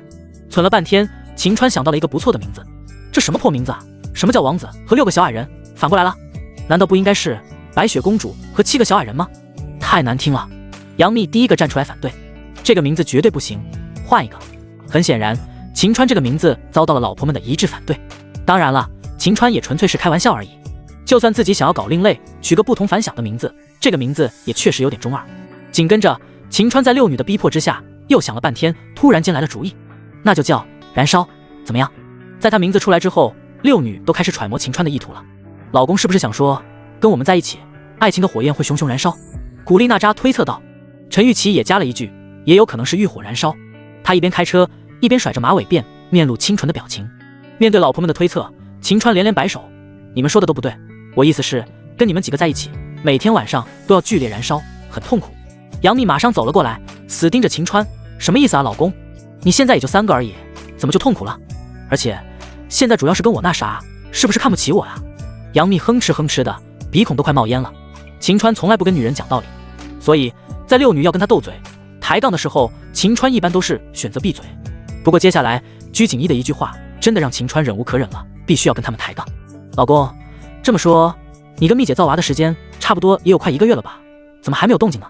我觉得是不是老公不太行呢？鞠婧祎的一句话瞬间震惊全场，这话让没有跟晴川有过鱼水之欢的陈玉琪和古力娜扎也都围了上来。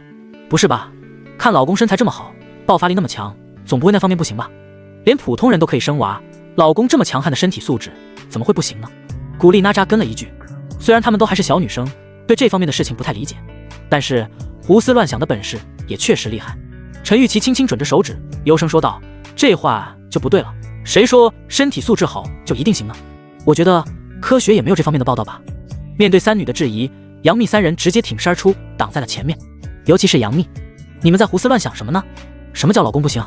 这个东西跟个人体质还有运气有关系，也有可能最近我们太劳累，身体不在最佳状态吧，会好的。杨幂连忙维护晴川，她可是有实战经验的，跟那3个什么都不懂的小丫头相比，当然更有发言权了。这时候晴川大步走向了陈玉琪，不断向她靠近，而陈玉琪被他逼得无路可走，整个人倒在沙发上。晴川用双臂撑着沙发两边，然后瞪大了双眼盯着他，强悍如虎的眼神让陈玉琪心神都在颤抖。她这样的小女生对于晴川这种霸道总裁式的动作根本没有任何抵抗力。老公，我不是故意这么说的，因为我也没有实践过，我只是提出一个设想而已，这不是为了你们考虑吗？陈玉琪挠着头，十分的不好意思。所以说没有实践就没有发言权，今晚要不要实践一下？晴川笑了笑，这么快吗？我还没有做好心理准备呢。陈玉琪红着脸抓起旁边一只抱枕盖住了自己的头。虽然按照晴川之前预定的时间，1个月的期限基本上快要过去了，而且陈玉琪也可以跟晴川做各种亲密动作了，但真让晴川上垒的话，他还是有点小纠结的。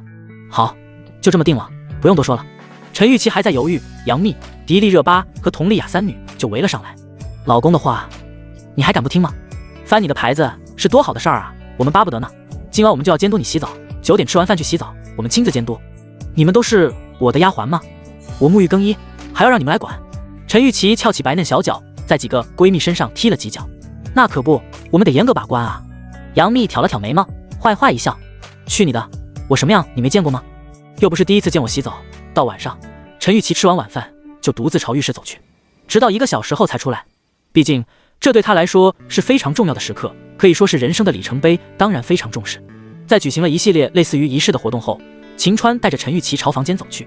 没多久，温暖的房间当中，海棠花开，异常鲜艳。这段时间，秦川待在家里，可杨幂却一直都在忙活，因为大汉天子的筹备工作非常的忙碌。但经过1个月的筹备，基本上已经万事俱备了。客厅当中，杨幂跟秦川坐在一起，老公、剧组、场地、投资、演员之类的基本上都准备妥当了，现在唯一欠缺的就是导演。我还在犹豫不决，不知道要选哪个导演，要不老公帮我参考一下。这部戏虽然请不到一流导演，但杨幂看得出来秦川对此非常重视，所以杨幂也投资了不少。他们的目标是把这部剧打造成一部重磅的古装历史剧。在导演方面，杨幂还是很有要求的，同时2个女演员也还没有定下来，因为之前姐妹6个想要挑出4个人来进行试演，现在杨幂太忙没有时间，而迪丽热巴要去国外参加电影节，陈玉琪和古力娜扎那边公司也都有很多档期根本推不开，只有佟丽娅跟鞠婧祎2个人有档期，所以就算他们2个人都上，还是差了2个名额。看到杨幂给出的几个导演候选名单，秦川并没有多做思考，直接笑了笑道：哪个都不用。哪个都不用？老公是有别的选了吗？杨幂很震惊，这部剧拍摄起来应该没有什么太大的难度，所以就由我来当导演好了。秦川淡淡应道，某些电影拍摄起来很繁琐，难度很大，如果让秦川同时当演员和导演，那他可能会忙不过来，而这部电视剧并没有什么太大的难度，所以秦川编导演于一体，也并不会因为太忙而导致无暇分身。自己当导演，老公，你这是跟我开玩笑了吧？这有点太超现实了。杨幂震惊地瞪大双眼，那清澈而明亮的双眸散发着不可思议的光泽。自家老公有无数技能，会编剧，会演戏，会唱歌，综艺感也很好，这已经是娱乐圈内几乎没有第2个人可以做到的能力了。谁能料到秦川在20出头的年纪居然就有导演的能力了？虽然还没有亲眼见过秦川的导演能力，但杨幂对秦川是无条件信任的。秦川说的话，他从来不会有任何的怀疑，如同金科玉律一般。对，我之前并没有当过导演，并不证明我没有导演能力。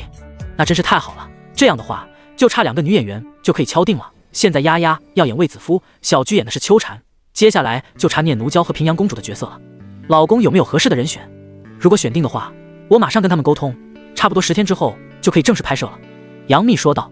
这个世界的拍戏效率很高，整体都要比前世高了很多倍，毕竟文艺作品匮乏，而从事娱乐相关行业的公司之类很多，这就导致有大量的资源闲置。一旦有一部戏开拍，会有很多人力物力可用，效率当然就提升很多了。这样吧，念奴娇的角色就由李小庆来演，你觉得怎么样？秦川说道。而听到这话，身后走来的陈玉琪揽住了秦川的脖子，幽怨地哼道：老公，我就知道你对小庆念念不忘，她那么漂亮的超级女粉丝，你怎么会白白放过呢？这都半个月过去了，你还对她记忆这么深刻啊？这倒不是，主要是李小庆比较合适这个角色，念奴娇在里面是非常甜美的一个人物，漂亮大方，有舞蹈功底，这点李小庆都完美适合。而且我之前也许诺她，尽量会给她安排一个角色，现在我觉得差不多了。秦川解释了一番，好好拍戏可以，但你们只允许进一个剧组，不允许进一个房间，更不允许同床共枕。杨幂在得知秦川跟李小庆的关系之后，脸色马上一变。姐妹6人之间如同一人，没有任何的勾心斗角，也没有半点争斗。可对于外人，那他们的态度就会截然不同了。姐妹之间，谁从秦川的身上得到好处多一点或者少一点，他们都没有太大介怀。可外人想要入侵秦家，就没有那么容易了。他们会像孔雀一样竖起毛来，把对方当作敌人。放心吧，我保证会的。秦川来了个大喘气，本来2女对他挺放心的，这话一出口，他们真的就又得提心吊胆了。蜜姐放心，小菊和丫丫肯定会盯着她的，不让老公越雷池一步，不然的话直接咔嚓。陈玉琪比出了一个简单的动作，这动作让秦川相当震惊。干嘛？你要剪掉我？秦川吓了一跳。对啊，把老公那个念头给剪掉呗，你以为呢？秦川这才松了口气，擦了擦冷汗。与此同时，三生三世也已经上映了，芒果卫视拿下了电视直播权，而网络播出权被企鹅视频独家拿下。这部剧采取每天2集的方式播放，到了晚上0点之后，企鹅视频就会同步进行更新。到现在已经4天过去了，三生三世虽然引起了不小的反响和热议，但远远还没有达到火爆大戏的程度。目前的收视率，三生三世以 0.9 排在第4名，而企鹅视频这4天的总点击量也达到了5亿多。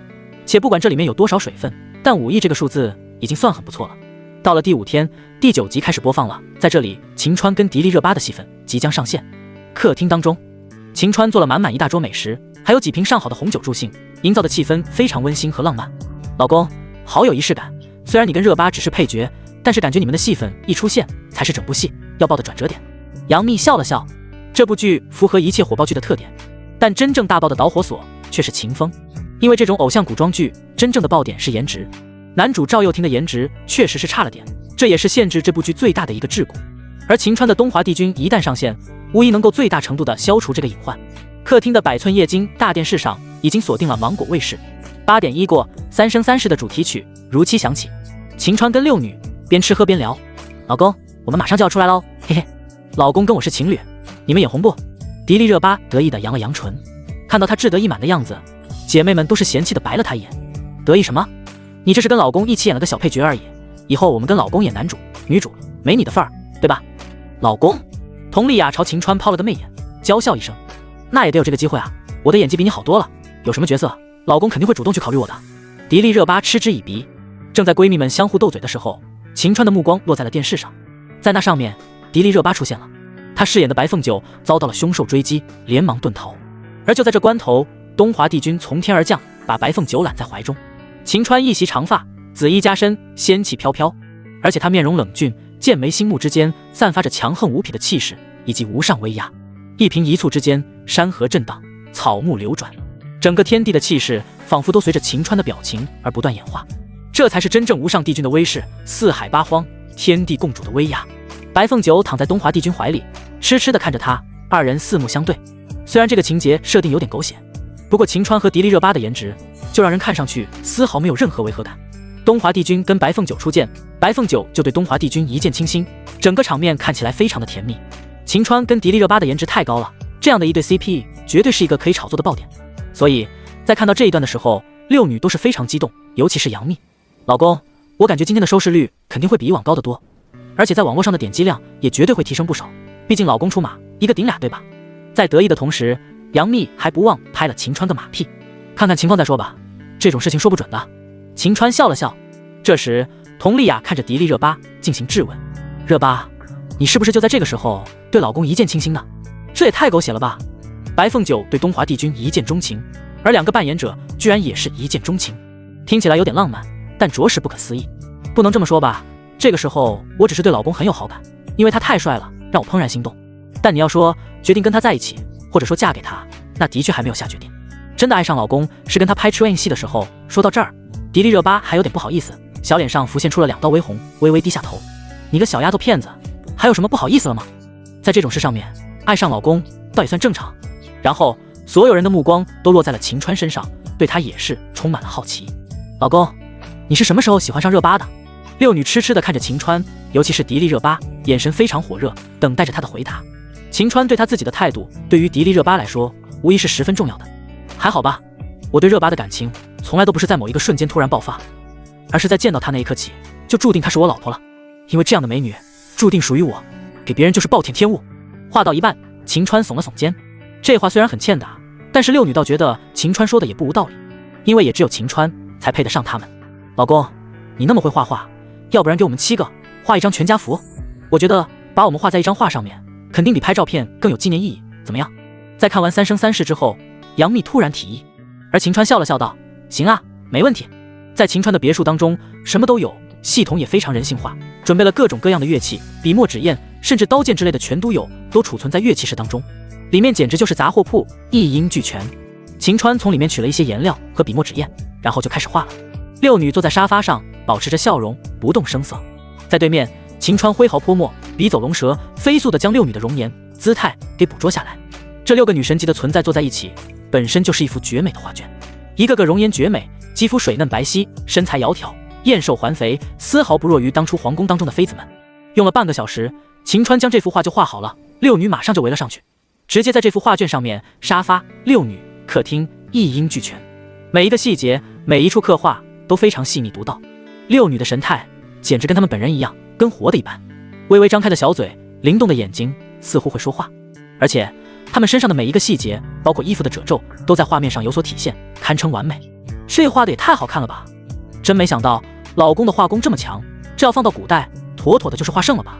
虽然有点恭维秦川的意思，但也的确是心里话。老公真厉害，这样的话，以后如果老公去画画，都能够养活我们。所以说，跟老公在一起，以后我们的生活就不用愁了耶！陈钰琪发出一声娇笑，呸呸，就你乌鸦嘴，什么卖画？你是诅咒老公要沦落到那种地步吗？真是狗嘴吐不出象牙。古力娜扎马上拍了拍陈玉琪的嘴，好好，当我没说，我是乌鸦嘴。陈玉琪连忙做出一个拿胶带把嘴封住的动作，可谓相当可爱了。对了，老公，你在什么地方？不是画的全家福吗？怎么只有我们6个？这时候佟丽娅发现了不对劲，虽然晴川把他们6个画得花枝招展，美艳无双，但并没有晴川在，就好像龙少了眼睛一样，没有了灵魂。因为我在房间等着你们啊。晴川笑了笑，然后迪丽热巴顺势说道，那么问题来了，今晚老公会翻谁的牌子呢？眼下晴川可以翻牌4个人，除了古力娜扎和鞠婧祎，晴川还没有染指之外，其他4个老婆都可以翻牌的。正在犹豫不决的时候，晴川拿起了一只飞镖，直接扔到了墙上的转盘上。他是闭着眼瞎几把扔的，最终飞镖插在了红色的区域。2环，既然是2环，那就老二来吧，丫丫。很快晴川就选定了佟丽娅，还不等他反应过来，一双强悍而有力的臂膀就把他抱了起来。第2天，韩萱萱早早的就来到了办公室，而杨幂也已经在办公室里等候他了。杨幂也好奇，在晴川的东华帝君上线之后，这部剧的数据是不是会有所改观。虽然前面几集的热度和各种数据已经达到了之前杨幂对这部剧的预期，可以保证大赚一笔了，但由于晴川的存在，让杨幂的胃口变得很大，很不知足。晴川的存在给这部戏提供了无限的可能，把上限拉到了很高，所以杨幂想看看有了晴川之后，这部剧到底能够有什么样恐怖的表现。从另一方面来说，杨幂也是要衡量一下晴川现在的商业价值以及热度。还不等韩萱萱把数据提交给杨幂，晴川就来到了公司当中。现在晴川跟杨幂的关系，整个工作室的艺人们都清楚了。见到晴川的时候，也没人再把他当做什么菜鸟了，一个个都毕恭毕敬的。这可是老板的男人，谁敢招惹？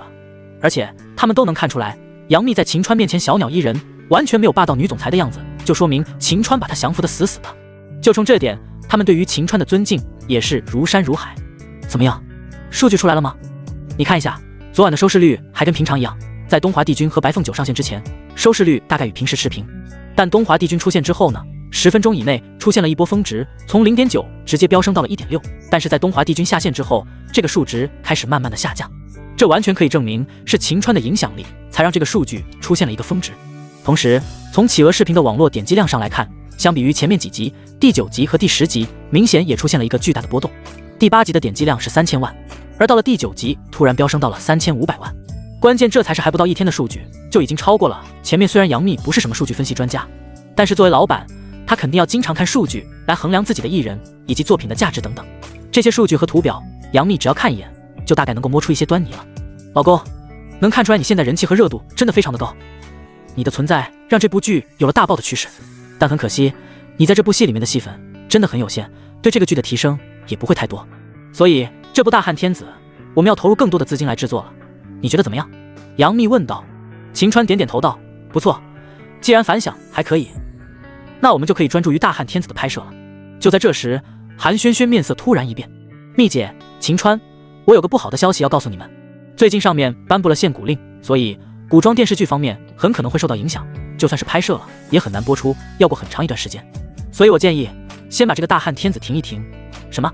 杨幂一下子就从座位上蹦了起来，好不容易信心满满的打算让晴川当男主，打造一部重磅巨制，谁能料到直接遭遇了当头棒喝。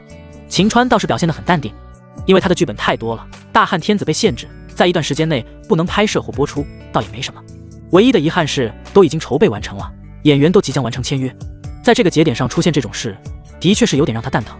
老公，那怎么办？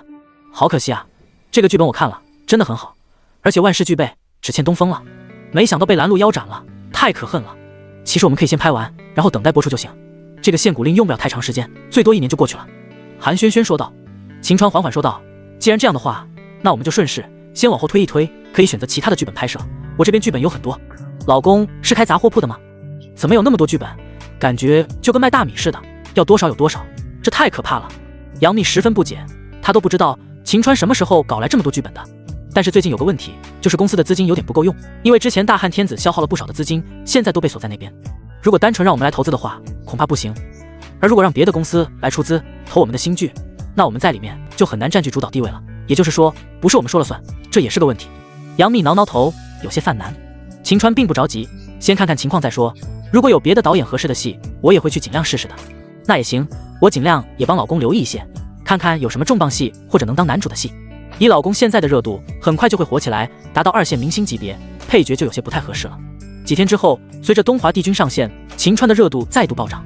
之前王牌对王牌上面，晴川演唱《向天再借500年》以及临摹的《兰亭集序》，给他带来无数的热度和关注度。眼下热度虽然有一些冷却，但东华帝君彻底又将晴川给燃爆了。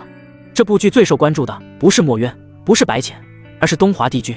几乎每一天都有至少一个关于东华帝君的热搜。在这个热词下面，慢慢的还会演化出许多新的热词。东华帝君晴川点开这条热搜，里面有很多营销号发布了晴川东华帝君的片段，还有一些营销号对这些片段进行了评价。娱乐圈老司机景浩一笑风云动，一怒山河荡，一颦一蹙风雷滚滚，这就是东华帝君。虽然没有太多人物性格，但晴川却将东华帝君彻底演活了。这就是我们想象中的那个天地共主、四海八荒的无上至尊。我为这样的好演员而骄傲，为这样的好演员而鼓掌，这才是演员。景浩娱乐圈侦探，景浩我从来没有见过一个年轻演员拥有这样完美的演技，可以让一个角色达到如此鲜活的程度。他整个人跟角色都融为了一体。我为华夏能有这样的演员而感到骄傲，也为新生代演员当中能够有这样的领军人物兴奋鼓掌。他就是晴川，他就是东华帝君。景浩除了这些大 V 之外，也有很多粉丝自发的进行了评论。杨幂简单的看了几条，无疑都是好评。爱吃鱼的猫，景浩我是一个颜控，以前一直都喜欢各种爱豆，但是自从晴川的东华帝君出来之后，我才发现晴川不光颜是我最喜欢的类型，他的演技也真的是太棒了。他让我明白了什么才是真正的演员。我之前追的都是偶像，只能被称作爱豆，跟演员根本不搭边。但晴川真的是演技派和偶像派结合最完美的类型。我很庆幸自己在还可以追星的年龄碰到了晴川，往后余生我都会永远支持你。景浩小鹿是男人吗？景浩我是一个对年轻演员非常苛刻的人，我觉得年轻演员里面根本就没有什么演技过关的演员，他们甚至不能称为演员，他们的定位从来都不是演员。但是晴川的存在打破了我对年轻人的刻板偏见，这个角色并没有什么太多的发挥空间，晴川却将东华帝君演得活灵活现，他就是这个睥睨四海八荒的无上帝君。哦，现在我甚至都忘了晴川长什么样子了，我只会膜拜东华帝君。我希望晴川将来可以有更多的作品，诠释更多经典的角色，我会永远在暗中支持的。景浩还有许多普通观众的评论也几乎是一致好评啊，真的太棒了，演得太帅了，什么小鹿，什么蔡徐坤，晴川不香吗？粉了，从此以后我就是晴川的脑残粉。晴川是个演员，不是爱豆，没毛病。好可惜啊，最近限古令要出来了，不知道晴川的大汉天子还能不能拍，真的好期待啊。听说晴川的新专辑也快要上线了，我感觉肯定要大爆了。真的吗？晴川的专辑要出来了？哇，这也太完美了吧，刚刚出了他的剧又有专辑，真的太幸福了。看到这一系列好评，杨幂跟韩萱萱也是非常激动。现在晴川的热度和人气在疯狂飙升，这一个月当中，晴川已经有10天时间登上了明星人气榜第1名，并且各个网站对晴川商业价值的评估、排名和身价也都在飞速飙升，俨然有着进入前10的趋势。对了，今晚我的专辑应该就能上线了吧？晴川问道。因为在将近1个月前，晴川就把专辑录好了，然后编曲也交给了企鹅顶级的制作团队。按照他们的效率，只要将编曲跟录的歌经过简单的制作，基本上就可以上线发行了。这并不需要太长的过程，尤其是发行平台是企鹅自己的平台。对啊，企鹅那边这几天一直跟我保持联系，他们也很紧张，因为他们还从来没有花如此高价来推一个新人的作品，也就是老公。我觉得后面恐怕也不可能会有新人受到这么高的待遇，哪怕是企鹅自家鼎力扶持的新人。此时企鹅音乐的高层会议室内，王权等几个高管正在密切的交谈。都准备好了吗？到了今晚0点马上上线。王权说道。好的王总，不过你对这张专辑有没有什么信心？助理问道。王权摇了摇头，说实话，我并没有什么太大的信心，毕竟晴川只是个新人。不过从他最近电视剧播出的情况来看，晴川的热度又提升了不少，这对他的专辑来说也是一件好事，应该能提升一些销售。但我们给晴川定下的目标是1小时不论专辑还是单首歌，总销售额突破50万，24小时突破500万，也只有这样的话才能保证我们这次不会亏损。要知道企鹅音乐可是将很多作品暂时都推到了后面，全力推荐晴川的《燃烧》，并且他们跟晴川签订了高额的合约，如果达不到这个数据的话，亏损就会有点大。不光对于晴川，对于企鹅音乐来说，这也是一次莫大的考验。与此同时，一座酒店的房间当中，一个中年导演正在观看《三生三世十里桃花》，难得的半小时休息时间，他却没有困意，闲着无聊就随便点开一个电视剧，想看看圈内的演员动态。林朝贤，身为湘江中生代最强势的一位导演，林朝贤拍的电影票房都很高，而且质量也很好，有口皆碑。基本上林朝贤执导的电影就意味着大片票房爆炸。但同时林朝贤也会关注一下娱乐圈内有什么演员正在拍什么戏等等，这样的话对他将来新戏选择演员也会有一定的参考作用。不过电视台换来换去，看到的都是流量演员，林朝贤真的是非常头疼。这些流量小鲜肉，林朝贤是永远都不会采用的。他跟这些人完全就是两个世界的。他可能会启用一些年轻演员，但毫无演技的流量，林朝贤是绝对不会把他们列入自己的名单当中的。无意间，林朝贤点开了《三生三世》这部电视剧，刚好看到了秦川的表演。这个年轻演员的演技好像还不错，一瞬间秦川的存在抓住了林朝贤的眼球，而且颜值很好，看起来身材似乎也很棒，适合演硬汉。虽然还没有产生太多的想法，但秦川给林朝贤的第一印象是非常好的，真的不错，太不错了，演技真好，神了！什么？我已经看了好几集了，天啊，我还有工作没做呢，不行，我要找到这个演员的信息，我要联系到他。紧跟着林朝贤风风火火的就跑了出去，联系到了他的助理，刚刚那个演员演东华帝君那个，帮我联系他，告诉他我要让他拍戏《红海行动》。这个助理的办事效率很高，很快就联系到了韩萱萱，将林朝贤的意向通知了秦川。红海行动真的吗？就是最近林朝贤在酝酿的那部重磅剧作《红海行动》，让秦川试戏。杨幂震惊了，整个人从座位上窜了起来。虽然杨幂等人都是圈内数一数二的当红明星，但谁不清楚那些能够玩转电影圈的名导影帝们，他们才是真正的大牌。像杨幂这样的想在里面混一个小角色都很难，而秦川一个新人居然被林朝贤给看中，虽然只是去试戏，但这个机会绝对是千载难逢的。你告诉他我同意去试戏《红海行动》。秦川回应，本来系统当中也有这个剧本的存在，只是可惜被林朝贤给捷足先登了。不过也没关系，秦川可以演这部戏男一号的话，问题也不大。马上韩萱萱就去回复那边了。